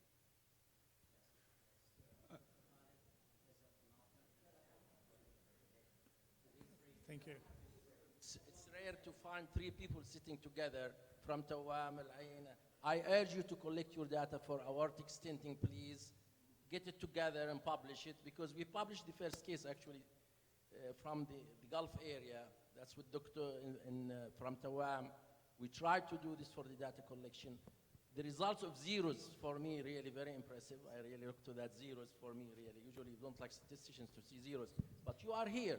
You can really ask someone of you to take the lead and the sitting here on the table, discuss how would you collect these 50 patients, which doesn't take a lot of time. So we need what is the experience of the local Abu Dhabi, stay. Don't go up to others, just in Abu Dhabi. I think it will be very useful for all of us. Point well taken. We'll take another question. Dr. Khalid? Okay. Thank you very much. Khalid Aktumi Alain. One question to Dr. Ali Jawad. You said that time is essence for reconstruction after trauma of the limb. And usually patient comes in, not within the 6 hours, maybe at the end of that 6 hours. And the reconstruction takes time. Do you normally use stents or shunts while you are reconstructing these patients, the limb? That's a very good question. First of all, 6 hours is not the rules. I mean, this is mostly for the nurses. That 6 hours could be stretched to 24 hours or 48 hours a lot of times. So there's nothing, say, 6 hours, you cannot reperfuse or you cannot revascularize. There are some patients that we get from Fujairah or Northern Emirates, and they've been ischemic for 24 hours, and revascularize them, you have excellent result. And there are people who even come after 3 or 4 hours, and they already have the irreversible damage to the nerve that whatever you do, you cannot save the leg. I guess it depends on the age of the patient, the presence of collateral circulation, where the vessel is injured, and a number of factors. Now, the question that Dr. Khalid is putting there, how about just using shunt to buy some time? Shunt has been a controversial issue with the extremity vascular trauma. There have been many studies around it. Recently, there were studies from Iraq, the American soldiers in Balad, a base called Balad. They published their series about using the shunt in extremity vascular trauma. I would answer that very shortly by saying that if the trauma surgeon is on the front lines and he's very familiar with the shunt and how to use it very quickly and very effectively, then it may be a great idea just to put the shunts and then transfer the patient to a tertiary center or on the back hospitals. However, I think if a patient is on a civilian practice in a tertiary center where vascular surgeons are there, I think by the time you prepare the vessels and then trying to unpack the shunts and just put the shunts in, that takes the same time probably for you just to repair the vessel by putting a small bypass with a little vein or a patch. I think maybe different vascular surgeon has a different opinion on it, but I think if it comes to a tertiary hospitals with the presence of a vascular surgeon, don't waste your time using a shunt unless there is a major other trauma, intracranial, thoracic, major abdominal trauma that you want to address first, and you just want to put a shunt quickly and then deal with it later on and do a definitive vascular repair. I don't know if Dr. Chapaz has a... No, thank you. I completely agree with Dr. Jawaz. I just need to make this additional comment. Like anything else, shunts can have their own problems as well. And this can be seen in all aspects, whether it's carotid and so on. And again, with shunts, there is, not often, but not infrequently, shunts can thrombose, shunts can occlude, and you could be falsely assured that you've got a shunt in place, and so the blood flow is continuing, and that may not be the case. So I also, I would agree, if the patient is not in a place where there is a vascular surgeon, get the patient to a vascular surgeon, and if a vascular surgeon is available, just call the vascular surgeon as soon as possible. Yeah, question from Dr. Shabazz, it's Dr. Malcolm here, orthopedics. Should you always do fasciotomies of the lower leg after traumatic dislocation of the knee? I don't think it's always necessary. However, if there has been significant injury to the soft tissues, if the surgery has taken a long time, if the patient's been obtunded for some time and so on, again, I wouldn't hesitate to do a fasciotomy if you think that, if you have a suspicion that there may be, rather than not do it and then have to bring the patient back to the OR in 4 hours or 6 hours or 12, you might as well just do it then. I wouldn't have any issues with it. So if it's accompanied by a vascular injury, I will always do a fasciotomy. If it is not and vessels are not injured, then no. If the dislocation was reduced promptly and the patient is awake and can be examined, then no, in the absence of vascular injury. If there's a vascular injury, for me, I would do the repair coupled with a fasciotomy, regardless of whether the patient mental status is going to remain intubated or not. But I'm sure there's different in practice, and what Dr. Shabazz said is absolutely reasonable if you can follow the patient. Add one thing for the nurses. If you're doing vascular injuries and you're repairing, opening the poplite and everything, to finish off your fasciotomy, take about 30 to 60 seconds to open the anterolateral compartment. So it's only 20 or 30 seconds, rather than going home and not sleeping over it overnight and you get called by the nurses a million times. Literally 60 seconds or less, you open the other anterolateral compartments, or 30 seconds. I don't have a Dr. question. Ahmed? Yeah, I don't have a question to anyone, but I just wanted to tell everyone about the trick we use in Cape Town. We teach it to students to control bleeding. Basically, if you have any small wound and it's bleeding, put a Foley's catheter, inflate it with saline, tie the Foley's catheter and suture the skin.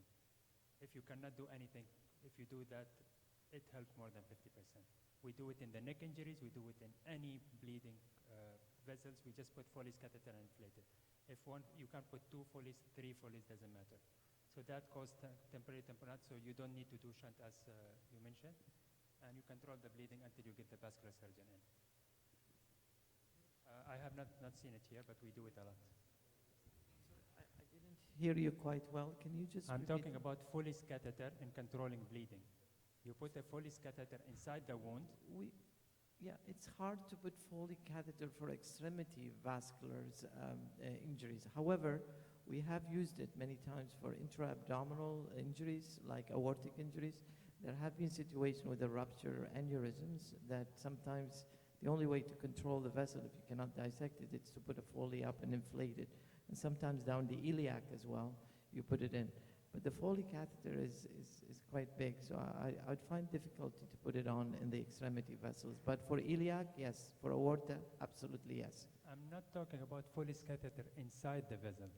If you have a penetrating injury, you put it in the penetrating tract itself. I guess, yeah. And we use it extremely often. All the students knows how to do it, and everyone knows how to do that. No, just inside the wound. Yeah, actually that's a very good technique, and actually it can be very useful for subclavian injuries, where you can put the catheter around the subclavian and inflate the balloon and causes compression and tamponade. Yes, absolutely. I think we have time for one more question, and we then wrap it up. We're running way out of time. Go ahead, Dr. Khalid. Thank you. Thank you. It's a question to Dr. Yasser, to you. You spoke about spinal drain during stenting. And my personal experience is I never put a spinal drain in a trauma patient where we have to put a stent in. What is your experience? I mean, do you do that regularly or no? Very good question. So the issue of spinal drainage is if you put a covered stent in the aorta, is you cover some of the intercostal vessels. And if you have covered the subclavian or part of the subclavian, you deprive the spinal cord or part of its blood flow through the vertebral artery.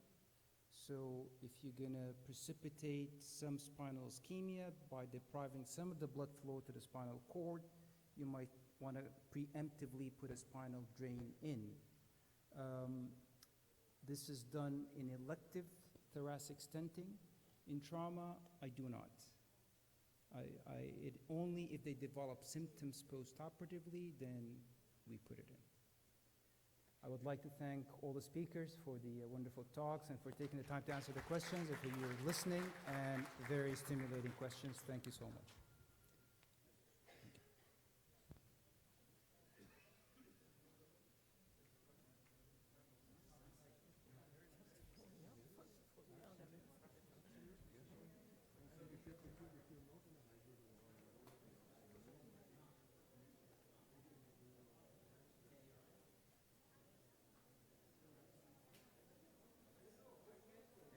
For the next session.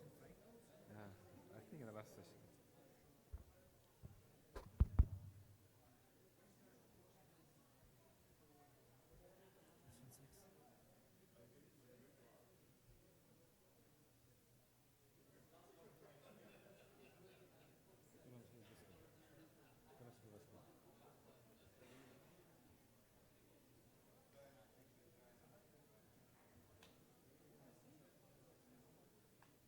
I know this to be the second. This one? Yeah, Yeah, second. second. Second.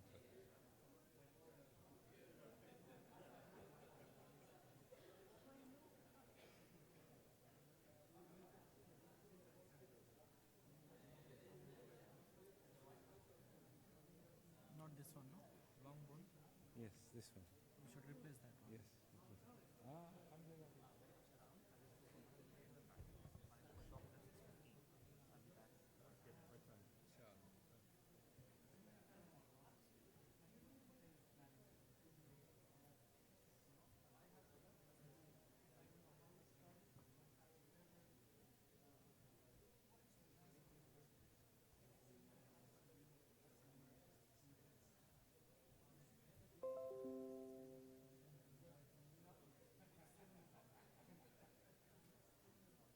Succeed?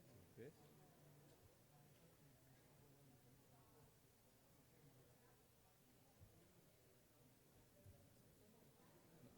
That title it was before.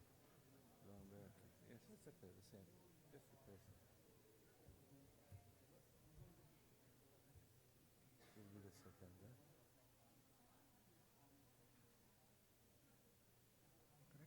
Yes, that's it.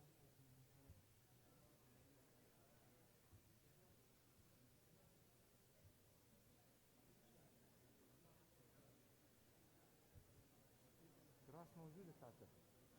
The others are there, huh? This is the first one. First one. Yeah. Let's see it.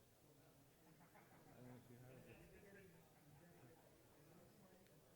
Ah, so you have it. And the others are there. The other two, huh?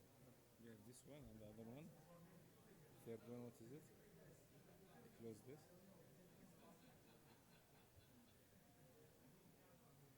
This is lumen fractures. Then we have the major trauma, amputation, and then the deal.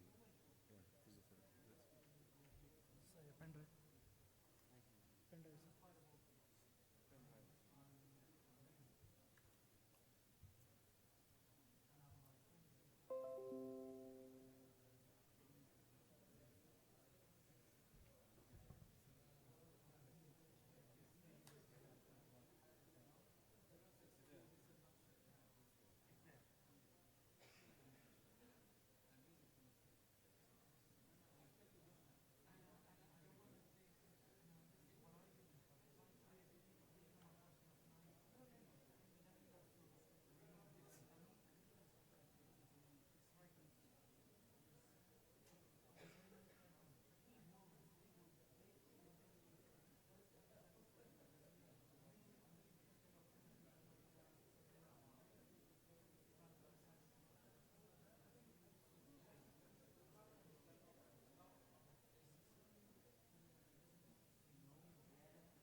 test one. Check. Check. Test.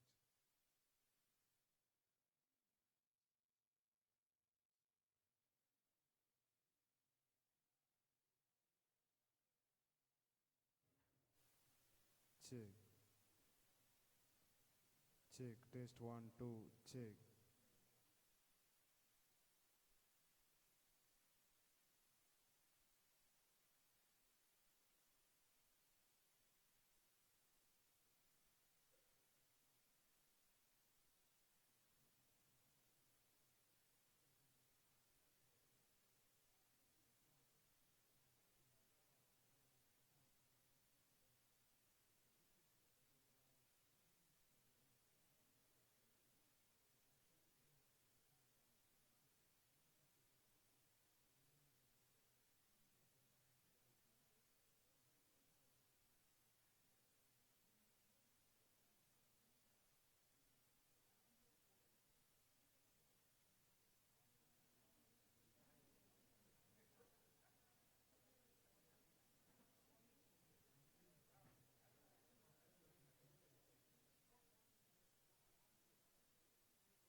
if it is working in the same format or not.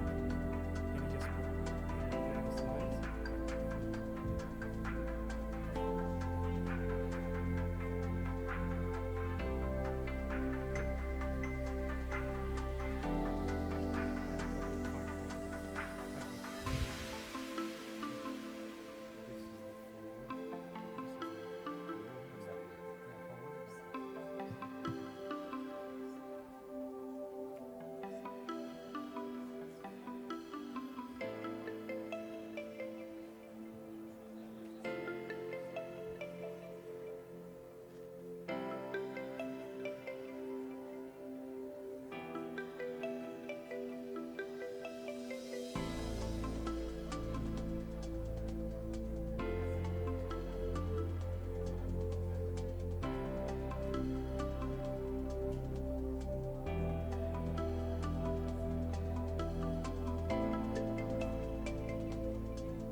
We can start our session.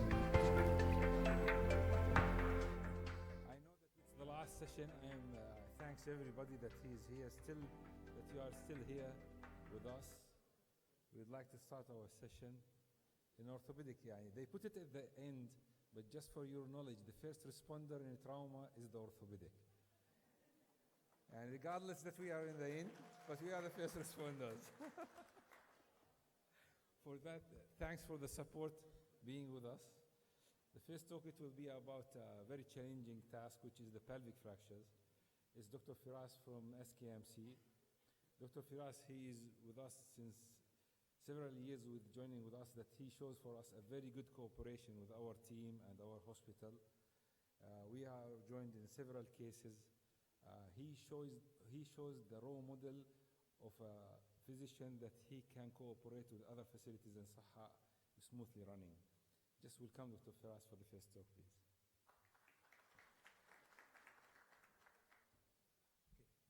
Thank you very much.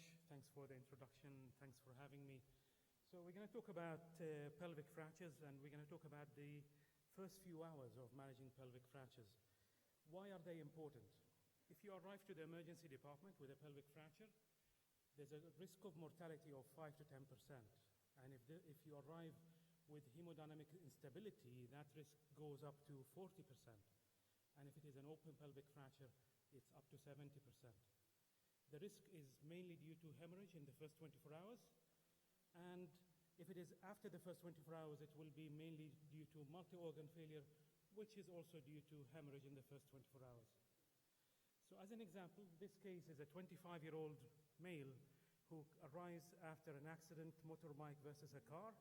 He's got a pelvic injury, as you can see, and you can see he's got diastasis of his symphysis and opening of the joint at the back. In addition to that, he's got multiple bony injuries, and on top of that, he's got multiple open limb injuries and chest injury as well. Now, this patient is hemodynamically unstable. So the response will be panic. He's hemodynamically unstable. He's got a high risk of passing away. And this is the emergency doctor. He's in panic. He calls the orthopedic doctor. He's also in panic as well. So pelvic fractures, from the point of view of people who are the first attenders, are scary, they're daunting, and they are complex. And my job here today is to tell you the principles of managing those cases in the first few hours. They are complex in terms of fixing them, and that's not for you to think about. What you need to do is you need to make sure that those patients are kept safe in the first 24 hours and they reach to the surgeon who's going to do the complex pelvic fixation. So I'm going to teach you this in 4 simple steps. But before I give you the 4 simple steps, we're going to go briefly over the simple or basic principles of pelvic anatomy and pelvic fractures.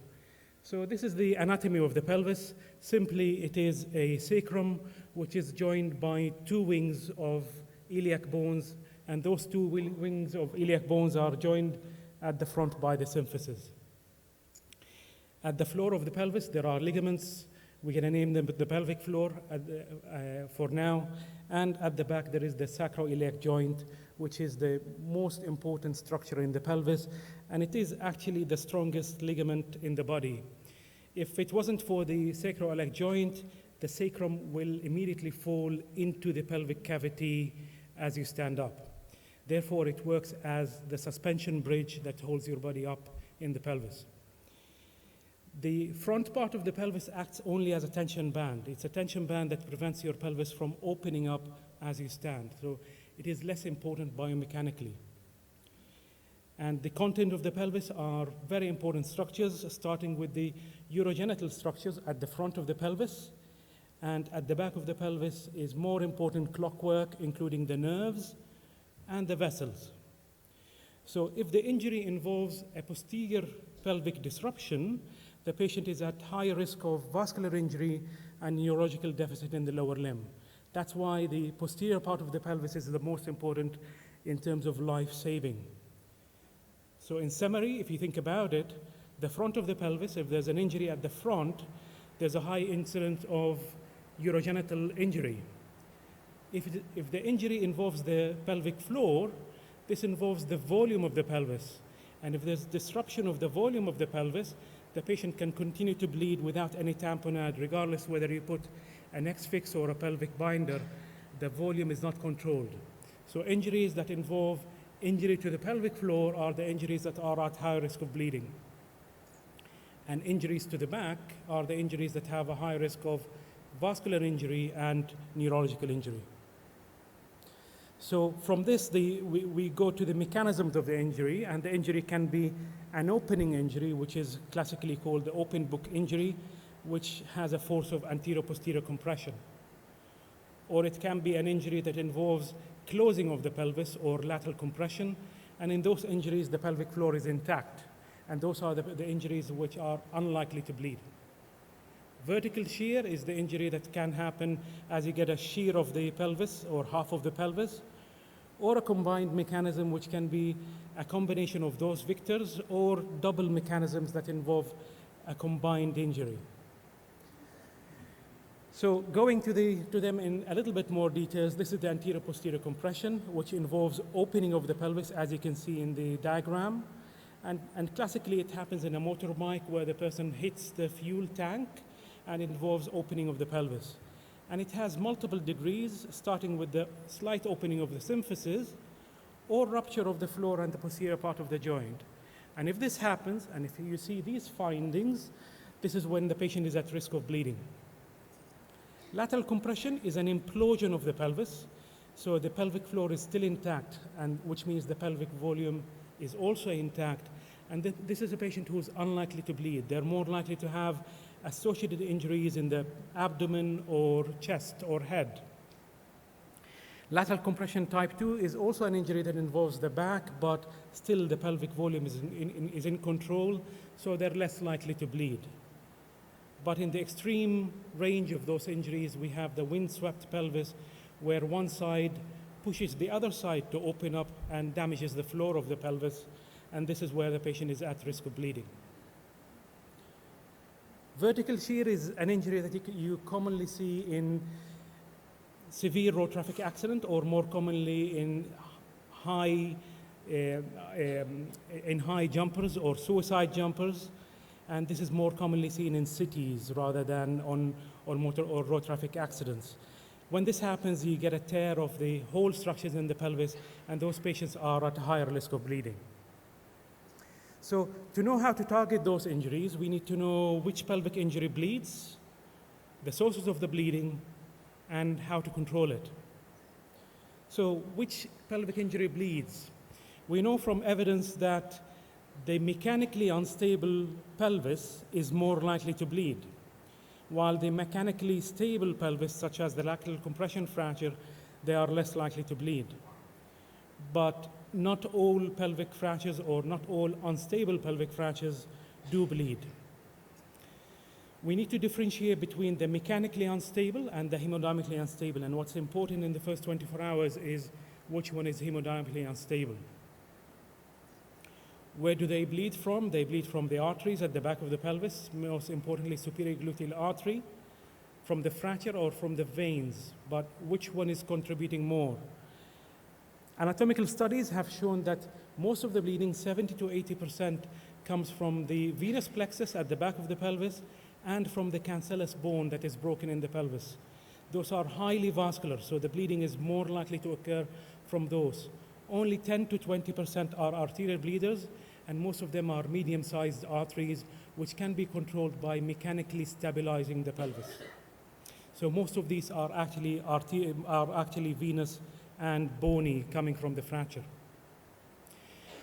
Now, this is the common classification that changed the management of pelvic fractures since it came out, and this is the Young and Burgess classification.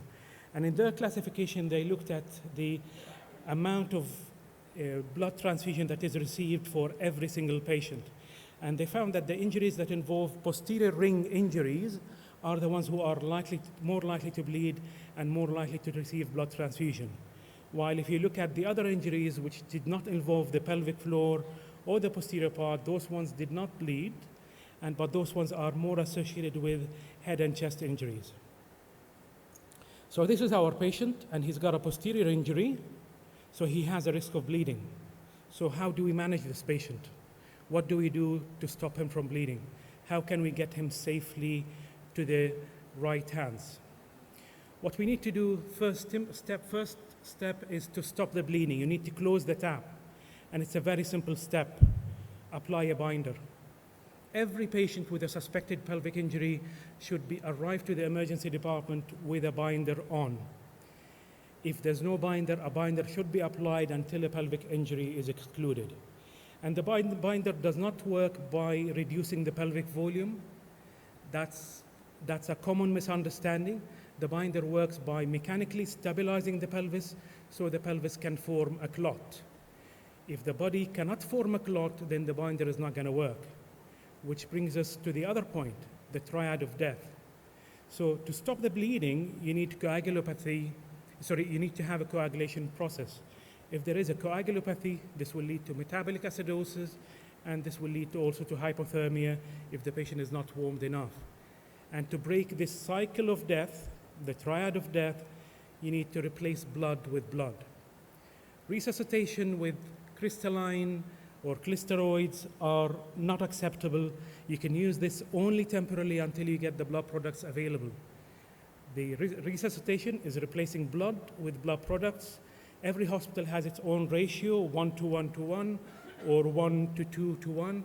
Every hospital will have its own ratio, but you need to replace with blood products and make sure that the patient is warm. If you do this, you will break the cycle of death. Now, you can never go to war if you can't see your enemy. You need to see your enemy. You need to see where the bleeding is happening. is a chest, abdomen, or pelvis. The patient needs to go to the CT as soon as possible. And the CT, the common saying of the CT being the dome of death does not apply to most patients anymore. CT can be done within few minutes and within the time of resuscitation. You need to identify your enemy to act upon it, and it is advisable to do a dual phase CT, which involves arterial and venous phase. If you do an arterial phase, you can see a blush such as the one that you can see here. And if you see the blush, you can do an embolization through the interventional radiologist. Or if you see a hematoma with no control with a binder, you can take the patient for pelvic packing and external fixation.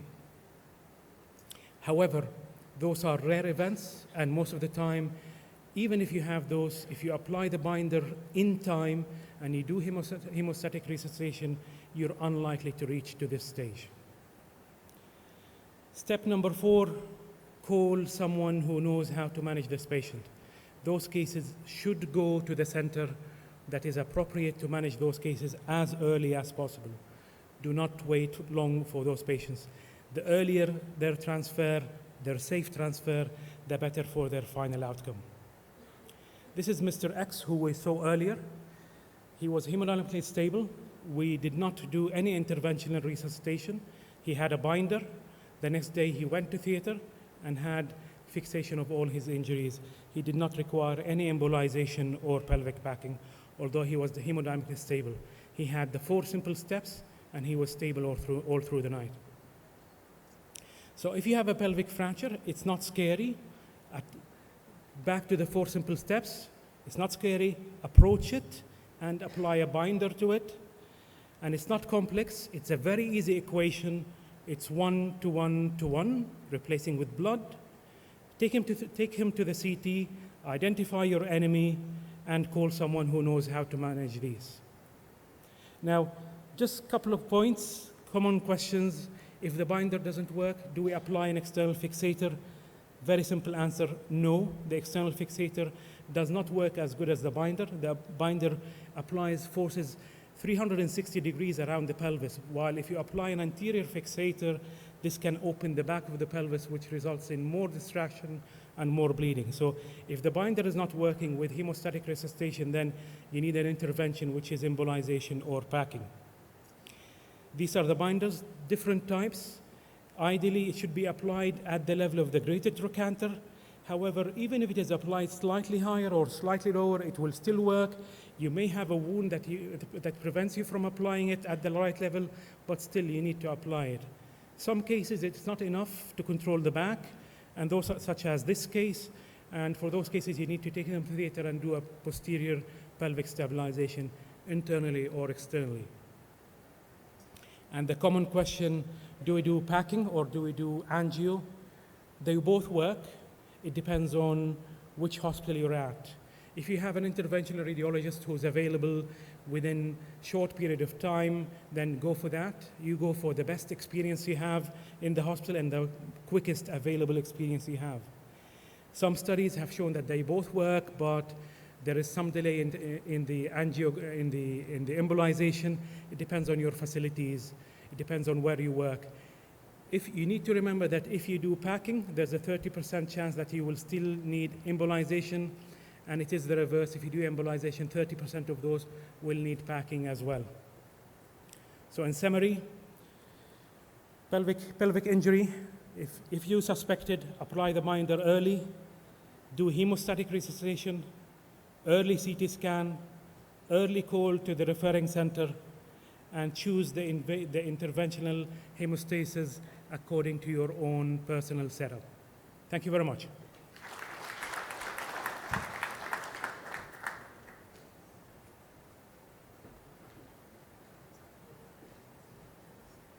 Thank you for Dr. Firas that he has been in time. Second lecture, it will be about the long bone fractures. And I'd like to give a hint about the long bone fractures and this orthopedic doctor, how they are thinking about the bones. Are they bone collectors, or they are only bone collectors, or they are physicians and they are dealing with patients? we'll speak about the long bone fractures and the principles of management. We can see the objects, which is the indication for operative treatment, and in diaphyseal fractures, and choice of implants in diaphyseal fractures in different bones. We would like to speak about the fracture reduction, how it can be either anatomical or functional. Anatomical, we mean it by the primary or secondary healing of the fracture. It depends on the reduction, how we do it. Anatomical reduction occurs when all bone fragments are restored to previous anatomical position. That's mainly on the articular fractures, we have to restore the fracture. For the functional reduction, it occurs when a reduction is achieved compatible with normal limb function following fracture union. That means it's mainly in diaphyseal and metaphyseal fractures.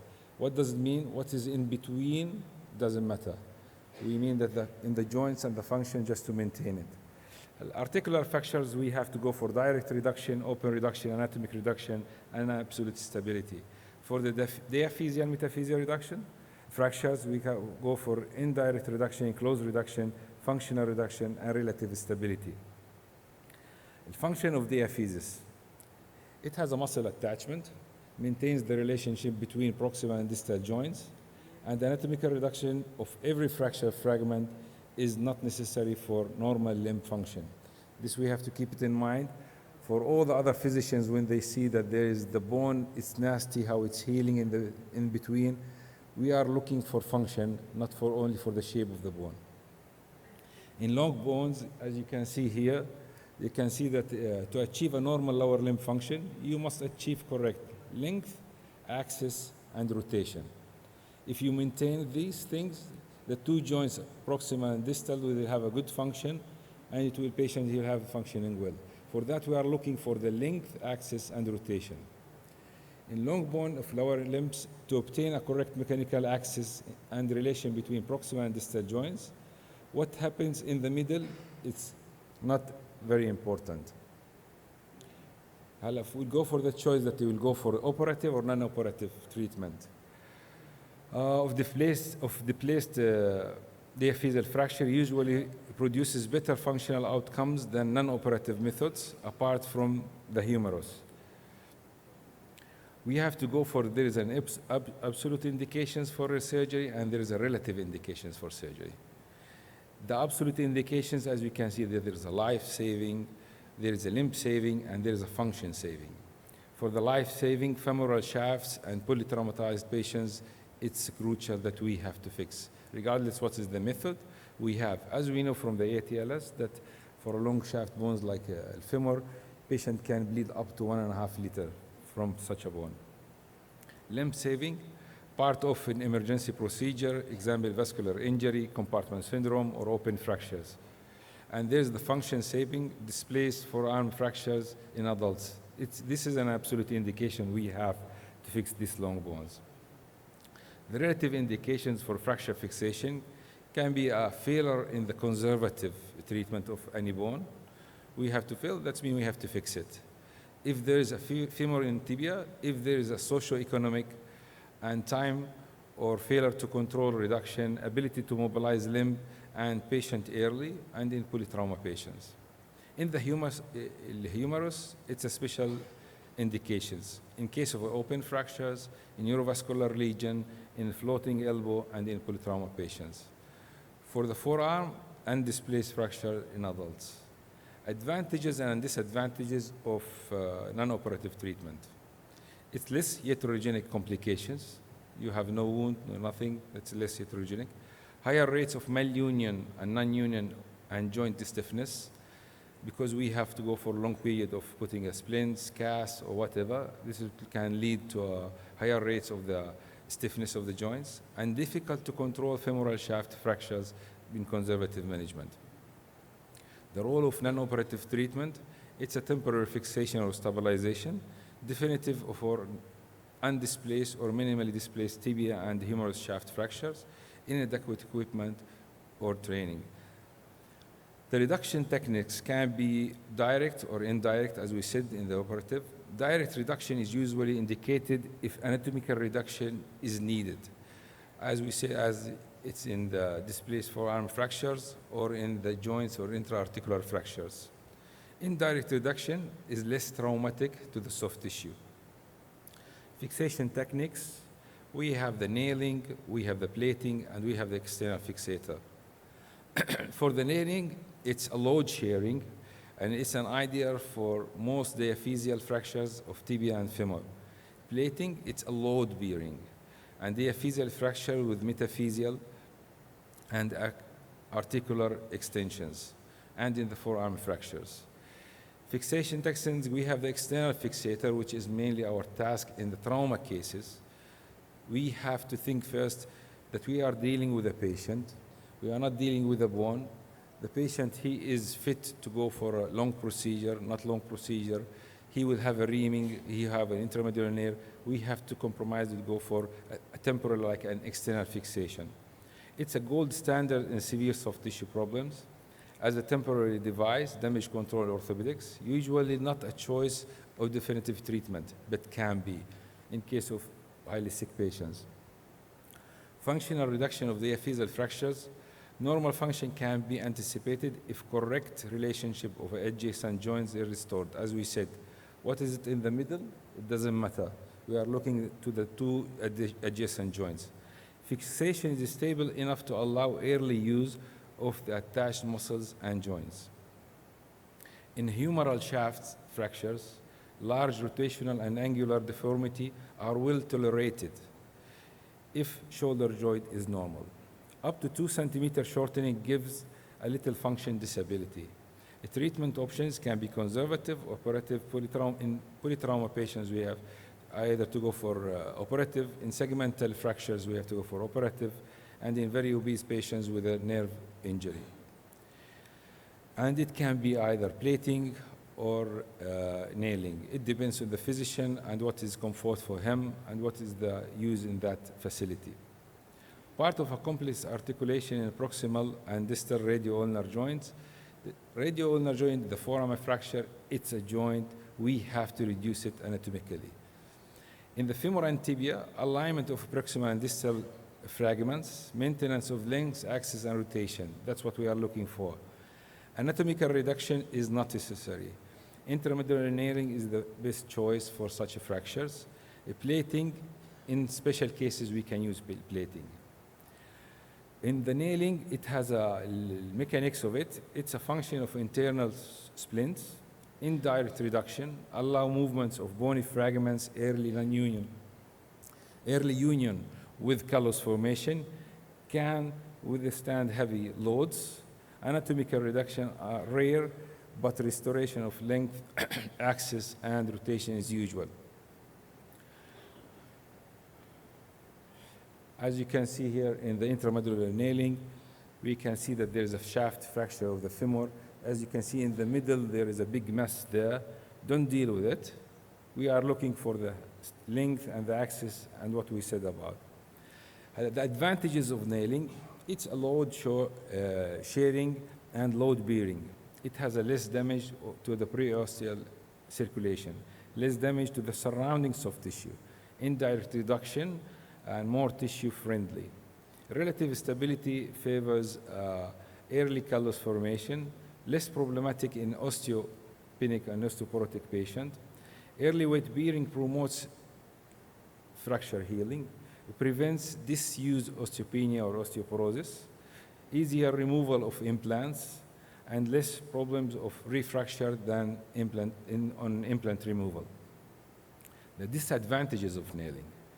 It has a limited indications in epimetaphyseal and in open fractures. It has a risk of malalignment and malrotation. Intraoperative fluoroscopic X-ray exposure is high. Risk of pulmonary embolism in polytrauma patients, and reaming interference with industrial blood supply. Because the blood supply of the bone, 75% of it is from endosteal. And while we are using an over-reaming, we are damaging partially the blood supply of the bone itself. Intramedullary nailing is indicated for the majority of closed tibia fractures, open fractures with adequate soft tissue cover. Plating of the diaphyseal fractures. Intra-articular fracture extending to the knee joint. That means if the fracture is a shaft or metaphyseal fracture, but extending to the agent's joint, we have to go for plating because we have to restore the joint surface. Associated with ipsilateral proximal distal fractures, if there is a vascular repair associated with distal femoral and proximal tibia fractures, periprostatic fractures, when nailing is contraindicated, we have to go for plating, and biological reduction and plating. Advantages of plating, it's a precise of fracture segments. It's good for that, it's good for in the forearm, and good in the metaphyseal fractures near or extending to the joints. Can see and remove soft tissue interposition, because what's one of the challenges that in orthopedic, that always there is a soft tissue that's going in between the bones. And while you are doing an open reduction, you can remove this interpositum, but if you go for an indirect, you cannot remove it. For that, if it's a joint or around the joint, we have to go for, to open, to clear, and to have an anatomical reduction. It's a less radiation because we are opening it and we can view it. Indirect reduction available in an MIPO. MIPO, we call it for the minimal invasive percutaneous osteosynthesis, because we are using some platings that we are using just little holes distal or proximal, and we are using a sliding mechanism that we can reduce the fracture. And this anatomical shaped plates, it takes the shape of the bone and can do the job and the reduction. And there is no need to open all the soft tissue around. The plating of the fetal fractures, you can see some examples here. Disadvantages of plating can be stripping of tissue and can cause more injury, especially if we have a surgeon that he is a little bit aggressive or in hurry. As usual, orthopedic we are some. We are as the same as our patients. I'm always telling the orthopedic doctors they are aggressive like their patients.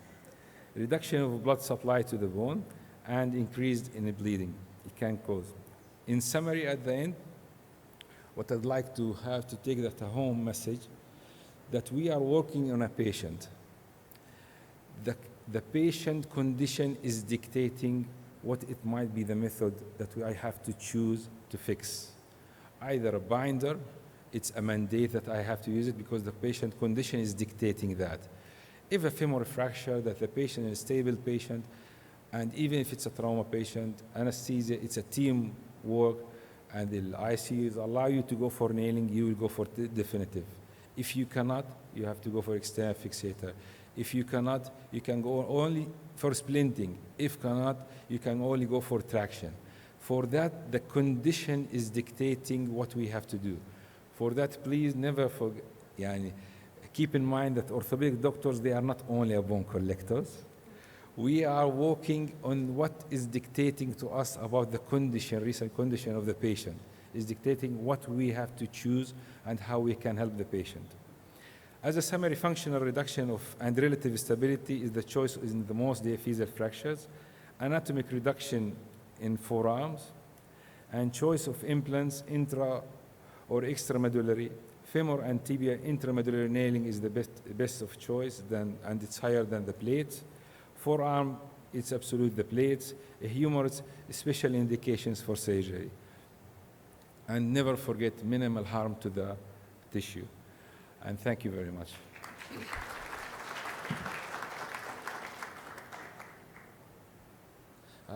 The next, it will be about the traumatic amputation for Dr. Mu'taz. Please welcome.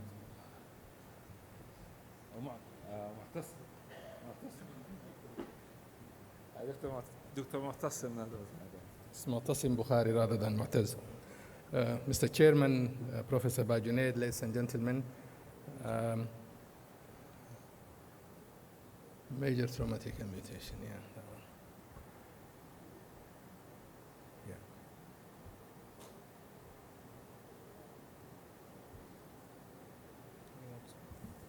This one?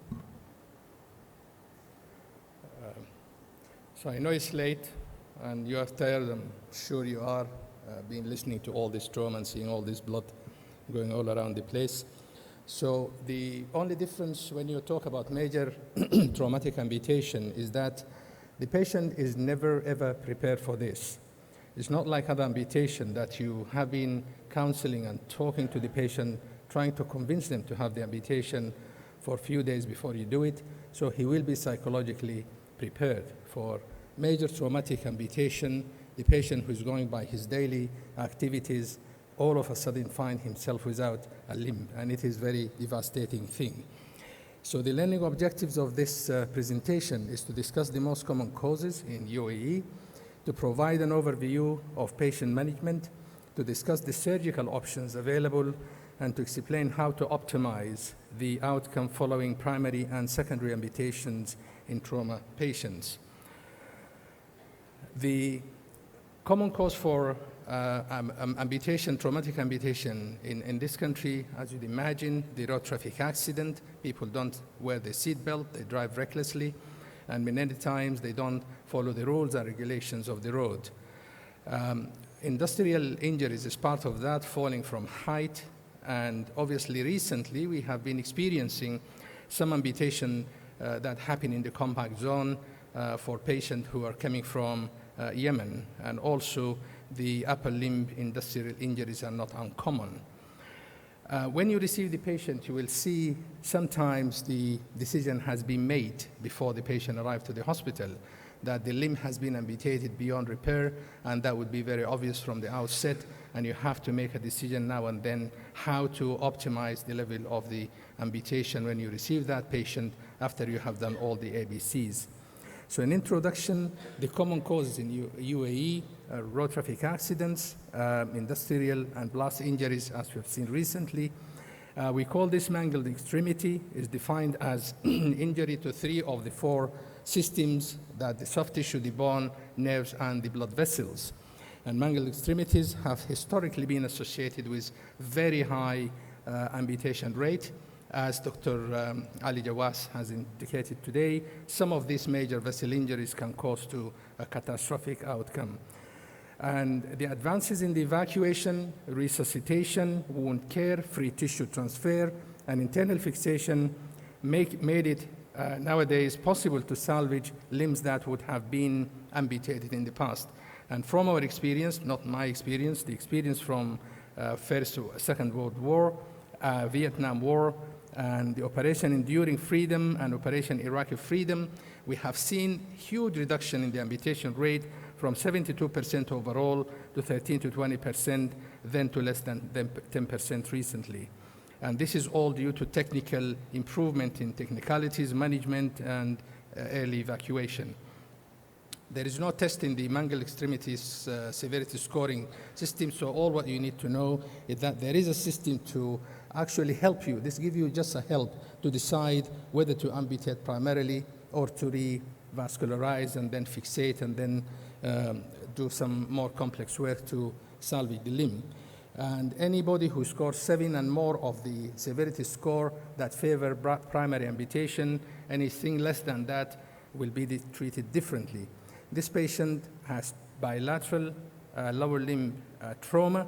The upper limb, the upper side of the screen, that limb has shown quite significant tissue loss, bone loss, and nerve injury, and the other leg didn't suffer that much, and the outcome is very clear. In the bottom picture, the left side has been amputated primarily, and you can see the external fixator on the other one with fasciotomy wounds. We can't see it anymore.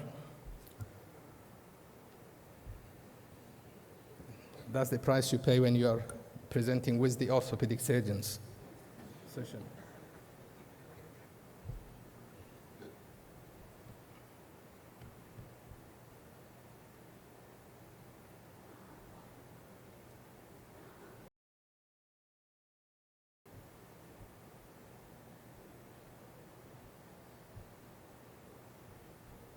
Okay, here we are.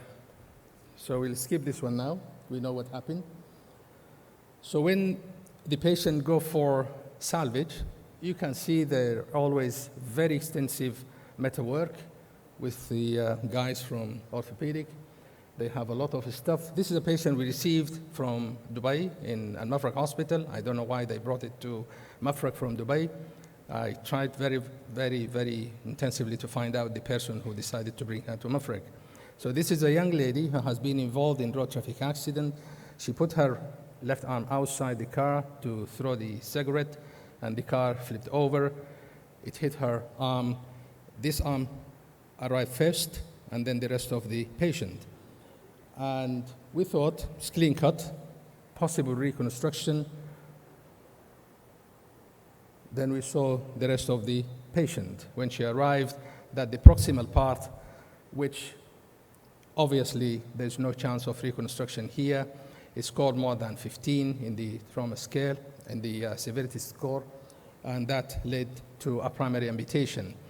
It is very important to document this in pictures, and I'm sure Dr. Salim, when I talked about this, he started hanging his head because it caused a lot of havoc. This patient is a young patient, she's a female, very attractive young woman, and she was unconscious when she arrived in the hospital, and she woke up with lost limb, upper limb.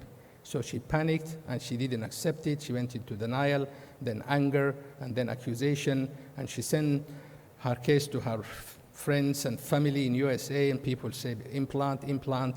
But once they saw this picture, everybody kept quiet because this is obviously not a salvageable situation. So documentation is very important that this is so badly damaged. So initial management is not far from the ABC that the normal initial management. Remember that the warm ischemia time that some people has alluded to today is 8 hours for the upper limb, and then for the lower limb, and 8 hours for the lower limb, 6 for the upper, 8 for the lower, the other way around, 6 for the lower limb and 8 for the upper limb. And the mangled extremity severity score, it gives you just indication. It's not written in stone. So you have to have a group of people sitting together deciding whether to salvage this limb or not, depending on the severity of the injury. And if an early amputation is deemed necessary, I said, always put the record and the pictures that will help your case with the solicitors. So who should do this? I mean, in any hospital, situations and availability of expertise is different from another hospital. In a Mafraq hospital, which will be SSMC soon, Sheikh Shahbout Medical City, we have protocol in the hospital for a mangled extremity. Orthopedic, plastic, vascular surgeon has to come together to make a decision on the spot of how to manage this trauma. And after discussion, the 3 surgeons, the 3 consultants decide, yes, we will put this back together or primary amputation. And if the decision is made, then who's going to do his job first? And it depends on the time at night, who want to go home earlier. Then there will be slight fight in the I will do the bypass first or the X-fix first, and so on and so forth. But eventually people will come to agreement and something good hopefully will happen to the patient.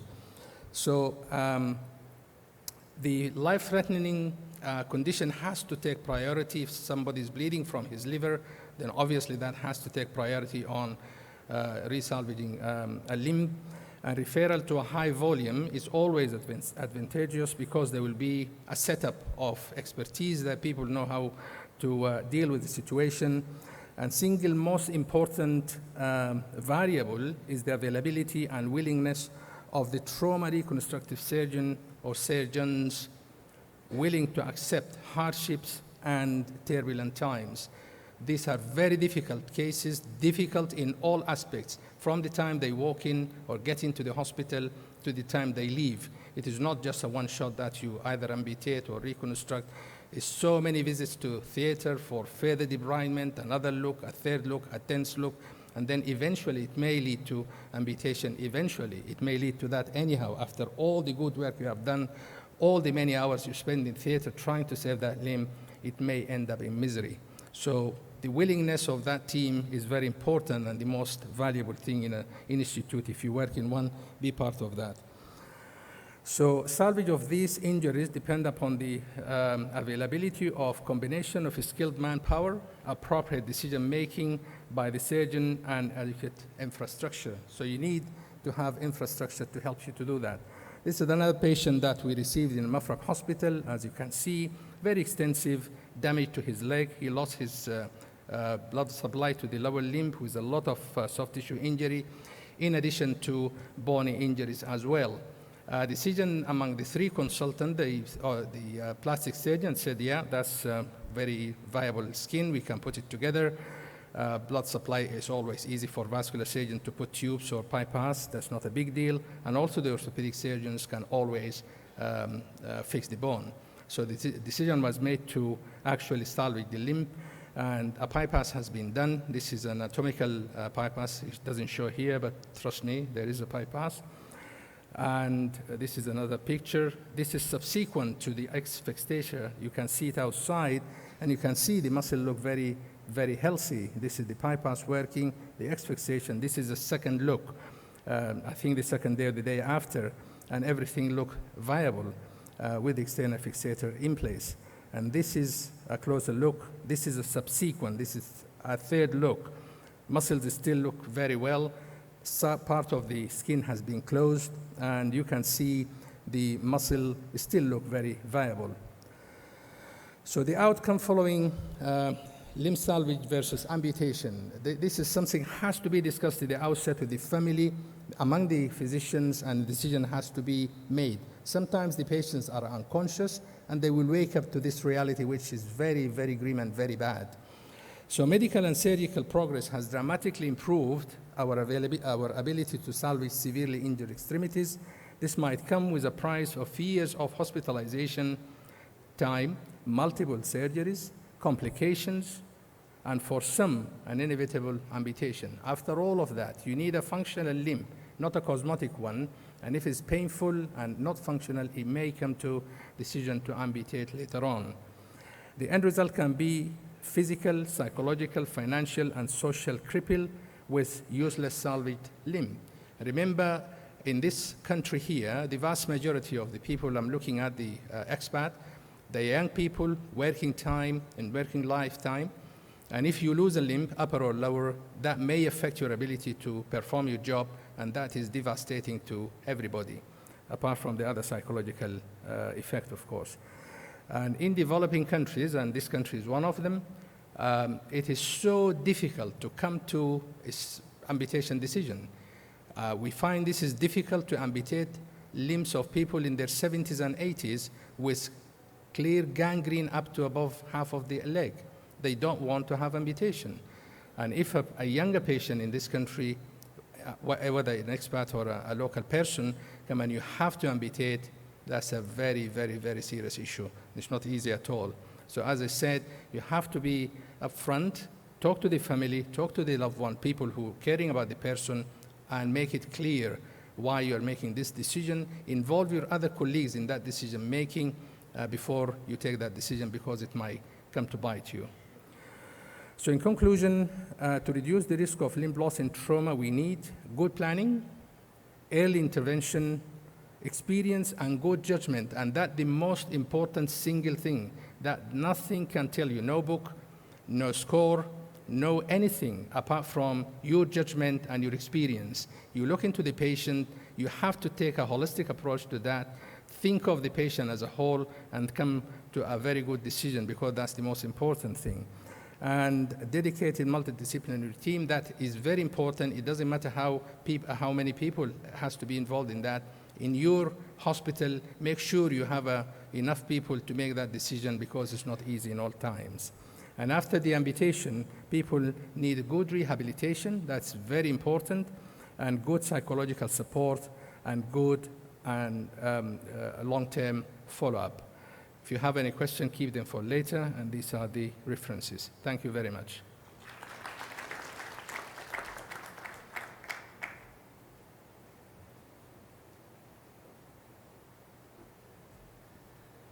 Thank you, Dr. Mu'tasim, for your nice presentation. It's a horror movie was for the rest of the people. Now we're coming to Mr. Peer. He's our physiotherapist, head of our physiotherapy department for the rehabilitation of the trauma patients.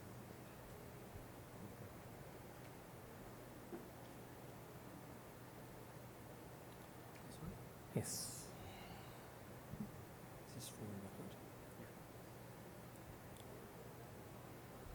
Assalamu alaikum wa rahmatullahi wa barakatuh.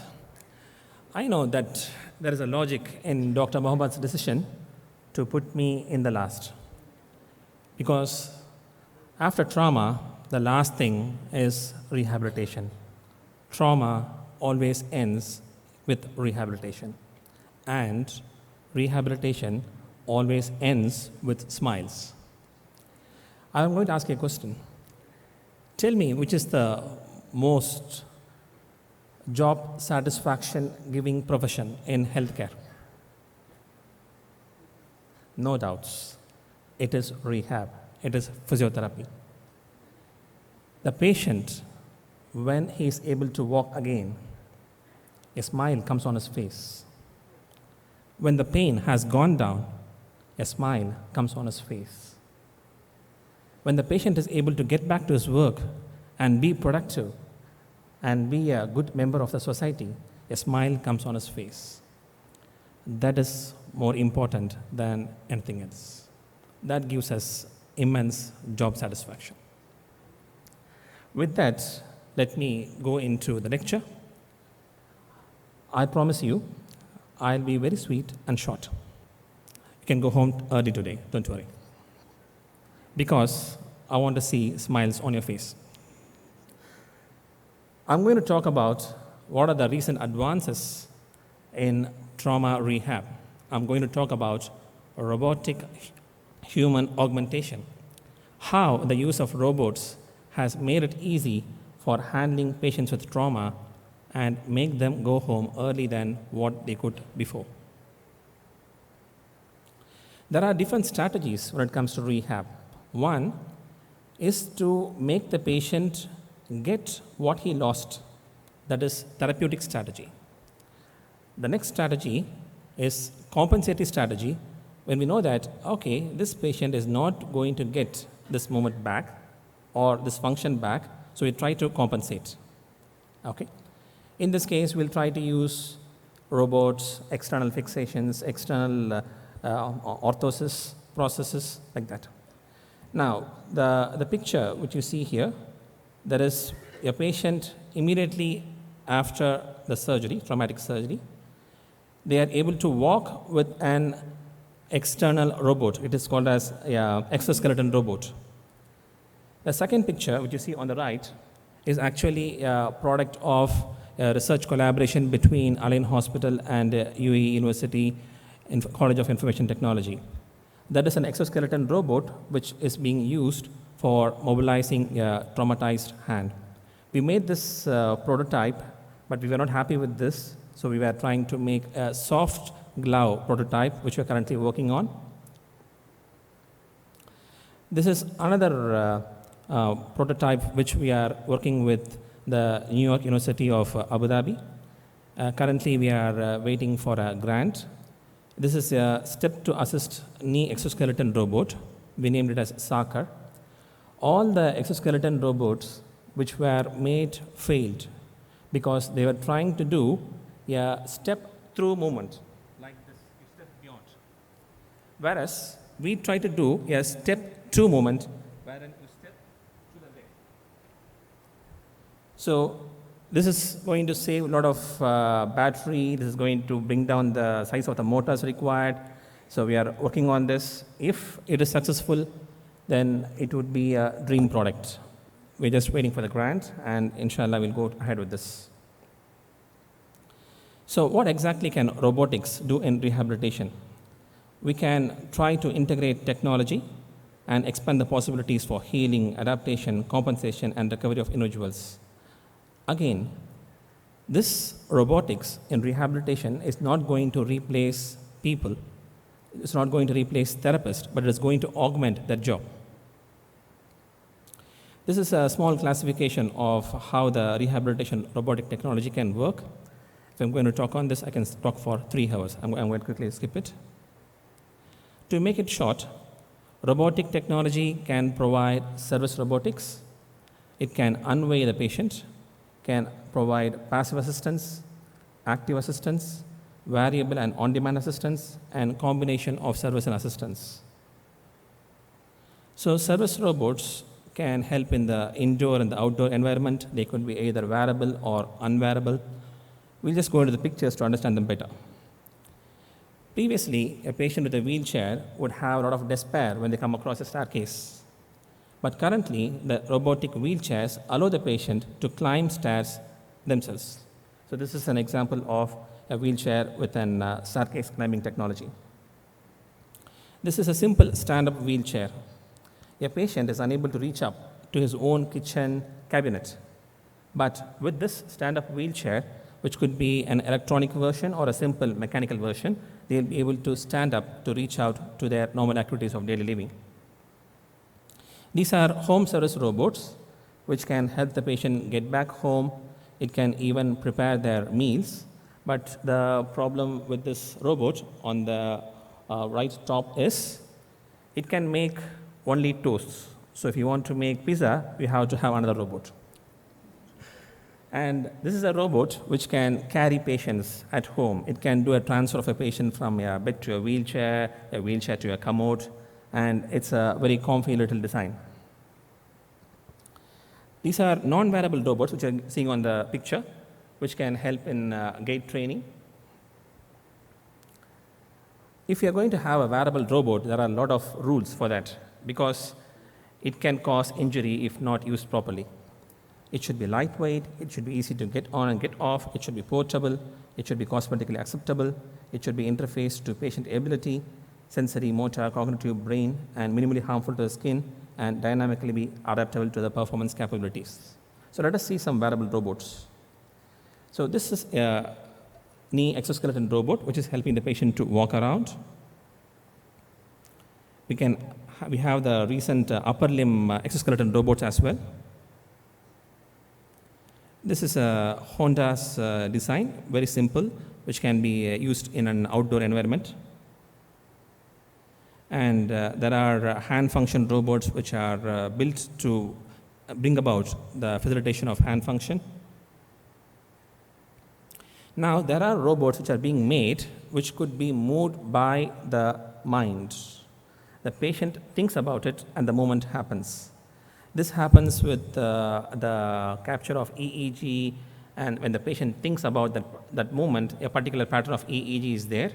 We make it correlate with a particular robotic movement, and it happens. Prosthetics have grown multi-dimensions over the years. If you look at this upper limb prosthesis, it can do all the functions. It can bring the smallest, finer movements of the hands, enough to pick an egg off the shelf. The lower limb prosthetics are also have developed. There are electric, electronic, there are prosthetics which are simply mechanical, but they are wonderful. They are going to add more joy and life to the patient's ears. These are communication robots. You know that a trauma patient has to spend a lot of time out in the bed, and it's going to be a mental trauma for the patient. But these communication robots do a fantastic job. Feel more happy. There are emotional support robots. Just look at the emotion on the robot's face and the patient's reaction to that emotion. It is possible. Robots which can change expressions. This is an example of a robot which can make a happy expression, a sad expression. Virtual reality is really wonderful. Previously, we have to simulate the activities of daily living by taking the patient to that environment.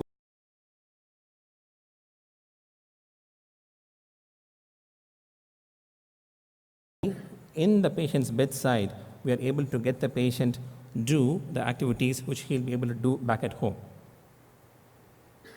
For example, this patient is trying to take objects off his shelf. He's trying to take Coke, he's trying to take the other things. He can also play the pegboards with it. In the picture down, you're able to see a patient who is having a virtual reality environment. He's walking within the lab, but he will see as if he's walking across different environments. Recently, we were able to collaborate with the UAE University for creating humanoid robots that will be able to increase the attention of autism children. Hopefully this video runs.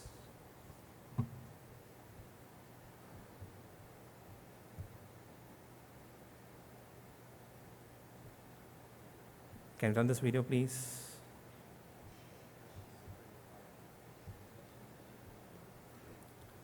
Okay, no worries. Please. No, click on this. It's okay. It's okay. So this is research which is currently on in the Al Ain Hospital, wherein we are using the Dr. Nao robot. It's a small humanoid robot. The children are able to interact with the robot more than they could do with a therapist. For them, a therapist is a very complex entity. They have to have multiple inputs from the therapist, which are too much for them. They cannot tolerate that much inputs. But a robot is a very simple entity for them. And the attention is more when they are going to interact with the robot. So we are on the 8th subject with this study, and it has been going on really very well. We are looking at trying to make an app which will do the same function of the humanoid robot back at home on a mobile phone for the child, so that the child is going to have the continuity of the rehabilitation back at home. We can also have robots which can help the patients do their home exercise programs. Actually, this is Dr. Na robot, in which we can program the home exercise program and can make the child do the program along with the robot. These are my references. As I promised, I'm very short and sweet, and I just want to see smiles on your face as I am a physiotherapist. Any questions? I think we can have it as a part of the panel discussion. The questions?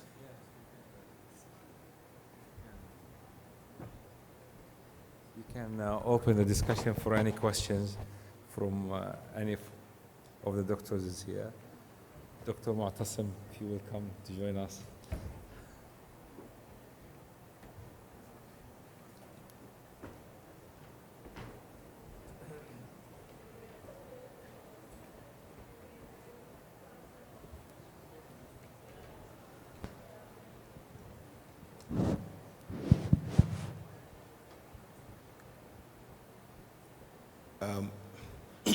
I'm David. I'm one of the ER consultants. My question is to Dr. Ferraz regarding pelvic injury management, specifically pelvic binders. Are there situations where you will see the fracture and then you will say pelvic binder is going to make it worse, therefore take it off? So, yeah, thanks. It's a very good question. The only way to know whether the binder is going to make it worse is after you know what type of injury it is. And to know what type of injury it is exactly, you must have a CT scan. Okay? So by that stage, you have already applied the binder, and if it has done any damage, it will have already done it. However, that's theoretical. To damage a pelvis, to cause an injury in the pelvis, you need 7,000 newtons to break the pelvic bone. The binders have a spring mechanism that prevents you from applying force beyond 140 newtons. So there hasn't been any reported cases where the binder has caused damage. My advice is always apply the binder until the pelvic surgeon or the expert says, no need for the binder, take it off. That's the short answer. Okay. Does that answer your question? Yeah. So, Firas, I think it's the same question. So, if I put a binder, patient has a medium-sized injury to the pelvis, I am not planning to operate. So, what's the optimal duration of the binder? Yeah, that's again a very good question. So, you should always aim to remove the binder as soon as you can, because there are reports where the binder can cause skin necrosis. However, there's a big value, and we know the binder has saved so many lives, and we see more severe injuries arriving to the hospital because of the binder that has saved their life. So I would keep the binder until the patient it is on case-by-case basis. So the binder can be good enough to control those medium-sized bleeders, and you act based on the scenario. So if you've got a patient who has responded well to resuscitation and he's a permanent responder, you keep the binder on until it is daylight, until you have the full team, and this is when you go for fixation. If you feel that you need to keep the binder on, I think you need to take the patient to theater as soon as possible.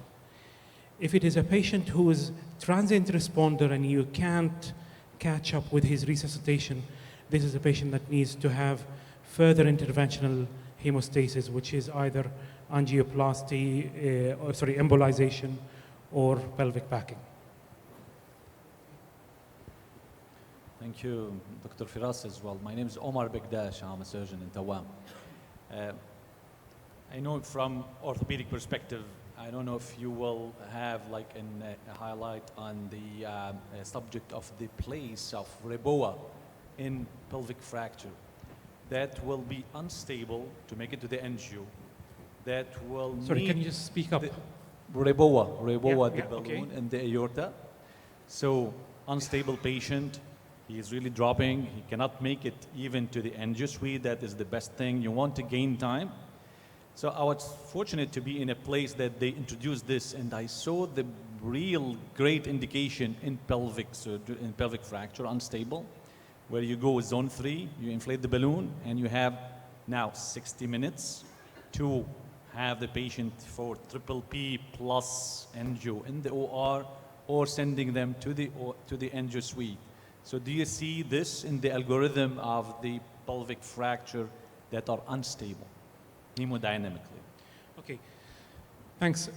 I have no experience in using the Reboa. I have heard of it in few talks. I haven't seen it being used in pelvic fractures. It is something that can be used in military type injuries or in severe motorbike injuries, and it is something that can be applied even on the scene of the trauma by the pre-hospital care. In terms of pelvic surgery, again, no experience. We have a talk tomorrow on Reboa. We have a talk tomorrow in the afternoon. Hot from the oven.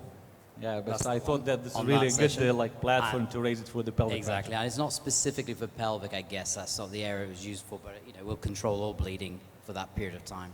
Anybody got any questions really for any of our speakers? I know it's the end of the day.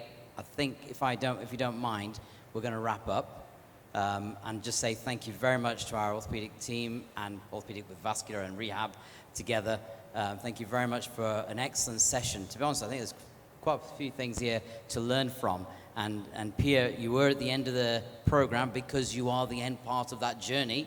And the beginning of the conference, I talked about journey, and the rehab was the end of it. And when you look at all those artificials of intelligence and what's going on, robotics, it's fascinating. It's amazing, isn't it, what's going on? So thank you very much, all of you, for that. Tomorrow, I know there's quite a few have already left right now, but you'll be told whether you got into one of the workshops. There's a good chance you will be in the workshops because we're repeating it twice over.